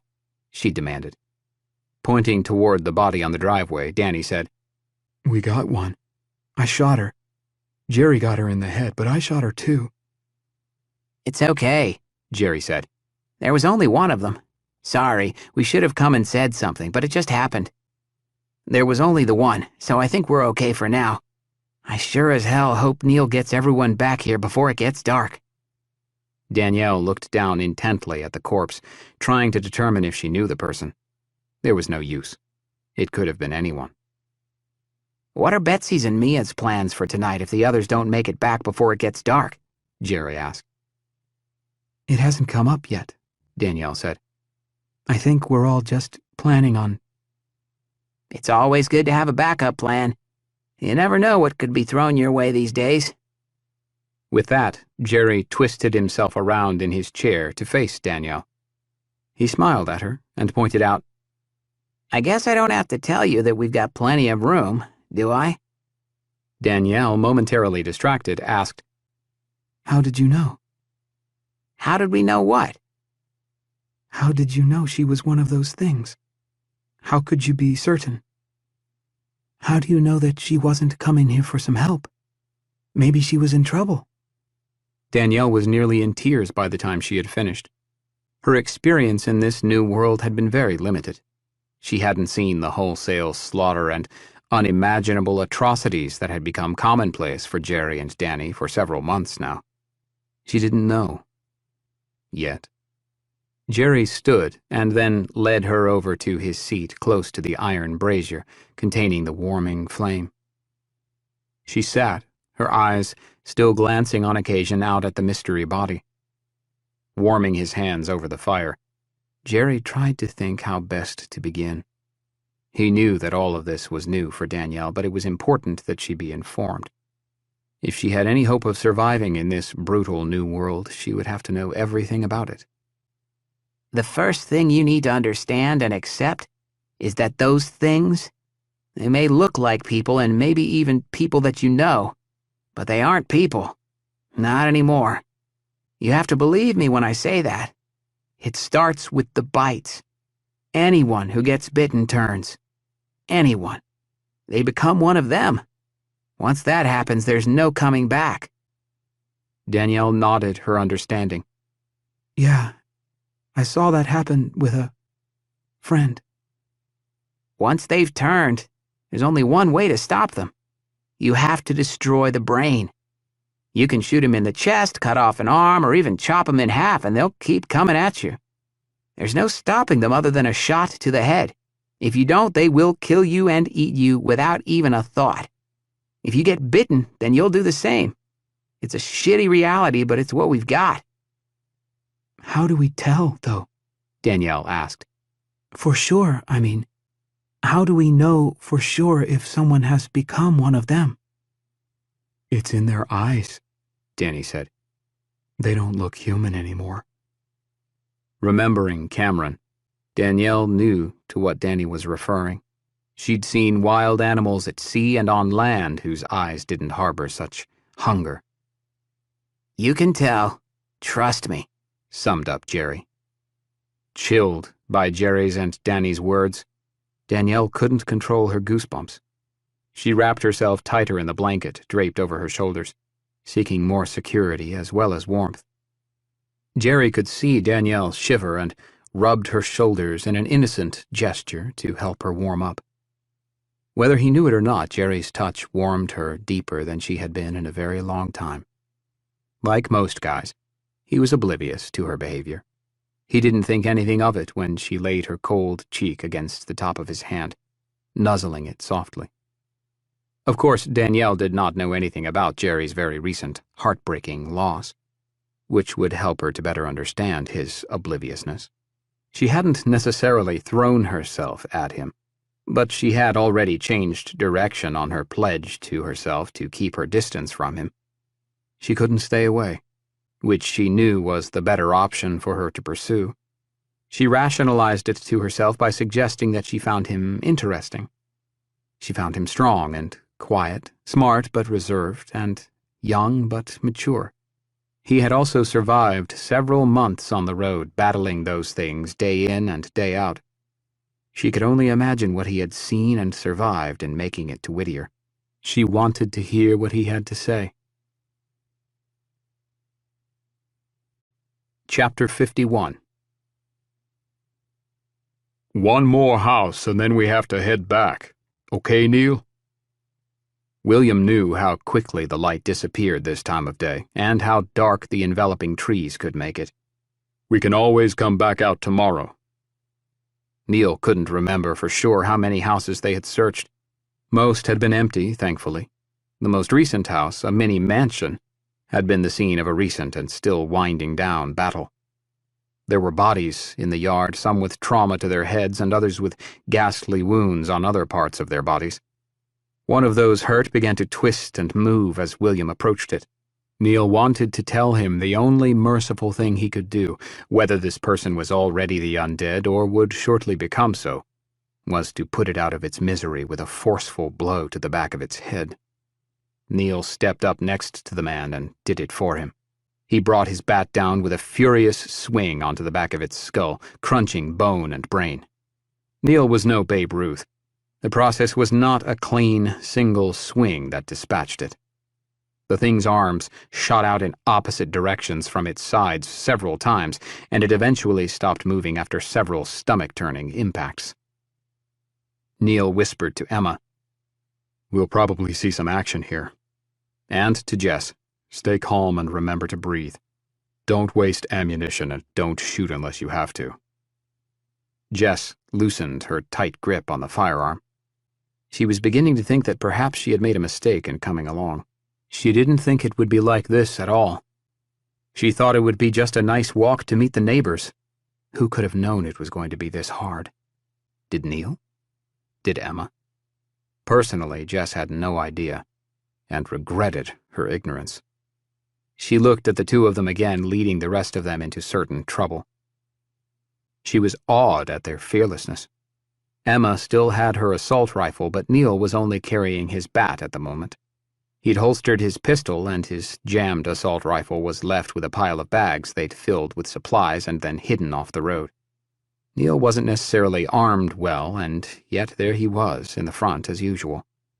Jess hovered between appreciative awe and bewildered doubt, watching Neil. They hadn't even reached the front door when they heard a gunshot from inside. The five of them dropped to their knees and listened, wide-eyed and breathless. Neil was the first to get back to his feet. "Someone's coming," he said. Jess's vision faded out to black and then slowly back into focus. She had certainly made a mistake leaving the lodge. She should have known better. But how did he know someone was coming? She couldn't hear anything. She heard the footsteps from inside the house, growing louder. "It sounds like only one of them," Neil said. "Hold your fire. Maybe I can bring it down without making a lot of noise." Emma heard him but reserved her opinion. If one of those sons of bitches came running out of that house, she couldn't promise she wouldn't pump a few rounds into it just for fun. With each progressively closer footstep, she felt her heart rate increase. Raising her rifle, she peered down her barrel, bringing the doorway into her sights. It would be so easy and quick. She concentrated on her stance and her breathing, again hearing Dr. Caldwell's ghostly voice in her ear. It was similar to the voice of a television on in the background as sleep gradually overtook her. Jess may have been crying, but she was slowly backpedaling toward William and Gordon, trailing behind. She couldn't find enough spit in her mouth to swallow, which solicited a bit of a gag reflex in her. Jess looked at the two men now flanking her, their eyes no less frantic than hers. This was new for all of them. The footsteps were in the front room and about to burst through the front door. Everyone in the front yard jumped when they heard another gunshot just as the front door was thrown open, threatening to come off its hinges. Neil saw what was happening and shouted, "No!" just as Emma pulled her trigger. It was a man, a living man, and not a Zeke. The man's eyes were stretched wide with fear and surprise. He didn't expect to see Neil and the four people with him in the front yard. The man running out of the house flung himself down off the porch as Emma's bullet hurtled past his shoulder and into the forehead of the ghoul chasing him out the door. Realizing she had just saved the man's life, Neil tried to settle himself down again. He had been deathly afraid that Emma had unknowingly shot the man by mistake, an error he had dreaded would eventually result from their hyper-vigilant actions. He looked over at her and asked, "How did you know?" Emma said, "He had a gun. Zeeks don't carry guns." "Glad you noticed that." From the ground and still trying to find his breath, the man who'd run from the house said, "Thanks. I'm Abdul Maine." Chapter 52. With a voice that still harbored a hint of French but was heavily influenced by his adopted Jamaican, Abdul explained to them that he was the last person still alive in the house. Everyone else was either dead or had run off. When he spoke, his words resembled summer, even if the words belied a nightmare. "When you say dead," Neil asked, "what do you mean exactly?" Emma and Jess stepped apart, revealing the body of the woman who had been chasing him. Emma cleared her throat and directed his eyes to the body. With an edgy humor in her voice, she asked, "Dead like she was, or dead and not getting back up dead?" Abdul knew exactly what she meant. He'd seen it happen before, but he still didn't understand it. Dead was supposed to mean dead, but it didn't any longer. Dead could mean something tragically and horrifically different these days. He shrugged his shoulders apologetically. He didn't know with any certainty which of the several bodies he had seen were dead permanently or not. The sounds coming from inside the house answered that question for all of them. An inhuman noise echoed from somewhere within the big empty house. William hesitantly asked, "So, now what do we do?" "What do you mean?" asked Emma. "Do we need to go in there after them or what?" Abdul looked at each of them, hoping for someone to shake their heads. He knew they had to deal with them or possibly face them again some other time out of their control. He didn't want to admit it, but they were right. "How many do you think are in there?" Neil asked. "What should we expect?" Abdul stood up, looking each of them in the eye. His skin was very dark, much darker than William's, which made the whites of his eyes look iridescent. He held his head forward slightly so that his words were directed toward his audience's feet. "You know, I always hated guns. Seems like sometimes I can't think of a time when they wasn't around. Doesn't mean I got to like them, though." He held out the pistol in his hand, as if measuring it with his palm. His smile was uncomfortable and forced. Abdul's eyes filled with tears as he focused them on the silver automatic pistol in his hand. Emma guided Abdul's hand to his chest, closing it around the pistol. "We do what we have to, Abdul. It's as simple as that. You can't punish yourself. If I was one of those things, I'd want you to put me out of my misery too. Think of it as being merciful. Wouldn't you want the same?"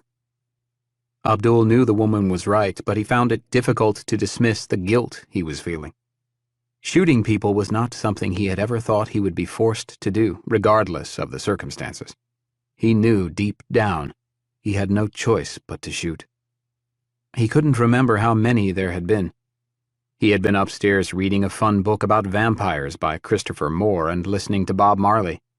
Like most of the people in the unfinished Grand Lodge, he was a refugee, sleeping in a room on the second floor. He had withdrawn from everyone in a form of self-exile and only came out to face the others for meals, which had grown sparse over the past few days, and rarely left his room more than once a day. His solitude was a form of penance in his mind. Abdul blamed himself for bringing the deadly plague into Whittier when he brought that young man to the city back on that first day. He could not have possibly known what he had unwittingly done, but the guilt and the shame of his bad luck haunted him. He held himself responsible even if everyone else had absolved him of his assumed sin. Abdul thought often of his wife and children back in Gambia, West Africa. In his darker hours, He envisioned them facing the same horrors he had endured, but without him to look over them. He chided himself for not being with them. He should be with his family.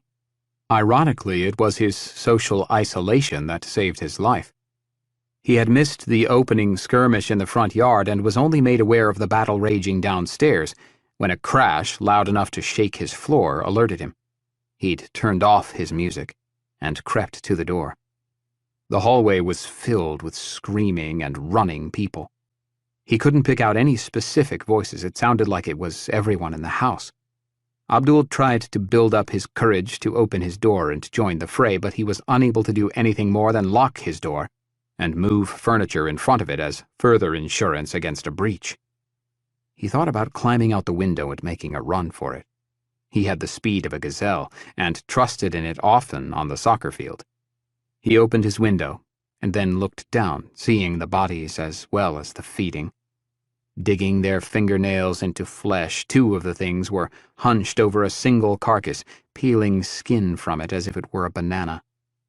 The nausea and ripple of fear striking through his body in tandem were enough to bring him to his knees. He kept thinking to himself, "It can't be happening again. Not again." The noises in the hallway subsided slowly, giving Abdul hope he had been spared. He was just beginning to breathe a little easier when he was startled by 3 quick cracks in the hallway outside his room. He realized there were splinters of wood on him and the floor, leading him to look at this door. There were 3 small holes at approximately head level on his door. On the heels of the gunshots, Abdul heard a hand-to-hand struggle in the hallway and a woman's desperate voice. Abdul leaned against his door and looked through one of the holes into the hallway. There was a woman at the other end of the dark corridor battling with someone else. The way in which the 2 people were knotted, it appeared as if it was a single creature with extra arms and legs. Panting, grunts and growls filled the shadows and slithered through the new bullet holes on his door. Abdul saw a body on the floor in front of his door, and a few feet from that was a shiny silver handgun. His field of vision was limited, and so he hesitated again. What if he opened the door and another one of those things was waiting for him out of sight? Watching the woman fighting for her life shamed him into opening his door. Holding his breath, he stepped into the hallway. The woman, a young girl with scared blue eyes and smooth skin, saw him, her expression filling with terror and hope. She screamed, "Get the gun! Shoot it in the head!" Abdul leapt from his doorway and snatched up the gun in one fluid movement. His hands shaking desperately, Abdul aimed the pistol's short barrel at the back of the beast's head and pulled the trigger. The bullet grazed the side of the creature's head, creating a long, bloody gouge and removing its ear. Unfortunately, the bullet continued on, slamming into the wall above the girl's head and shocking her enough to set her off balance. Neither its new wound nor the sound of the gunshot bothered the ghoul. It took advantage of the girl's shock to sink its teeth into her forearm. The woman's scream threatened to tear the roof off the building and crash its walls. It was a scream filled with both pain and fear. Abdul quickly pulled the trigger again. This time his bullet found its mark, punching a very hole in the back of the creature's stubbly shaved head. Abdul was afraid he had only angered the ghoul because when the bullet entered its skulls, it stood straight up and lifted its gaping mouth toward the ceiling. It froze like that for a moment, while the small caliber bullet bounced around inside its cranium, scrambling brain matter. Without another sound, the monster crumpled to the floor with a thud. The girl looked at the ruined flesh of her arm. Abdul ran into his room and grabbed a towel from his bathroom. He wrapped it around her arm as well as he could, but the hand towel was soon soaked through with blood, which wasn't staunched by the cloth at all. No amount of pressure slowed the flow of the pretty girl's warm blood. They both knew they needed to run, but they both also realized she was in no shape to be moving at all. In a few short moments, the girl lost consciousness, mumbling unintelligibly. Abdul picked up a word here and there, but mostly what she said was gibberish. Though he was desperate to run, Abdul sat with her and held her hand until he saw that she was no longer breathing. In his head, he whispered a short prayer for her soul and his. He knew he needed to get away quickly. Abdul was on the 3rd floor of the lodge. He lifted his head, listening for any predators approaching from the staircases at either end of the hall. He was nearer to the stairs that led to the back of the house and emerged into a den. He crept down the hallway, flinching at every creak the floorboards made under his feet, and he noticed that the other bedrooms upstairs were all open. The first 2 were both wrecks. There were clothes, luggage, and furniture scattered in every direction. There was also a streaked, bloody handprint on the door jamb of the room to his left. Abdul's heart raced in his chest, his fear crowding in around him. He continued down the hallway and was in the process of passing the next 2 bedrooms. He didn't want to look in, but he couldn't resist. It looked like a balloon filled with red paint had been burst in the middle of the room. There were spattered patterns of blood on the walls, the floor, the ceiling, and the window, some of which were streaked and running.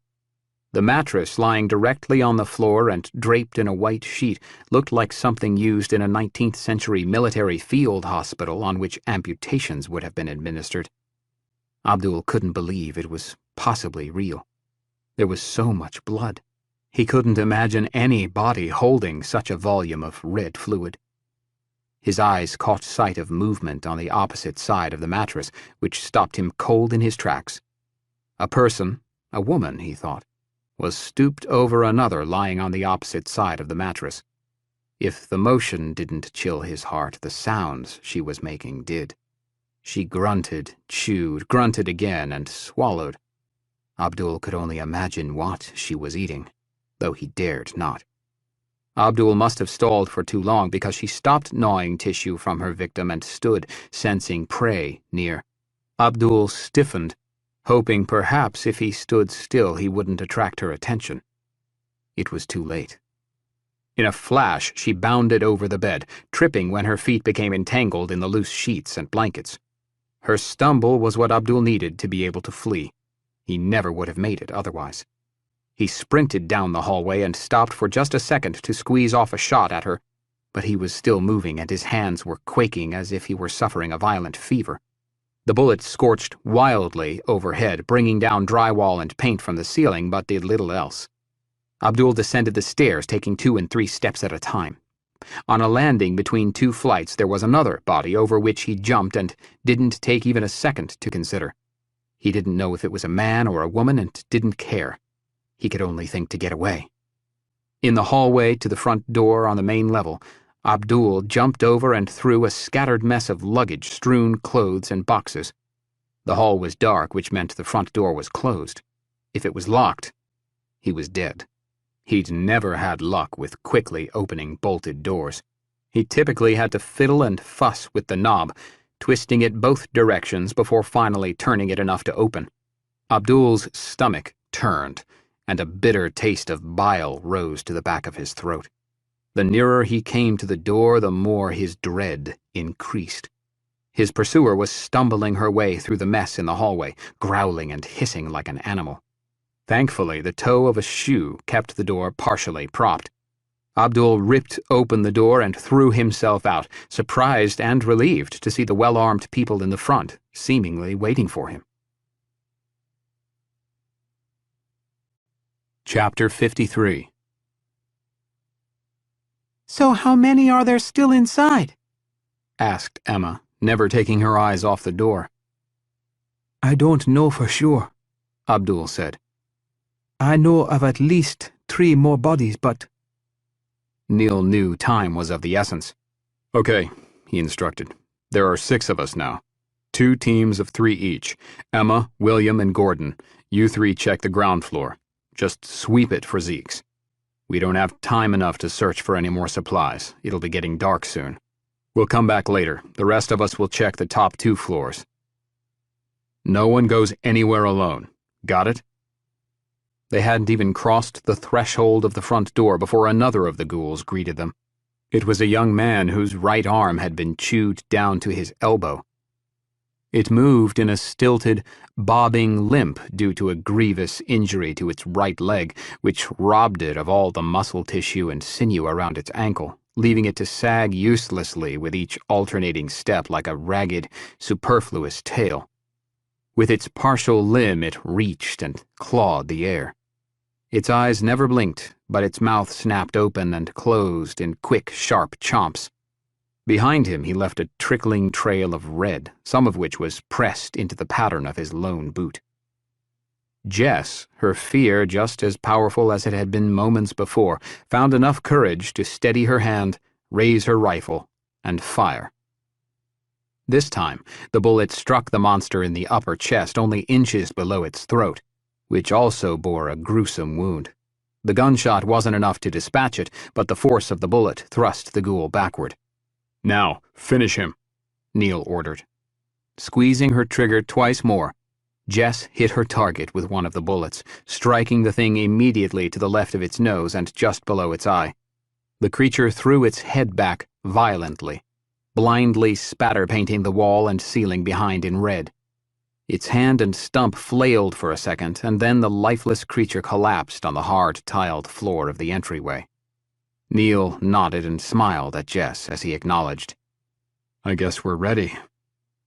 They pivoted into the house, pressed themselves against the wall while their eyes adjusted to the dimmer light inside. Neil flicked the light switch, but nothing happened. There are no lights out here. Abdul informed them. Only Coleman lanterns and candles. Neil scanned the room and saw one of the new-looking battery-powered lanterns on a table next to a reclining chair. Since their eyes were adjusting, Neil decided to leave the lantern where it was for the time being. No distractions. Clear the house and get out. They couldn't afford to push their luck. William asked Emma, Which way? There were rooms both to the right and left of them, as well as a hallway that more or less bisected the house.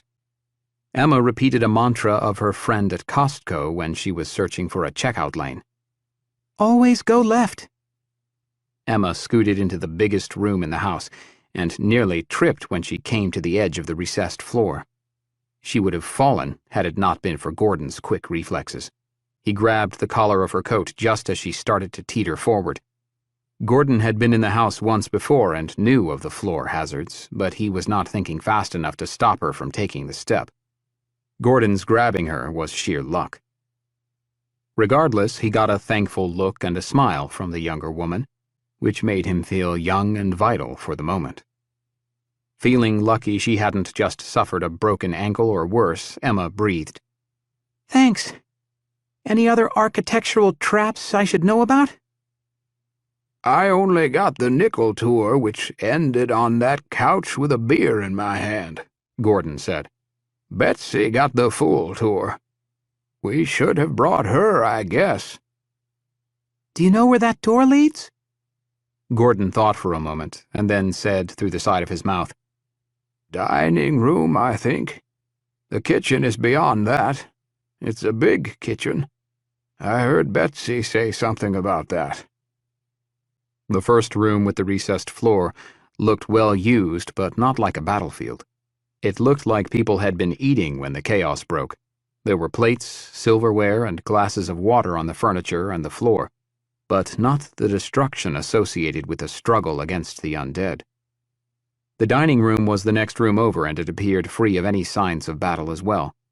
There was an abundance of food displayed on the table, waiting for diners to have their fill. Emma looked at the food, stalling long enough to pull a long pickle wedge from a jar and stuff it into her mouth. Detecting the eyes on her, Emma said, Sorry, I just can't resist a good pickle. The next room was separated from the dining room by a closed door. There was an open doorway on another wall which led into the bisecting hallway. It was in that hall that Emma saw the first evidence of any strife. There was a pile of clothes, some of which had spilled into the dining room, and a partially crushed cardboard box. There was also a streaked and still glistening dark stain on the light-colored corridor wall. Quieting the alarm bells ringing loudly in her head, Emma asked, Gordon, is there a door on the other side of the kitchen into the hallway, or is it open? Gordon shrugged. Like I said, I only made it to the first room.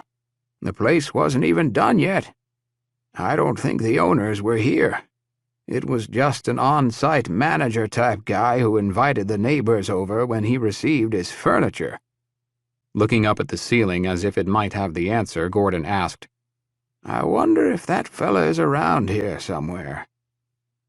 "I think maybe we should go through the hall," William suggested. "I don't really want to go through a door that can hide something on the other side. I think we should just—" They hadn't heard any footsteps and so were completely surprised by the young woman standing in the doorway. She was gaunt and as pale as alabaster. Her forearm had a single bite which had bled her dry. Gordon, still naive and hopeful, asked her, "Child, are you all right?"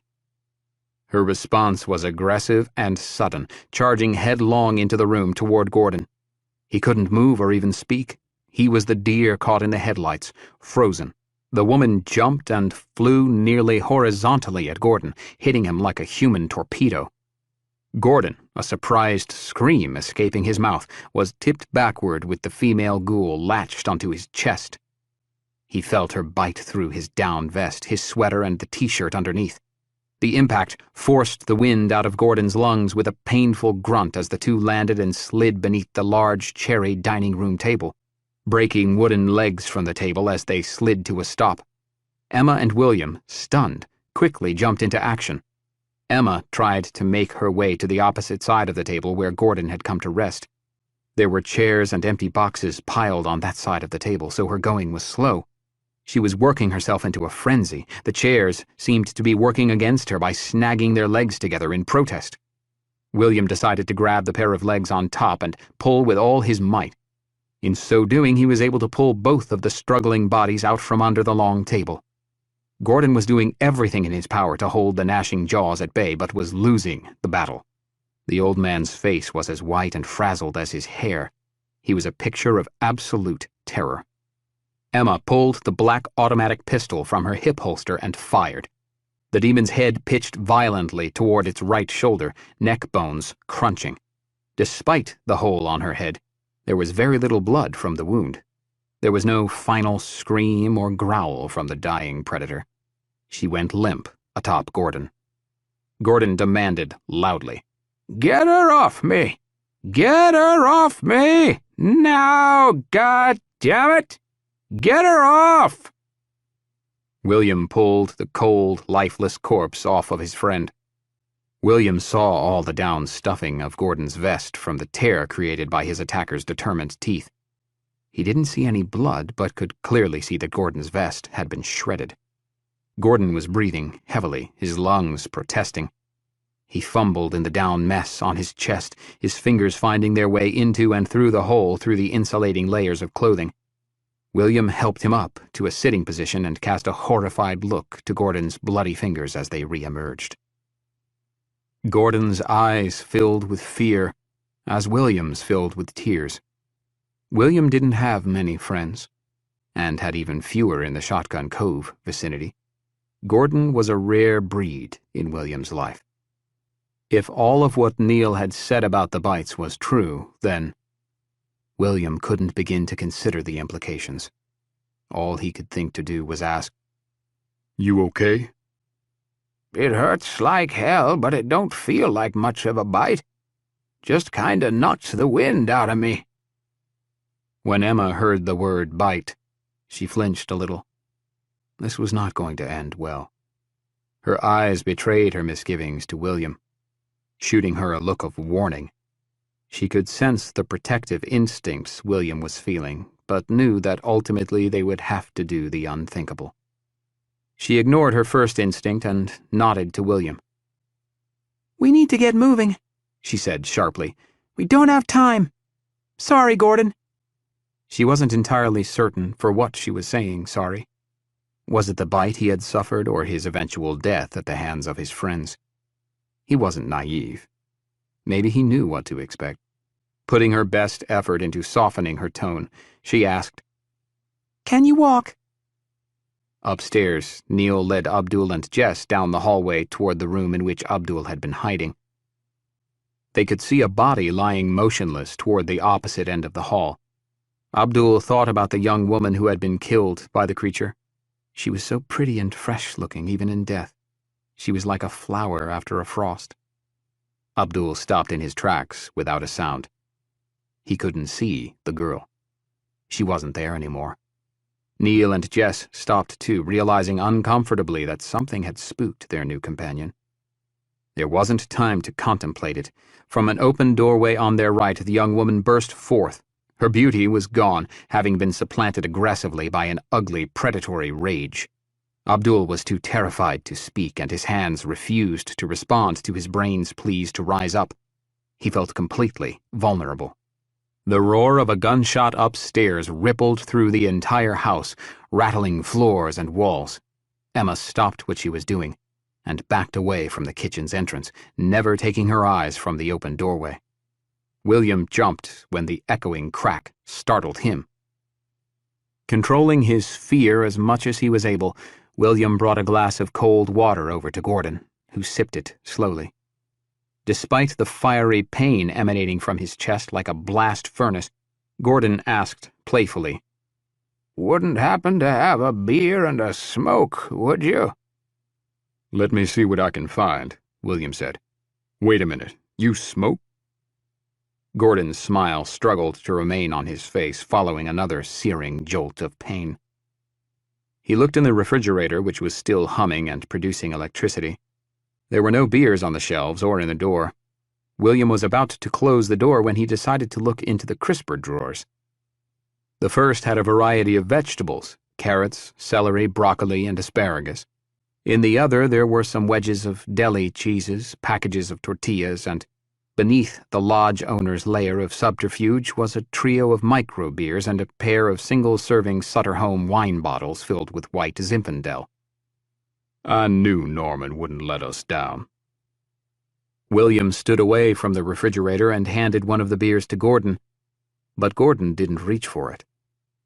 William was frozen with dread. He looked over at Emma, standing to William's right, and near a cutting block counter with a large assortment of knives. Emma was frowning in Gordon's direction, but not moving, which only confused William. He slowly stood, but maintained the refrigerator door as a barrier between himself and Gordon. "Gordon, I found you a beer. Here, man." William forced himself to take the plunge. He closed the door with his forearm and let out a long, labored sigh. His heart sank and his eyes swelled with sorrowful heat. Gordon was slumped forward in his chair like he had fallen asleep. When Emma spoke, her voice was stern and direct. "You need to leave the kitchen now." "But he may only—" William's voice was pleading and soft. He refused to believe that his friend was gone and wasn't even willing to consider the change that was fated to happen. For that reason, Emma knew she had to act quickly. She grabbed William's arm and led him into the hallway. "I need you to watch out for Neil and the others. They should be coming back down any minute." William tried to protest, but his words caught in the back of his throat, threatening to choke him. He stood motionless in the hallway, which is what Emma needed from him. She didn't want him to see what she was going to do. She walked briskly back into the kitchen, found the wood knife block, and removed a long, sharp knife. She positioned herself behind Gordon and laid her hand on his white scalp. She detected a change in Gordon's disposition. He moved slightly. She could feel a hint of a vibrating buzz begin to build in his skin. When his hand jerked, Emma was barely able to control her fear. She placed the knife's blade against the base of Gordon's skull. She tried to drive it into his flesh with a single thrust, but it wasn't as easy as she had anticipated. The flesh didn't part as she expected. And the blood. There was so much blood it spilled from the wound like a torrent, drenching her hands in its sticky, oily wetness. Feeling Gordon start to shudder, Emma worked more urgently and found the right angle to drive the kitchen knife deep into his head, destroying the brain in the process. With that done, Gordon calmed again and became still. Thinking quickly, Emma grabbed a kitchen towel from the counter and threw it down onto the pool of blood on the floor. The towel was clearly insufficient to clean or even cover the sanguine mess at her feet, but Emma thought doing something was better than doing nothing. She ran the still-functioning faucet over her hand, trying to clean the blood from it. Quietly, like the survivors of the grim battle that they were, the 5 of them climbed back into the Land Rover waiting outside. William sat in the driver's seat. He looked at the keys in the ignition and found himself lost in his memories. He hadn't known many of the people in Shotgun Cove well, but he was acquainted with all of them. These were people with whom he had planned to forge a life. He assumed that the same fate had befallen most, if not all of them. He didn't need to go to any more of the lodges to confirm his dark thoughts. For once, ignorance was preferred to knowledge. From the passenger seat next to him, Neil asked, "Mind if I drive us back? I'd like to see how this baby handles." William nodded slowly, but his vacant expression never removed its focus from the keys. Breathing in deeply, William couldn't make room for anything else. Without a word, he opened his door and let himself out. He walked around to the other side and sat down in the seat Neil had just vacated. The drive back to William's lodge was spent in silence. Most of the passengers stared out the windows at the passing landscape. The time was passing by uneventfully until Jess announced, somewhat startled, "Oh my God! There's another one of those things!" Leaning toward her and across Abdul sitting in the middle, Emma asked, "Where?" It didn't require much effort for her to spot it, because the thing was running toward them from the woods. It was sprinting with complete abandon, its blood-smeared face twisted into a devilish sneer. "What do you want me to do?" Neil asked. Emma grabbed her rifle and nodded to Neil, looking at her in the rearview mirror. Neil stopped the Land Rover and Emma threw open her door. Standing on the seat with her dirty boots, she leaned across the top of the vehicle's roof to steady her arms. She breathed in deeply, held it, and then let it go as she pulled the trigger on her rifle. She fired sparingly. Her first bullets skipped and skittered amongst the thin trees, but did not find their marks. Getting a little nervous, Neil asked, "Emma, should we just move on?" Emma peered down her rifle's barrel again. She could feel herself anticipating its next move, its next step. She pulled the trigger once again, and then dropped back down into her seat. Staring at the now motionless corpse lying on the forest floor, Neil said, "Nice shot." "I know." Chapter 54. Using every ounce of its celestial influence and clout, the sun was finally able to negotiate an appearance, even if it was only to bid all a good night at sunset. The warm slivers of light poked themselves through the persistent banks of low-hanging gray clouds that clung to the earth like a foul mood. Hanging defiantly on the distant horizon, the sun melted the creamy orange sherbet sky. Back at William's lodge, Neil sat with Jerry on the balcony that looked out over the front door. They sat quietly for a good long while. Each had more than enough on his mind to keep his thoughts occupied. The sunset distracted both of them momentarily, offering respite from the tempest threatening to burst in each of their minds. They watched the sun until the darkness and the clouds conspired against it and returned it once again to its exile. They hadn't said a word or even shared a look at one another.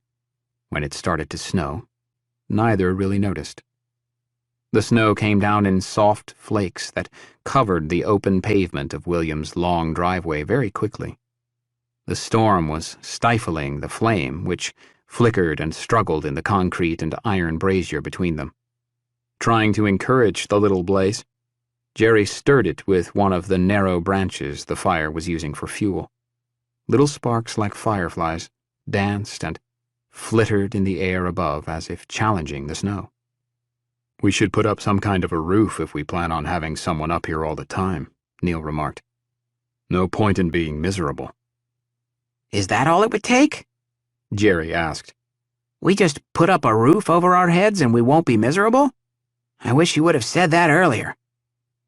Neil knew Jerry was referring to his misery at having lost Claire, but he also knew that he was exceptionally inept at comforting others. His ex-wife used to call him emotionally distant, Neil recognized that it was a serious character flaw, which typically doomed any relationship to ultimate limits and usually failure. He looked over at Jerry. I wish it was that easy. I'd be a professional roofer, if that were the case. Jerry, I don't know what else to say except that I'm sorry. I know how much Claire meant to you, man. I wish I knew what else to do, but I suck at this kind of thing. Tell me what I can do when it's done. Jerry's eyes misted, and his voice was somewhat choked when he said, I know, man. I don't know how you do it. I feel kind of selfish. I mean, what about you? It's not like you can't be hurting too. I mean, Megan? God, man. Jerry trailed off and looked out deeper into the darkening trees around the lodge. How do you do it? It was Neil's turn to press a branch into the fire. He breathed in deeply and let it out slowly. His head shook and his mouth opened, but no words were forthcoming. He honestly didn't know what to say because the reality was that he didn't think he was doing it. Neil felt numb most of the time, but it wasn't a feeling he wished upon anyone. He stood abruptly. You get out here by yourself for a bit? I think I'm going to go see about something to eat. Jerry nodded. I'll talk with William about some kind of cover for out here, Neil said. Maybe he's got something that he uses. Stopping just short of the door leading back into the second floor of the lodge, Neil turned and said bluntly, You know, the hardest thing about getting by, for me, the thing that hurts the most, is getting by. Sometimes I don't think I should be able to. You know? What does that say about me? That I'm able to get by. It says that you make the hard decisions and have the right ideas to keep the rest of us alive as well. Neil allowed a pained chuckle to escape. Sounds like something Megan used to say to me. Yeah? Neil nodded and walked through back inside. And where is she now? Jerry was stunned, silent. After the door closed, he turned back to his watch, although there wasn't much point to it. The snow was now coming down in thick, swirling spires. He couldn't see much detail beyond the front of the house, though the snow was already starting to help define a greater contrast between light and dark, between the trees and the ground around them. Chapter 55. For Neil, the night was a blur, helped on its way by several glasses of whatever William was pouring. Hoping to find some rest, Neil retreated to a couch in a second-floor den. He heard the inconsolable sobbing of Betsy and at least one other person. There were soothing voices intermixed with the tears, but the crying largely drowned out the voices. He figured he should probably intervene and offer to help, but he couldn't bring himself to get up from the couch. Instead, he chose to finish his drink. It was some kind of scotch with a fancy Scottish name. He felt the alcohol in his lips, his cheeks, and his eyes all at once. His legs, too, felt as if they weighed thousands of pounds each. He wasn't going anywhere, and he knew it. He had no choice but surrender his consciousness to Hypnos's will. Neil drifted in and out of sleep, always waking to feel more tired than when he had originally closed his eyes.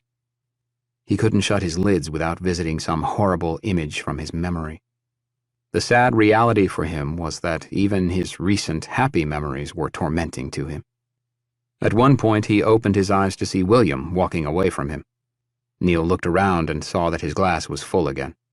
Like a good patient taking his medication, Neil rose up and emptied the glass. The liquor was smooth with an afterburn that reminded Neil of summer. It must have been tequila. Returning the empty glass to the table, Neil rested his head against the pillow again. The next moment he recalled was when he noticed he had a blanket covering him. He could also smell the warm air wafting up to him from the wood stove burning on the level below him. He was about to go back to sleep when he realized he heard someone else breathing in the room. Neil propped himself up on his arm and tried to adjust his eyes to the darkness. There was someone asleep on the floor. Neil couldn't see the person's face, but as he looked, he realized it could only be one person. Danny? Danny, is that you? Rolling over, Danny answered, not a hint of sleep in his voice. Yeah, you looked cold, so I brought you a blanket and made them put more wood on the fire. Thanks, Danny. You can't be comfortable down there. This is a big couch. If you want to move on to the other end, I'm sure I could make room for you. Danny didn't even think about it. He hopped up and curled up like a puppy at the far end of the couch. Neil watched him get comfortable and close his eyes. Neil laid his head back down, but this time his eyes didn't close. He stared for a long while at the ceiling, but couldn't fully grasp on any specific trail of thought. They were all rabbit holes, which only led to more trails and darkness. He found some comfort in Danny's restful snoring, which bordered on squeaking. Neil was caught off guard by the smile spreading across his face. How could he not smile? For that brief moment, Neil was content watching Danny enjoy his peaceful slumber. The house was quiet but alert. It wasn't a house that had fully embraced the night's calm, but it had settled into a nearly silent vigil. After a few moments, Neil carefully rose and stepped away quietly in his bare feet. Creaking down the cold wooden stairs, Neil was abundantly aware that he was still feeling his drinks. His legs felt weak and rubbery with each step. When he heard the voices coming from the kitchen, he stopped and listened for a moment, trying to decide if he wanted to be involved. It sounded like several others were planning. He thought for a second that he would join them, but decided that the others had things well in hand. He turned on the balls of his feet and walked slowly back upstairs. He crept into the den and found his place once again on the couch. At the opposite end, Danny hardly stirred in his slumber. Neil conceded that perhaps the boy was onto something, and went in search of it himself. Knowing that the world would turn without him involved in it, Neil felt much more at ease, as if a ton of weight had been lifted from his shoulders. He eased into sleep without realizing it had happened. In no time at all, there was a duet of snoring filling the room, like a pair of dueling banjos playing over one another. Chapter 56. "What did the Colonel say he wanted us to look for?" asked Stuart Townley. Having already answered this question before, his partner, Foley Armstrong, looked over at Town to make certain he was both heard and understood. He said impatiently, "We're looking for any evidence of the murderers, the ones that killed Sullivan and sent all them skins against us back at Skyview." Town wasn't stupid, and he wasn't trying to be difficult. He just wanted clarification. "No, I mean, what exactly are we looking for? We don't know what they look like, how many of them there are, or even if they came this way at all. We're just going off of what that kid said when he was being questioned. How will we know?" "Will it matter?" Armstrong asked. "If we find some unlucky folks here in Whittier, we'll just pretend that it was them that killed Sullivan. And we'll take everything those people got, including their women." Town understood what they had been told, but he didn't understand how they were to go about finding people. Well, living ones, anyway. They'd already almost run headlong into two different groups of zombies, but had thankfully avoided any direct contact. They were everywhere. Living people, on the other hand, were in very short supply. Town had never tracked anything or anyone in his life. He'd been hunting a couple of times in his life, but those occasions were usually drinking trips, more so than hunting trips.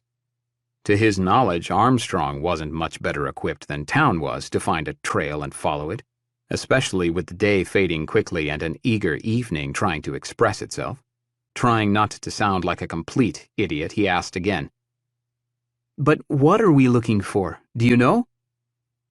There were several seconds of quiet before Armstrong looked over at Town and admitted, "I don't know. But we aren't going back there until we find something. Where do you think we should start?" He was worried about the gathering darkness as well. He didn't want to be out here any longer than he needed to be. He didn't like the dark, and never had. They were standing in an alley between two small buildings. There was a chain-link fence at one end and a closed dumpster behind which they were standing at the other end. They looked into an empty street lined with forgotten, dormant buildings. Down the street a bit, in front of a drugstore, there was a pile of skin bodies, which seemed slightly out of place, like they had been dispatched and left there recently. Despite the darkness, it was easy to see that the bodies were those of the flesh-eaters. Was that the kind of evidence they needed to find? Town wondered. He pointed toward the corpse-filled street and realized Armstrong was already looking at it. Okay, so now what? Asked Town. Armstrong thought for a moment. He knew they didn't want to spend any more time in the middle of the street than was absolutely necessary. He whispered, Go check out what's on the other side of the fence. Be careful, though. Sullivan's murderers could be anywhere. The fence was chain link, but had narrow slats of wood laced through the links, making seeing through it exceptionally difficult. He tried to see through, but found it next to impossible. There was a wooden shipping crate discarded in the alley, but Town knew better than to try it, as he would certainly be too heavy. He didn't need a broken ankle. He was trying to decide what to do when Armstrong made a clicking sound between his cheek and his teeth. It was a signal to Town, and one that he had heard many times in the past. He was backing away from the end of the alley and moving toward Town. His body's attitude was one of alarm, like he was retreating from a bear. Armstrong shouted, Go, now! As a massive group of zombies pressed themselves toward and into the narrow alley. Town was only able to see multiple pairs of hands and slowly appearing arms before he leapt over the tall fence. He didn't need to see any more of those things. Like jumping into water of unknown depth or temperature, Town prepared himself and held his breath. He was standing in a nearly empty storage yard used primarily by boat owners in the winter. At present, there were only 2 boats in obvious disrepair and several trailers used to transport boats to and from the water. Luckily, Town could see that the gate on the far side of the yard was still closed and secured with a lock. From behind him he heard Armstrong struggling up and over the fence as well. The other man hit the mixed gravel and paved surface breathless and wide-eyed and ready to run. Town pointed at the gate. There was no time to rest, however. The fence behind them bowed with the weight of their pursuers, the wooden slats complaining and then cracking. The fence was not going to hold indefinitely. They needed to get out of there, quickly. Already running toward the gate and the rickety control shack next to it, Town asked, Now where to? Armstrong was out of breath and finding it hard to speak and run at the same time. Anywhere but here. Try and get back, if we can. Luckily, the door on the guard shack was unlocked on this side of the fence. They got into the building just before the fence finally failed, and into the lot piled a hungry and growing gang of demons hell-bent on devouring Town and Armstrong. Most moved slowly and stiffly, but there were those able to move much more fluidly. Those few darted across the parking lot with furious desire, putting fire into their eyes. The shack wasn't wide enough to accommodate both of them comfortably, but they squeezed themselves in tightly enough to close the door. It wasn't much of a door, so they both knew it wouldn't work as a barrier for any longer than the fence had. Regardless of what lay ahead, they had to move. The street outside the storage yard was empty, thankfully, but its path didn't take them back toward the hotel. They were momentarily beset with panic, like lost children separated from their parents in a giant amusement park. They had to find their way back. From behind them, the little shack was rocked on its foundation, promising to fail and collapse at any moment. The hotel was to their right, but the only way forward was to their left, and so in that direction they ran. In their desperation, they barely noticed the swirls of flittering, heavy white flakes in the darkening skies. They were on the downtown side of Whittier, up away from the water and where most of the residents of the city had once lived.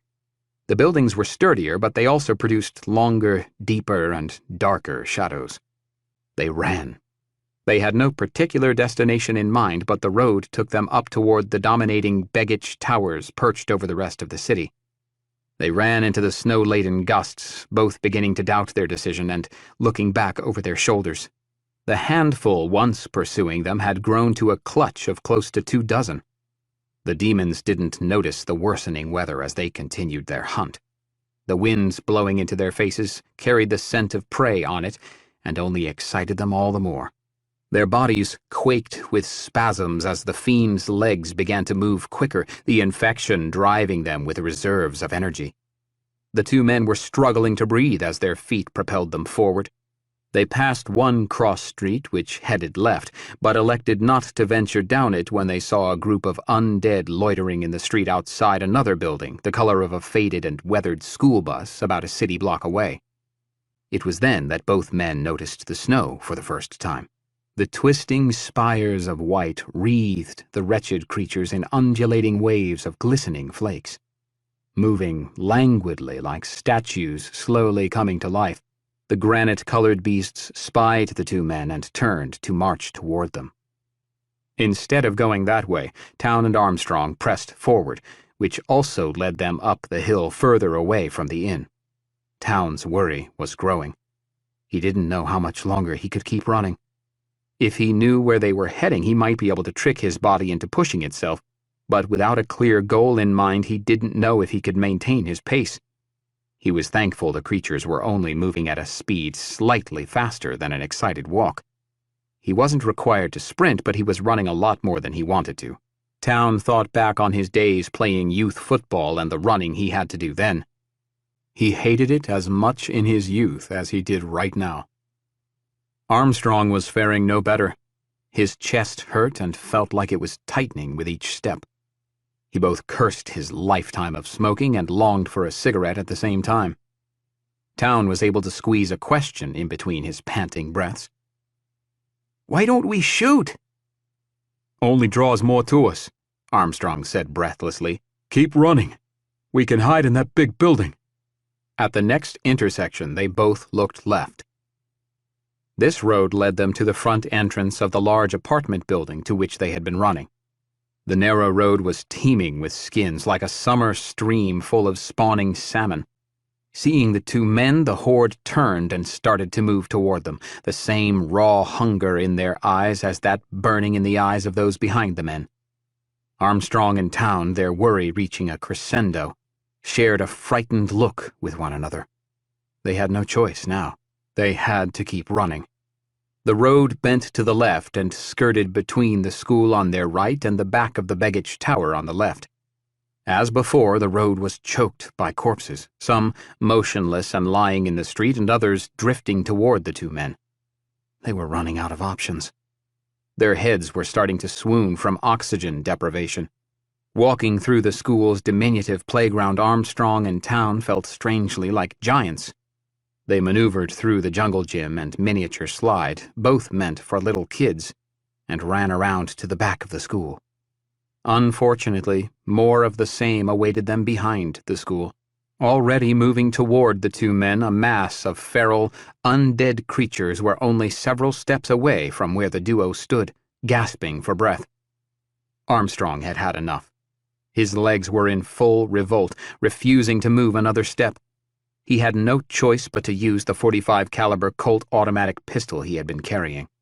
He pulled the slide on the pistol and fired 3 quick rounds, which did little to discourage the press of decaying flesh. Town started to stagger away in the only direction still open to them, into an open valley harboring the sound of running water somewhere within it. Realizing his gunshots did little more than excite the crowd, Armstrong turned and tried to run, but was snagged by a rush of jagged-nailed fingers. He tried to yelp, but his heaving chest couldn't draw in enough breath. Town neither saw nor heard his companion fall beneath the swell of hungry, gnashing jaws. Armstrong was exhausted and had no strength left to fight for his life. He pushed and even managed a couple weak punches, but he was quickly and decisively overwhelmed. The toothy mouths sank themselves into his arms and hands, into his neck and the back of his head, and finally into his face. With grinding brown teeth, the creatures rent flesh from bone, chewing the delicate tissue hungrily, blood and bits of life spilling like a crimson flood down their chins. Armstrong was pulled apart and devoured in a matter of seconds, and Town missed all of it. In fact, he thought it was his friend Armstrong coming up behind him. Town looked out into the valley in front of him, which had been carved into the mountain range by the immutable power of an ancient glacier's ice and water. "I think," I think the Colonel is gonna get us all killed, he said. The words were just leaving his lips when he turned and realized his fatal error. It wasn't Armstrong behind him. It was one of those things, and its gray, claw-like hand was mere inches away from him. His eyes widening in fear, Towns stumbled as he tried to back away. He hit the cold, hard ground, his bones and muscles protesting.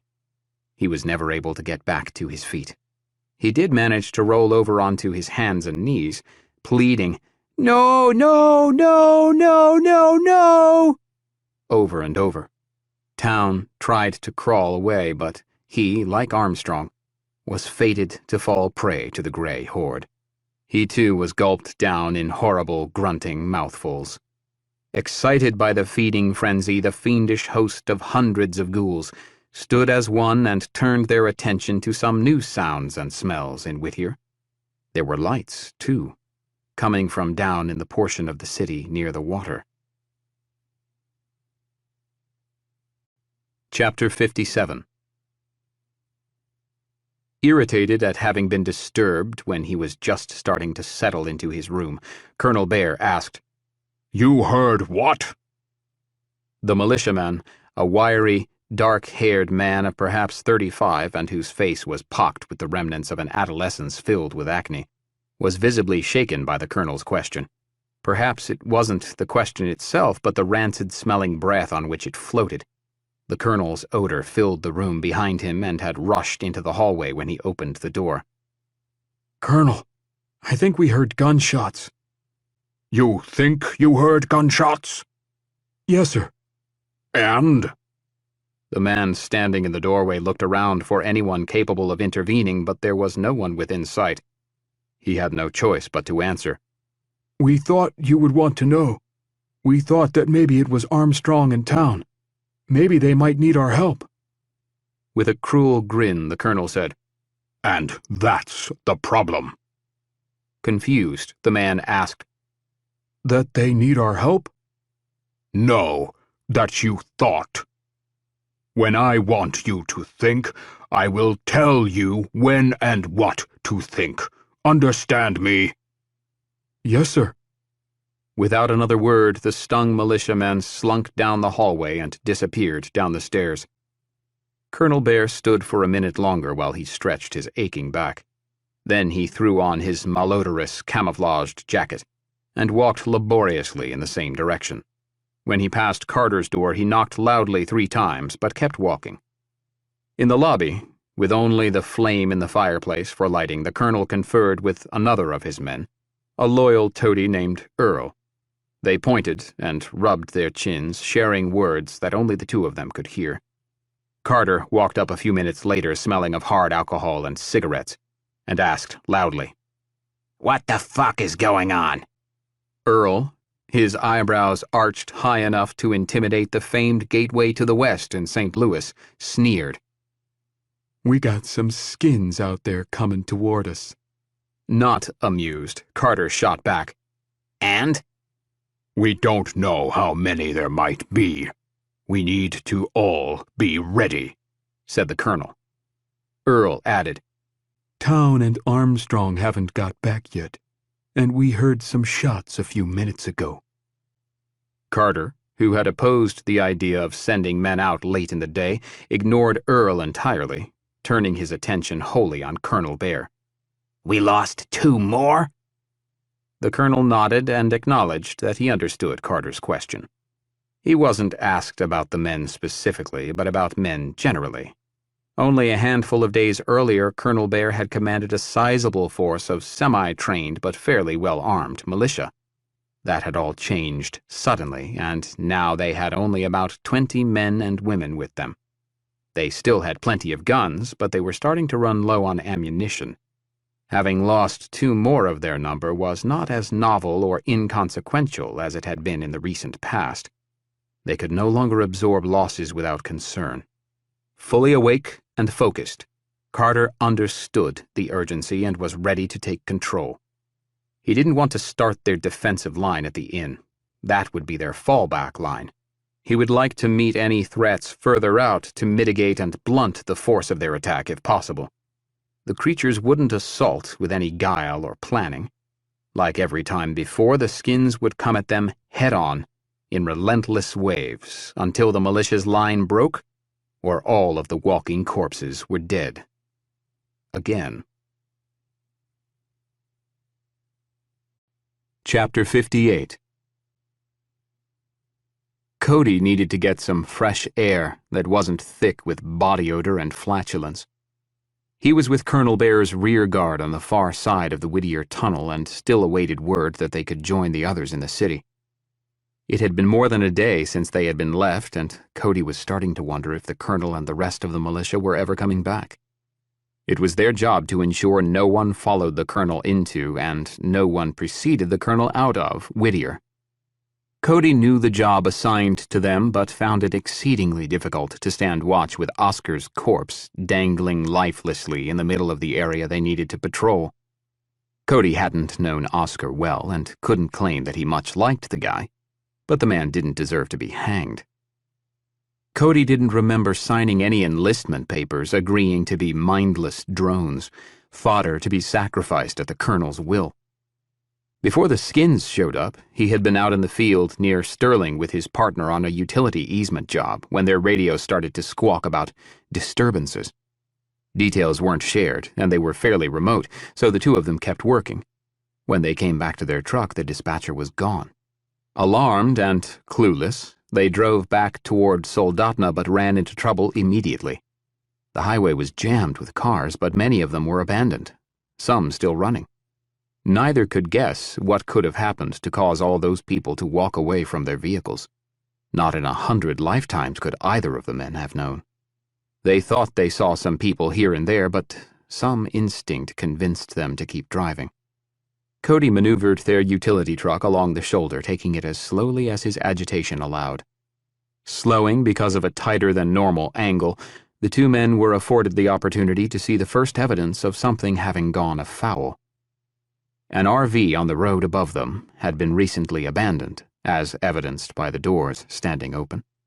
However, a drying crimson streak adorned the white and green side of the vehicle, and a perfectly formed and preserved red handprint had been left on the side behind the passenger side door. Almost reflexively, Cody stopped their truck. He needed to make certain his eyes were not deceiving him. That was most definitely blood smeared all over the RV, and a lot of it. Something horrible had happened here. Their doubt was dispelled when they pulled into the first semi-cleared parking lot along the highway. Driving into the little restaurant's lot, Cody saw a woman run in front of them and a trio of men following closely behind her. When they caught her, the three men tackled her and then began violently assaulting her. The woman's screams were horrific, tickling the hairs all along Cody's arms. Josh, his partner, leapt from the truck and ran toward them, shouting warnings as he closed the ground between them. He was wielding a broad shovel he had pulled from the back of their truck. When his protests went unheeded, he struck one of the men on the back with the shovel's flat blade. Surprised that his initial blow had gone more or less unnoticed, Josh raised the shovel and swung it harder the next time. He hit the man hard enough to knock him off the woman and back a few paces on the pavement. Cody watched all of this in awe from the truck. Josh shouted at the man to stay on the ground, but the man hopped to his feet, his hands hanging threateningly in his crouched position. He resembled an animal, a monster, a demon. His eyes were like windows into hell. Cody was as startled as Josh by the speed and ferocity of the man's unexpected attack. He nearly flew through the air and grabbed hold of Josh without warning. Josh tried to fend him off with the shovel, but it was a lost cause. The man overpowered Josh with little effort. Desperate to help his friend, Cody scrambled with the seatbelt and the door lock. He watched helplessly as another and then another person pounced on poor Josh. In just seconds, Cody's partner was beneath a swarming pack of killers. Too afraid to do anything else, Cody jumped back into the truck and floored the accelerator, lurching the vehicle forward. It was then that he saw more of the same happening all over the parking lot and inside the restaurant as well. He may have driven over one of the bodies, but he couldn't be certain. Driving much more frantically, Cody found some open stretch of highway and put most of what he had seen behind him. He thought that perhaps a handful of those people may have run after him for a bit, but he may have only imagined that. He avoided the Fred Meyer parking lot on the edge of Soldatna because it was as hectic as the parking lot he had only recently fled, though no one was attacking anyone else. There were just a lot of scared people like himself running into and out of the store with armloads of whatever they could carry. Cody drove to their headquarters and found it abandoned.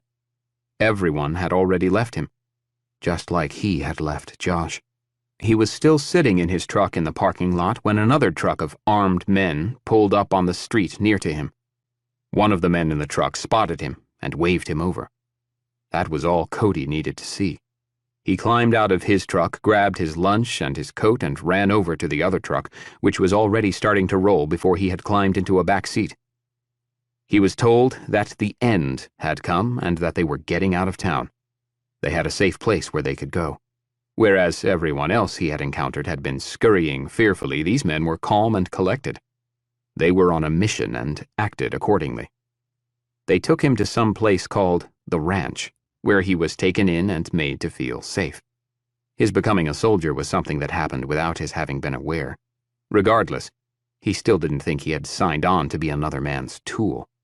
Any lingering doubt he may have had was dispelled every time he looked over at Oscar. Cody tried to avoid looking at the swollen, discolored face of the corpse, but try as he might, he couldn't keep his eyes from it. Night fell quickly, as was usual in Alaska in the autumn, and with it came a sour change in the weather. Like an unwanted visitor, the earlier winds had brought with them snow, which began to fall in heavy, full flakes. The ground was soon covered in a growing coat of white, and the men found themselves cold and wet. Shortly before dark, the skies disgorged a bellyful of snow and wintry winds. Standing guard suddenly seemed less important than staying out of the weather.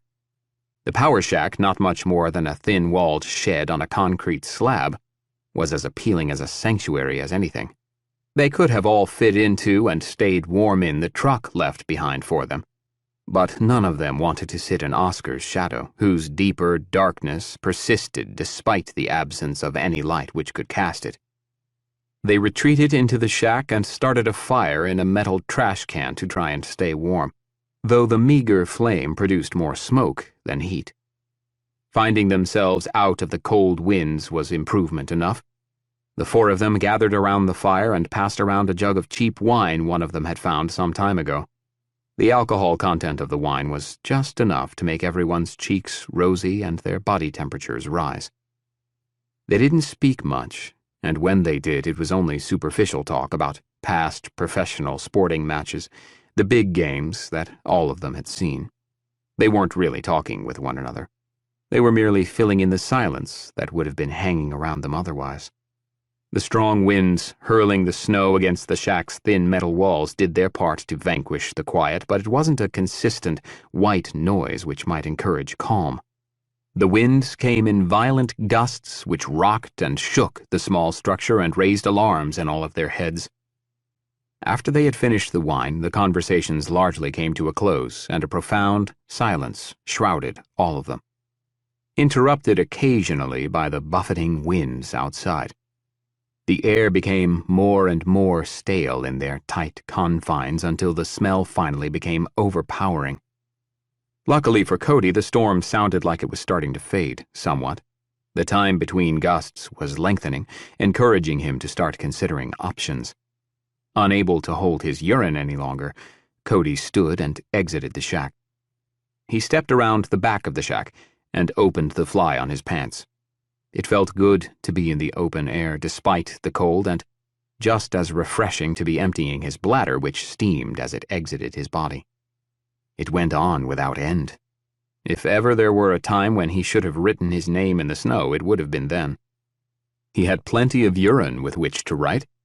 He could have started writing his memoirs. Finally done and completely relieved, Cody wrapped himself tightly in his winter coat.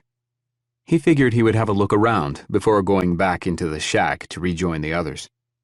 He lifted his rifle and walked back around to the front of the building, surprised to see that someone else had emerged from the shack. Cody, his eye catching a bit of movement through the storm, which he suspected was Oscar's body swinging at the end of its rope, said to whomever it was, "I think the storm is starting to clear." He saw that the man wasn't wearing a coat, and when the person turned awkwardly on his stiff legs, Cody realized it wasn't a man at all. It was a skin. He was momentarily too stunned to say or do anything. He staggered backward through the pool of yellow he had only moments before created. The creature, a cyclops as a result of a grievous wound to its face and head, advanced toward Cody. It growled and hissed, raising its arms. It was then that Cody realized there was more of them, dozens more swarming all around the tunnel entrance. "They're here!" he shouted. "Everyone! They're here!" He heard someone from inside the shack shout something unintelligible, followed by a desperate volley of wild gunshots and more screams. Hearing the guns of his companions helped to shake the weights from his hands holding his own firearm. Cody raised the gun's barrel and pulled the trigger. His bullet hit his target high in its chest, shattering its sternum in a shower of whitish bone fragments. Seemingly struck by a giant's hammer, the creature was pitched backward and disappeared out of sight. Abruptly, the cold air was pregnant with gunshots and aggressive screaming and hooting. For a moment, aside from the shootings, the sounds resembled those of an epic battle from antiquity. War hoots and battle yawps filled the darkness. Cody inched along the back of the shack and peeked around the opposite side. Although the darkness prevented him from seeing very far, Cody could see one of his companions grabbed away from the other two by a dozen grayish hands while he reloaded his rifle. Cody could have shot, but he didn't want to accidentally hit the man in the process. Not that such an eventuality would not be in the man's interest. The 6 remorseless mouths chomped onto his flailing arms and legs, biting into his skin through layers of clothing and down. Perhaps it was simply the fear of drawing attention back to himself that stayed his hand. But Cody did not shoot. He watched helplessly as the other man was shredded and devoured. He heard a flurry of shots and then the pounding of feet as the other 2 men made a desperate dash for the truck. Hearing them running caused a sudden rush of anxiety upon Cody. If they made it to the truck and managed to get it going, would they think to get him before they drove away, or would they leave him behind? Cody found himself in a near panic, and his worry rising. Looking over his shoulder at the expanding darkness behind him, he weighed his limited options. When he heard the doors open and then slam shut quickly, he knew he needed to act. The vehicle's engine roared to life, and its headlights spread out upon the hideous crowd encircling the little oasis. There were hundreds of the fiends filling the road like an expanding virus, and still more coming at them from the road leading back to the Seward Highway over a mile away. The things had followed them. He'd never seen so many of them at one time.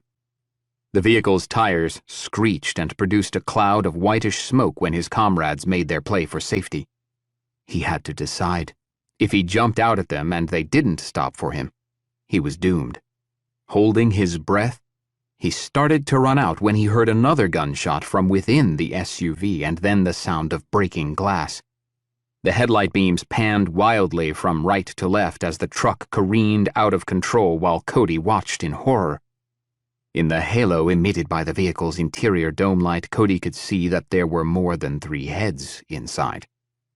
Cody was awestruck with the unfolding struggle until another gunshot from within the truck shook his awareness again.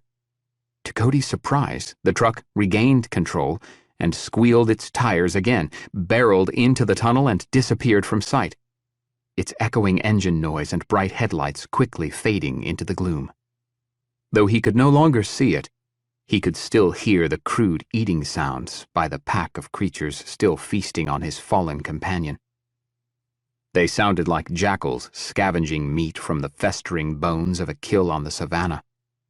Alone now, he was trying to decide what to do when he felt the unmistakable presence of another skin near him. Cody took a step back and looked to his left, but the darkness was too powerful and his eyes too weak to see more than a few feet in front of himself. There was nothing there. Then he looked to his right. Nothing. Straining to detect the sounds of movement separate from those of eating coming from the road on the other side of the shack and his own galloping heartbeat, Cody stopped to listen. He thought that perhaps he heard something, but was relieved to only hear his own heart and a persistent buzzing, which he attributed to his elevated pulse and respiration. He peeked around the shack again, thankful that he could see none of the ghouls advancing toward him. Breathing a quiet sigh of relief, he stepped back to his safe location behind the small structure. His reprieve was short-lived, however. The creature which had originally startled Cody was standing next to him again. For a split second, the two locked eyes with one another. Cody's filled with fear and doubt, and the creature's simmering with rage-filled hunger. Cody attempted to flee, but was caught by the thing's bony fingers closing around his jacket collar. Terrified, he screamed and tried to run away, but his coat was zipped tightly up to his chest. He was spun around like an excited top. The only thing that would make a quick getaway possible was his rifle, which had been hurled away from him into the night. Cody stopped directly in front of and eye to eye with a feral, decaying predator. He felt like a moth staring into the many eyes of a hungry spider bearing down upon him.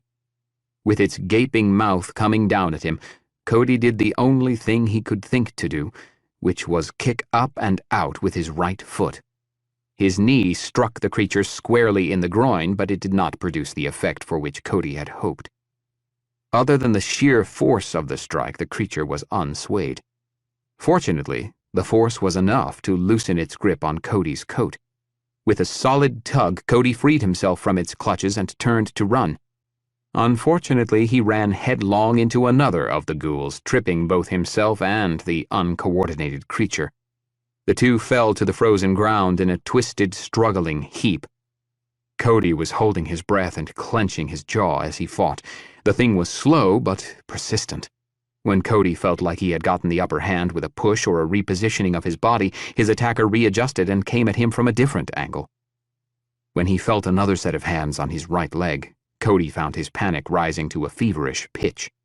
From beneath the beast, he felt a surge of adrenaline, which empowered his hands, feet, and voice. "Off of me, you fuckers!" he shouted. Using his shoulders and free left leg as levers, Cody exerted enough force to push the one from atop him and down a gentle slope, leading away from where the three of them battled behind the shack. The other one, despite a good kick to the face, was not as easily dissuaded from his assault. Finding the right angle, the zombie finally bit into Cody's calf. The pain was excruciating. The skin's teeth ground together and pulled away, rending flesh from bone. He could feel the warm spray of fresh blood spurting from the wound onto his leg. He reached to his belt and removed his hunting knife from its scabbard. He drove the thick silver blade into the top of the creature's skull and twisted it to remove it. The biting stopped, and the zombie slumped over dead. Working quickly, despite the steady surge of pain from his wound, Cody crawled back up to his feet. The fiend he had thrown aside was also back to its feet and coming at him. "Fuck you!" he screeched, and jabbed with the knife, plunging the sticky blade into his assailant's eye. "How do you like that, you bastard?" Cody pulled the knife from the ruined eye socket and limped away, making certain to stay off the road and in the shadows. He inched his way painfully toward the tunnel. He wasn't sure what he was going to do, but he knew he needed to get himself to the other side. He needed to find help. Someone to help relieve some of his pain.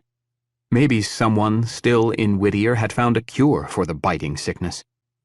He could feel the warm wetness from his wound filling his boot. The pain with each step was approaching unbearable levels, and yet he found the will to keep moving. Finally getting to the edge of the mountain where the tunnel entrance was, Cody paused to catch his breath. His leg throbbed remorselessly. So much so that he removed his belt and wrapped it tightly just above the wound. He could hear the horde moving to and fro on the road, but he couldn't see any of them from where he stood. It was too dark. He wished he still had his rifle. Hell, he wished he would have been able to get into the truck and driven off with the other 2 men from the rear guard. Cody could still smell the vehicle's exhaust lingering in the sheltered confines of the tunnel. Remembering that he was still carrying some items in the many pockets of his coat, Cody searched for anything that might help. He pulled out hand and feet warmers still in their plastic packages, a granola bar, a package of Bayer aspirin which he promptly opened and popped in his mouth, some ammunition for the gun that he no longer was carrying, and a road flare stuffed into his inside pocket. He held the flare in front of himself, hoping it would be all he needed to make his escape. He just needed a distraction, and maybe it would work.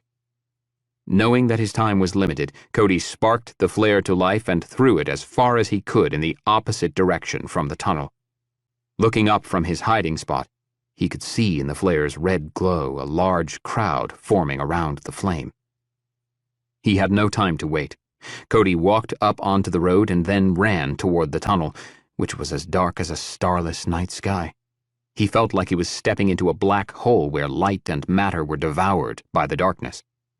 The air inside the tunnel was musty and still reeked of past vehicle exhaust. It was also cool and slightly moist against his skin. He thought he could hear other footsteps in addition to the sound of dripping water, but his eyes were useless. No matter how wide he tried to make them, he couldn't attract any light at all. He was blind, and within a handful of steps into the darkness, he regretted his decision. His footsteps squeezed and squished as blood from the wound on his leg spilled down into his boot. Thankfully, the pain had subsided to a dull throb mixed with a numbing sensation that followed an unpleasant wave of pins and needles sensation. The squishing echoed uncomfortably off the walls all around him. An unsettling thought struck him. What if he was not making any headway? What if he was staggering in circles? His worry was starting to grow beyond his control when he swore that he saw something ahead. After another handful of steps, he realized he was looking at what could only be headlights.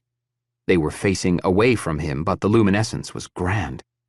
With a little more hope and possibility in his mind, Cody increased his pace. To his surprise and delight, the truck was still running, though it was empty. From the glow of the vehicle's interior lights, Cody could see streaks of red on the inside and outside of the windows, and along the individual panels of the SUV's exterior. He stepped up to the open door tentatively and looked inside. There was more blood on the dash, the seatbelt, and the floor. Glancing back over his shoulder before he climbed into the seat, Cody was not at all surprised to see that he was being followed. Like the taunting wraiths of a nightmare, the undead shuffled through the murk toward him and the light. Cody became aware of how out of breath and light-headed he had become, and sat down inside the truck. He wondered what had happened to the other men. Why would they have abandoned their vehicle? He didn't have time to consider any of it. He could hear the creatures now. They were only a few steps away. He pulled the gearshift down and pressed the accelerator. As the truck veered away, Cody could see that there were others already in front of him. Crowds of the walking dead staggered forward toward the opening at the far end of the tunnel. He felt safer and more hopeful now, but a nagging wooziness wouldn't let go of his mind. Keeping his eyes open was becoming more and more of a challenge. When his lids finally did close and refused to reopen, he was completely unaware. The truck crashed into a concrete barrier at the end of the tunnel, spinning to a rest. The impact against the wall caused the horn to raise its klaxon voice without end. The blaring car horn served as a beacon for the amassed horde on the far side of the mountain. It called to them like a dinner bell and drew them into and through the tunnel. Chapter 59. Neil couldn't believe he had been talked into it, but there he was riding back into Whittier in William's Serenity. The whale road that they traveled was rough but not threatening to anything but Neil's mood and confidence.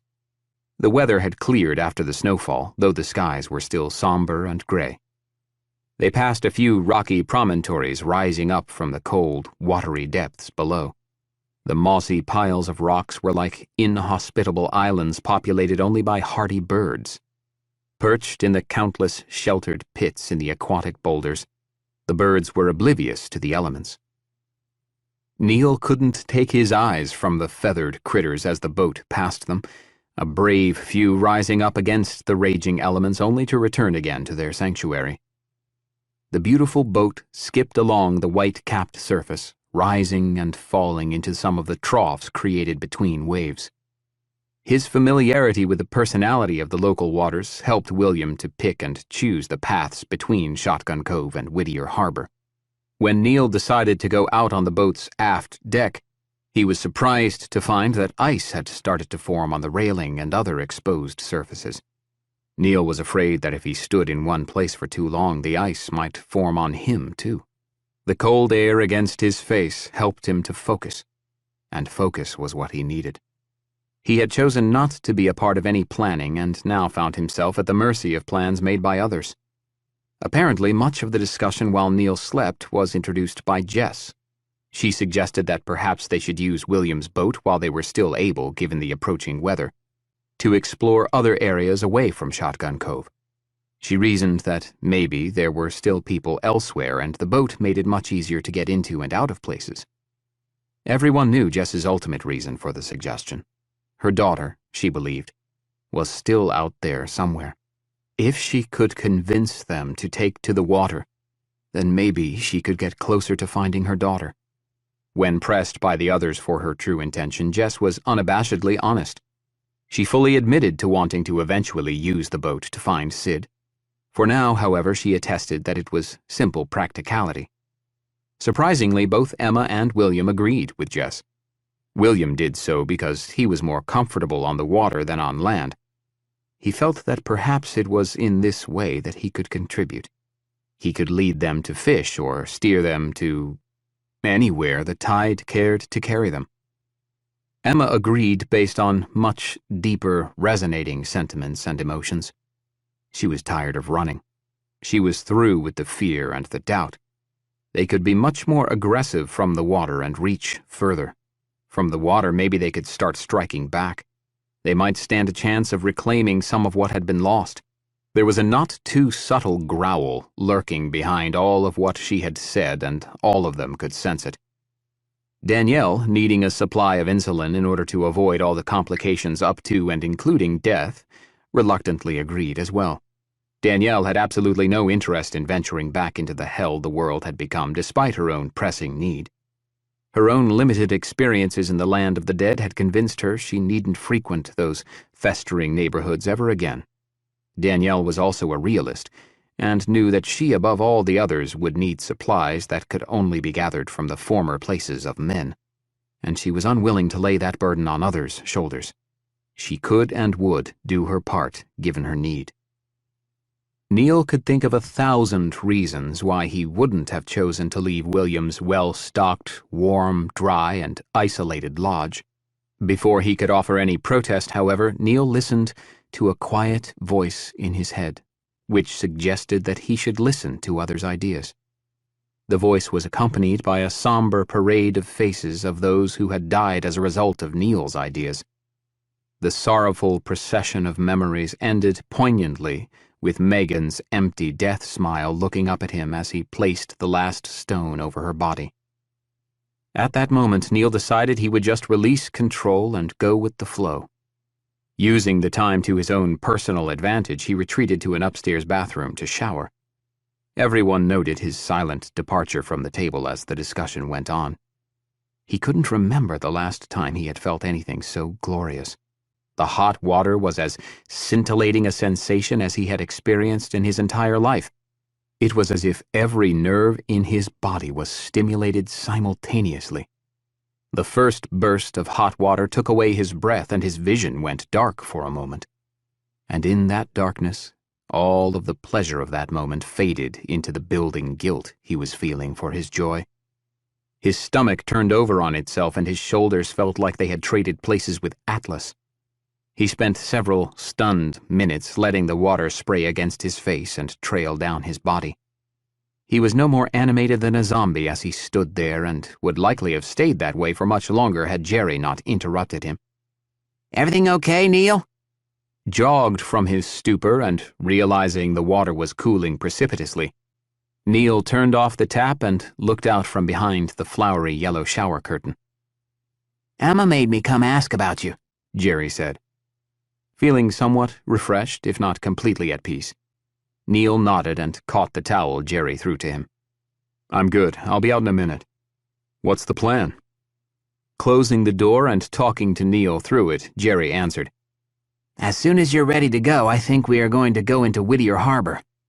Emma thought that maybe we could go check out the cruise ship for supplies. Kind of like a test. We figure that most of the people on board probably were in Whittier when all hell broke loose. There might even be people still alive on the ship. It has food and its own power source. We might just luck out and find some help." Neil's first instinct was to point out why he thought it was a bad idea, but he stifled it and said, "Good. Who's going?" Chapter 60. Neil walked back into the cabin, his thoughts more clear, and assessed his companions. William was at the helm, which resembled a combination of an aircraft's cockpit and an automobile's driver's seat. There were dials aplenty, knobs, buttons, a silent radio, a beeping depth finder, and a steering wheel. Sitting near to William's partially partitioned perch, Jess was poring over some of the nautical maps now at her disposal. Her eyes were focused, and her forehead was furrowed in concentration as she ran her finger over the contours of the charts. She quietly asked William a question, and he pointed to something in the distance as an answer. Emma was cleaning one of her pistols and had parts scattered in front of her on a white hand towel. She used a fine brush to wipe away dirt particles and bits of unwanted grease. Her pistols and the assault rifle leaning next to her had become absolute necessities to her survival, so she spent the time required whenever it was allotted to her to care for her firearms. She smiled at Neil when he walked over to them, leaning into the cabin's wall to steady himself against the rough current. He sat down next to his friend at the table. "It's still cold outside, if you were wondering." Emma feigned disappointment. Damn. William, you said you were taking us to Hawaii. Neil says that it's still cold outside. What the hell? "We're coming into the harbor now," William said. "You should probably put your pistol back together. You may need it." The city of Whittier gradually came into view on their left. Whittier was no longer dormant. Even from this distance, they could all see that there was more movement in the diminutive community. Whittier looked to be infested with hundreds of the agitated demons wandering the streets. Something had stirred up this undead hornet's nest. Neil suspected that their foray into Whittier a few days earlier may be to blame. Regardless, their destination, the cruise ship anchored in the deeper water offshore, awaited them to their front. Though not as large as its more robust cousins that traveled the world's sea lanes, this particular model was still impressive given its proximity to the much smaller craft anchored in the harbor. As they approached the bigger ship, everyone's anxiety rose. Doubt crept into William's, Jess's, and Emma's otherwise steadfast resolve. Using a pair of binoculars given to him by William, Neil scanned the ship's deck but didn't see anything. There was no movement, not even a breeze-stirred windsock or flag fluttered. He would have been more satisfied had he seen the ship was crewed by the undead. At least he would have known what to expect. He swallowed his doubt and worry, trying to trust his friend's judgment despite his misgivings. William slowed Serenity to a crawl and pulled alongside a retractable gangway that still reached down to the waterline. Trying to retain a business-as-usual facade in his actions, William exited Serenity's cabin and tied her to the gangway. Emma followed William onto the deck and kept watch. Nothing was moving about on the ship, but they all knew better than to assume the ship would be clear of zombies. Neil and Jess joined Emma and William on the Serenity's deck where they shared a final, quiet moment. "No one is ever alone," Neil said. "We don't carry any more than we can handle and still move easily. Staying alive is a hell of a lot more important than anything we might be able to grab. We're not here to clear out the ship. We're just here to look around and see if it's even possible. If it looks like it's too hairy, we get out of Dodge quick. Understood?" Everyone nodded. Jess and Emma were relieved to hear Neil shift back into his leadership role. Things tended to go better when he was in charge. They climbed up the slick gangway slowly, feeling watched the entire time. Chapter 61. Carter was standing in the inn at Whittier's dining room, staring out at the harbor, when something exceptional drew his attention. He could have sworn that he saw people, real, live people, running onto the derelict cruise ship. There were at least 5 of them, and they were armed. They'd have to be to consider going onto that ship. They were out of sight before Carter could grab a pair of binoculars. That was okay. They'd have to come back the way they entered.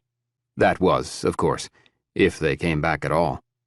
Carter couldn't think of any good reasons to go down that path, and yet there they went. He was temporarily distracted from his viewing by the sound of shouting coming from the front of the inn. He would have to return to his vigil later. Hopefully the party of strangers wouldn't be on their way before he was able to return. He entertained the thought of ignoring the shouts, but thought better of it when they grew louder and more insistent. "God damn it," Carter snarled, stepping away from the window. The colonel was already standing in the lobby, his round face glowing red as he struggled to regain his breath. Seeing the colonel walking around, Carter was reminded of just how large a man he was. Colonel Bear was a mountain unto himself. He stood at well over 6 feet, and his frame carried the girth of more than 2 average-sized adults. He was physically massive and cast a formidable shadow. "They're coming at us!" the monstrous man roared. "I need you and your men to throw them back into the night." Carter enjoyed it when the colonel spoke so dramatically. It reminded Carter of times he had never known but had only experienced in movies, books, and stories the colonel told him. He remembered the colonel telling him of a great warrior orator named Pericles. When the colonel spoke the way he just had, Carter was reminded of Pericles. Feeling a surge of confidence and faith in his leader, Carter said to the colonel, "I think I may have just found you some good news." "Good," the colonel said more calmly. "Then get this done and come back and tell me." Carter saluted and stomped away like a titan. "No one gets through," he shouted. "Any man who doesn't do his job had better just hope he gets taken down by a skin, because that'll be better than what I'll give you." A small group of the creatures was coming at them from down toward the ferry depot. They looked like tourists from hell with their choice of clothing and odds and ends still attached to belts and hooked around arms.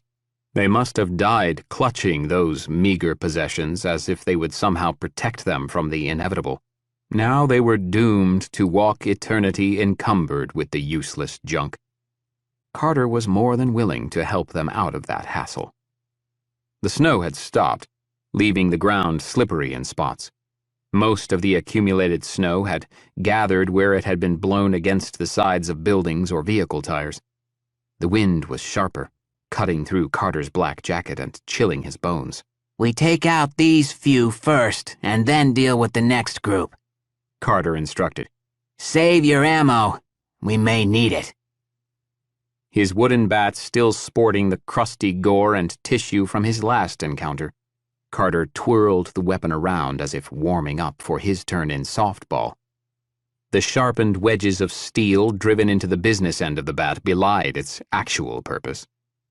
The 8 people following behind him were similarly armed, some carrying axes, others modified and sharpened shovels, and still others handcrafted spears and pikes. They were the citizen levy marching off to battle under the banner of some medieval lord. Into battle they charged, Carter leading them all the way. He ran toward the group, swinging his bat left and right. Carter looked to his left and saw that Mason, armed with a pike, was there with him. "This is gonna be great, kid," he shouted. "Look at him go down." Mason wasn't sure which worried him more, the zombies or Carter's insanity, for Carter's eyes were those of a madman. Pretending that he was simply doing an unpleasant chore, Mason jabbed the sharpened end of his very long spear into the eye socket of one of the ghouls and quickly retracted it before the creature fell. He stepped to the left to ensure that none of the things were able to get around their flank and behind them. He thrust the spear tip into the mouth of another monster, driving the sharpened point through the back of his skull. Again, he pulled the pike clear. If he didn't think about what he was doing, he could get through it. He just kept telling himself that they weren't people he was killing. Mason jabbed his spear into yet another one, but it jerked unexpectedly. Unfortunately, the pike pierced through the beast's throat and only impaled it, doing no real damage. Sensing Mason nearby, the zombie turned its whole body, the wound on its throat stretching into a widening hole. Mason's stomach rolled over onto itself as his fear gripped him. He closed his eyes, fearing the worst, until he heard a bone-crunching thwack in front of him. Opening his eyes, he saw Carter's bat being removed from the zombie's crushed skull. Carter smiled his lunatic's smile and moved on to his next victim. The street was filling up with bodies when a second group came on the heels of the first. The second group was only about 10 deep, but everyone's arms were starting to feel heavy with fatigue. Carter, too, noticed his swings lacking their normal vigor. For him, though, the realization only fueled his anger. With renewed vengeance, Carter lit into the new arrivals. His swings shattered jaws, smashed limbs, and obliterated skulls. Carter's black jacket was coated with the foul, jellied inner fluids from his foes. His hair was damp and dense with a mixture of his sweat and the same foulness on the rest of him. He heaved his air in hungry lungfuls, almost choking. He bent at the waist and rested his hands on his knees. Still breathing deeply, Carter said, Okay, we can head back now. Whew, I guess I'm not used to working so hard. With Carter again leading them, the group retreated back to the lane in front of the inn where another confrontation had played out. There were a couple of dead skins and a dying militia woman. She was lying in a pool of her own blood on the sidewalk. She had apparently been surprised by one of the creatures which had wandered up from out of the darkness along with its buddy. One had latched onto her throat, ripping open her carotid artery, while the other one had bitten into her wrist and upper arm. Her skin, already pale from the lack of sunlight for this season, resembled the color and even consistency of watered-down milk. Gazing down at her for just a second, Carter looked away when she opened her eyes. She would likely be looking for sympathy from him, and he had none. He found it almost impossible to find any real connection to others, regardless of the circumstances. Some considered it a character flaw. He had always thought of it as liberating. The thing about it was that it wasn't just other people he didn't care about. He really didn't care much for himself either. But he rarely thought about that. Finding Earl and the crowd standing around the other two bodies, Carter motioned to the woman and ordered, Deal with that, will ya? The big, unibrowed thug of a man scrunched his equally big forehead and asked, Deal with? Carter rolled his eyes and curled his lip into an irritated snarl as he stormed back into the hotel. He was looking for the colonel and suspected where he would find him. Carter walked to his left, straight into the dining room. The colonel sat at a long table with Kit sitting at the opposite end. Both had plates of food and glasses of wine in front of them. The colonel was enjoying his meal, shoveling forkful after forkful of food into his mouth and washing it down with long drinks from his wine glass, looking very pleased with himself. His brain still surging with adrenaline, Carter bit back the urge to growl at the colonel. Sitting comfortably and enjoying a meal prepared and served to him on clean dishes, while Carter was out removing threats to the colonel's plans. Carter forced himself to swallow the acidic bile of resentment that rose to the back of his throat. When the colonel motioned to an empty seat with an empty plate sitting at it, Carter sat, but refused to look at the other man or at Kit. She appeared nervous and jittery at the opposite end of the table. She ate quietly, what little she did eat, but drank greedily from her wine glass, emptying it twice in quick succession. Keeping her head down, Kit did chance quick glances with her eyes at the two men, but quickly looked away if either caught her stare.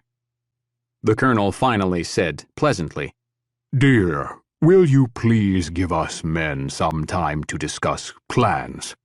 I'm sure this wouldn't interest you in the least. I will see you in a little while, though."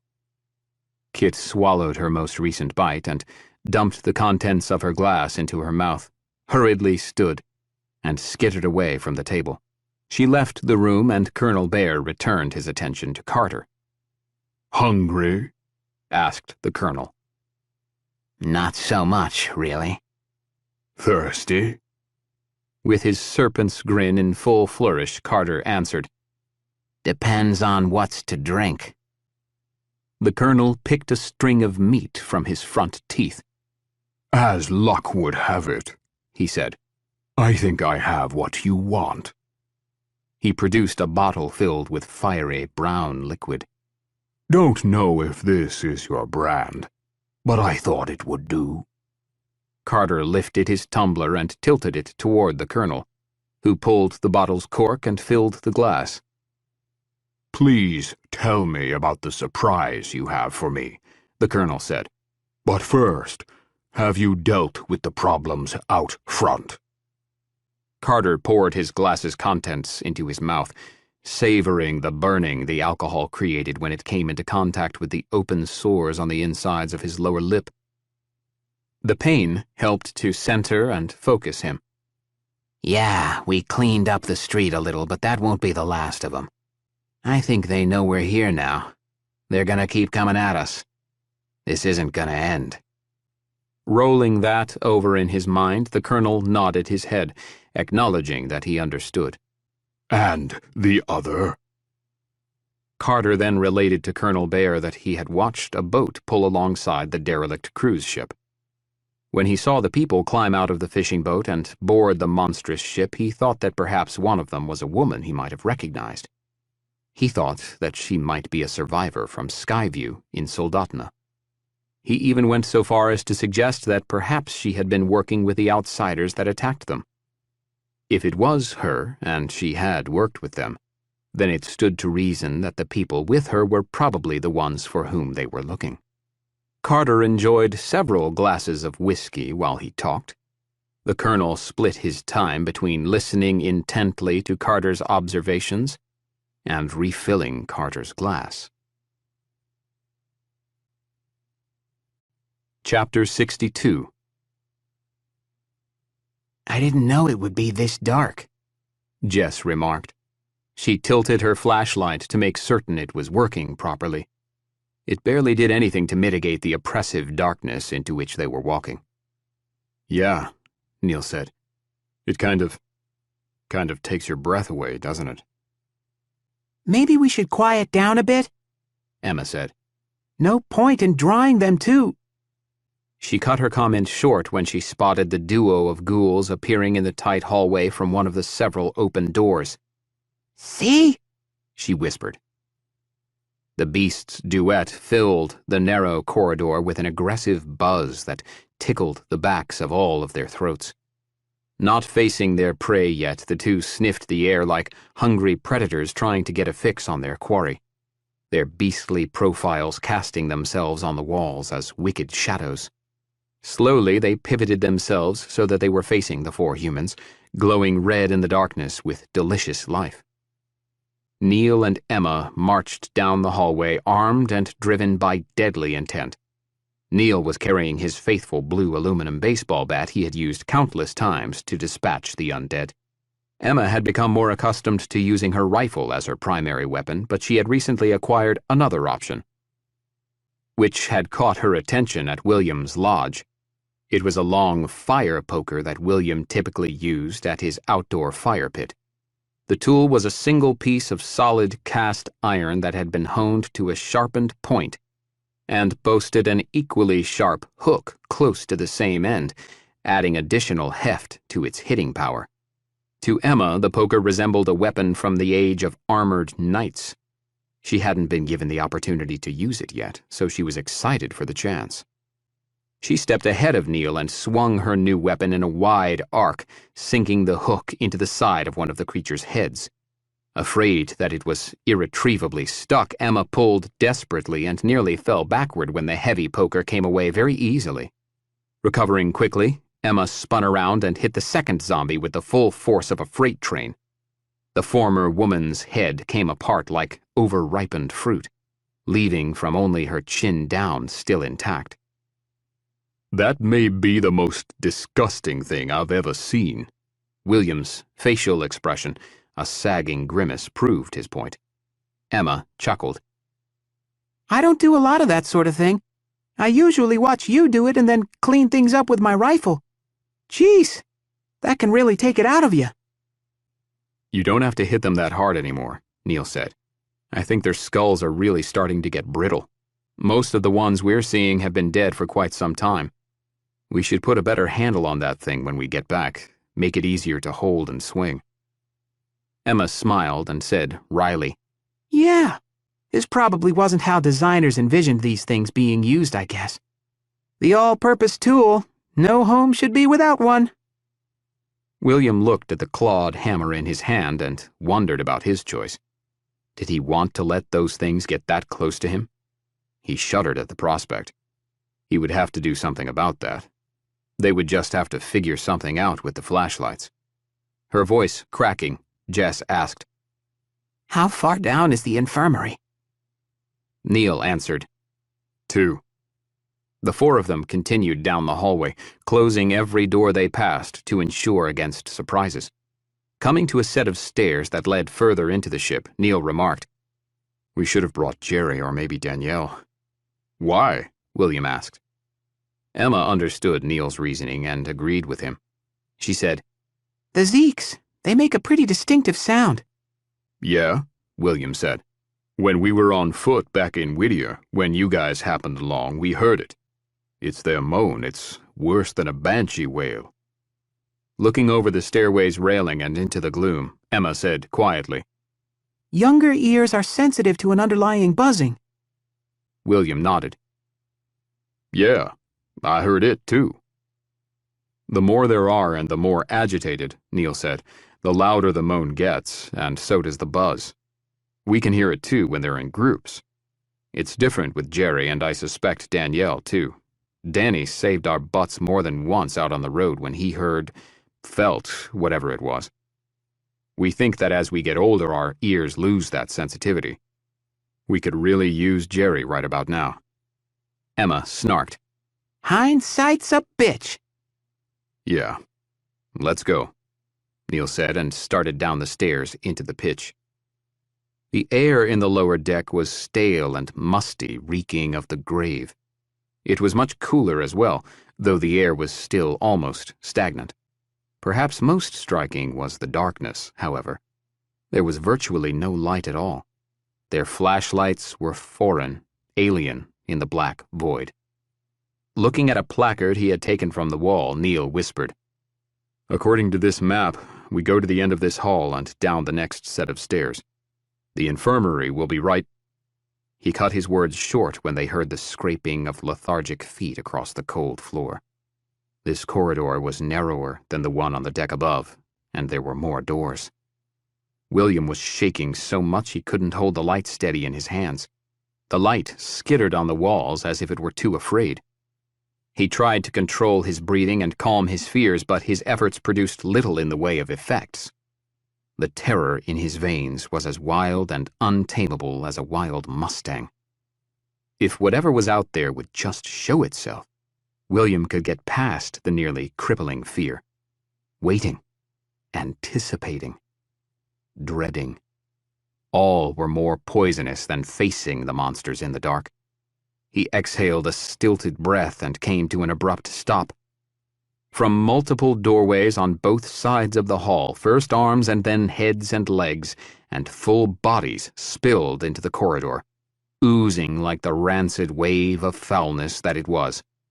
Emma leaned back, dropped the poker at her feet, and quickly had her assault rifle in her hands.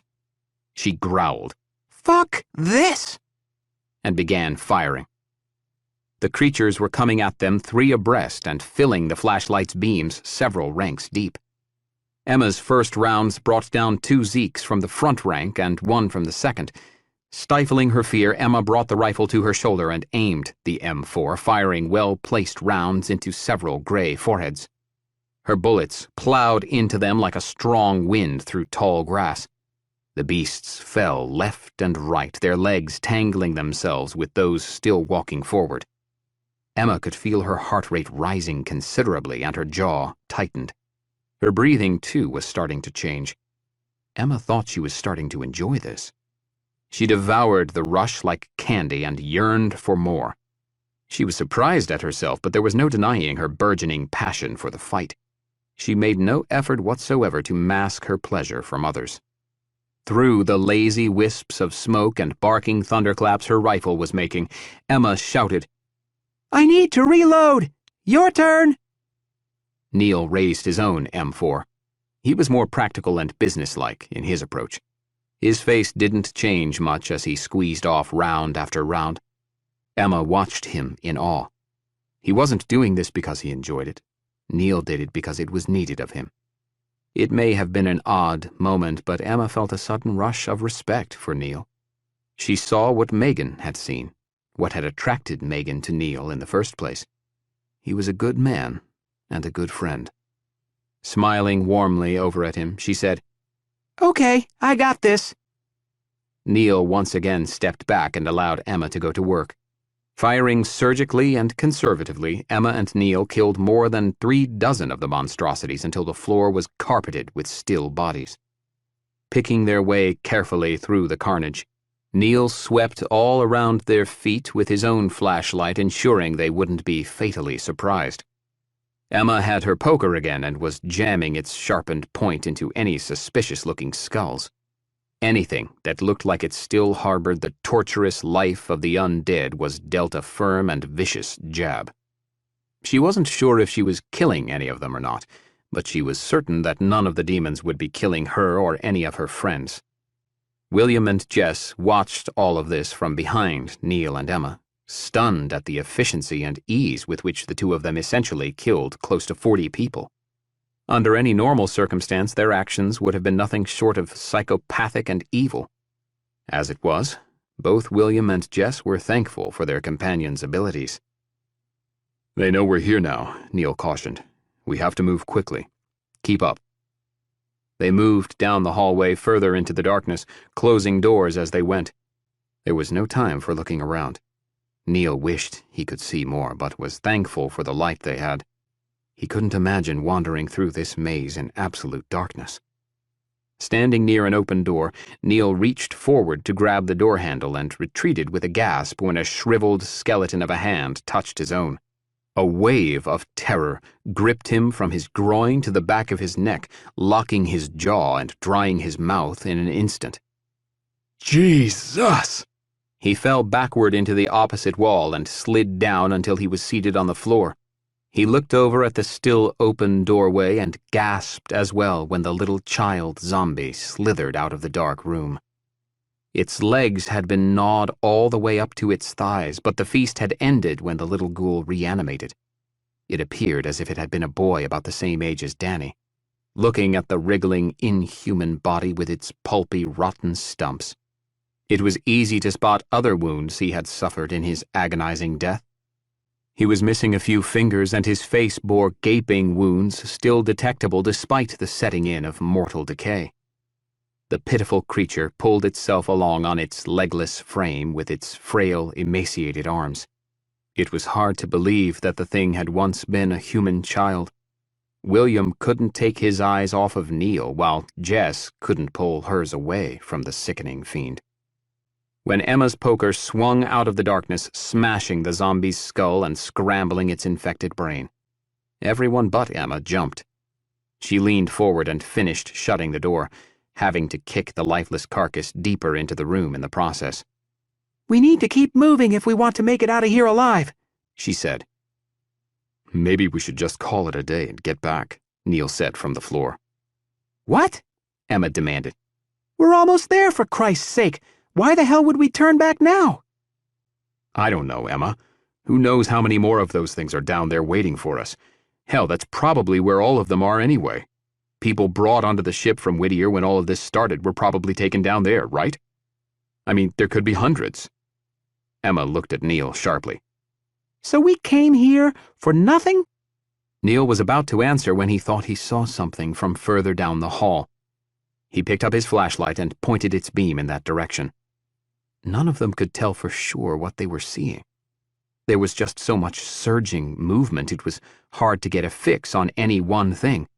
When they did finally see that it was a herd of undead, perhaps 100 deep or more, coming at them, Neil leapt to his feet and they turned about in the hallway to retreat. William stopped in his tracks, confronted by another group coming at them from behind. Shit! Emma stepped around him. No time! She pulled the trigger on her assault rifle and cut down 4 ghouls. She stepped forward and fired again. With each pull of the trigger, Emma forced herself to move forward. Jess had joined her, using the old Mini-14 carbine Emma had given her. Her gun's voice was much more metallic than Emma's M4, which sounded like a deep-throated growl. The women's combined firepower quickly made a difference in the pack behind them, dropping more of them than either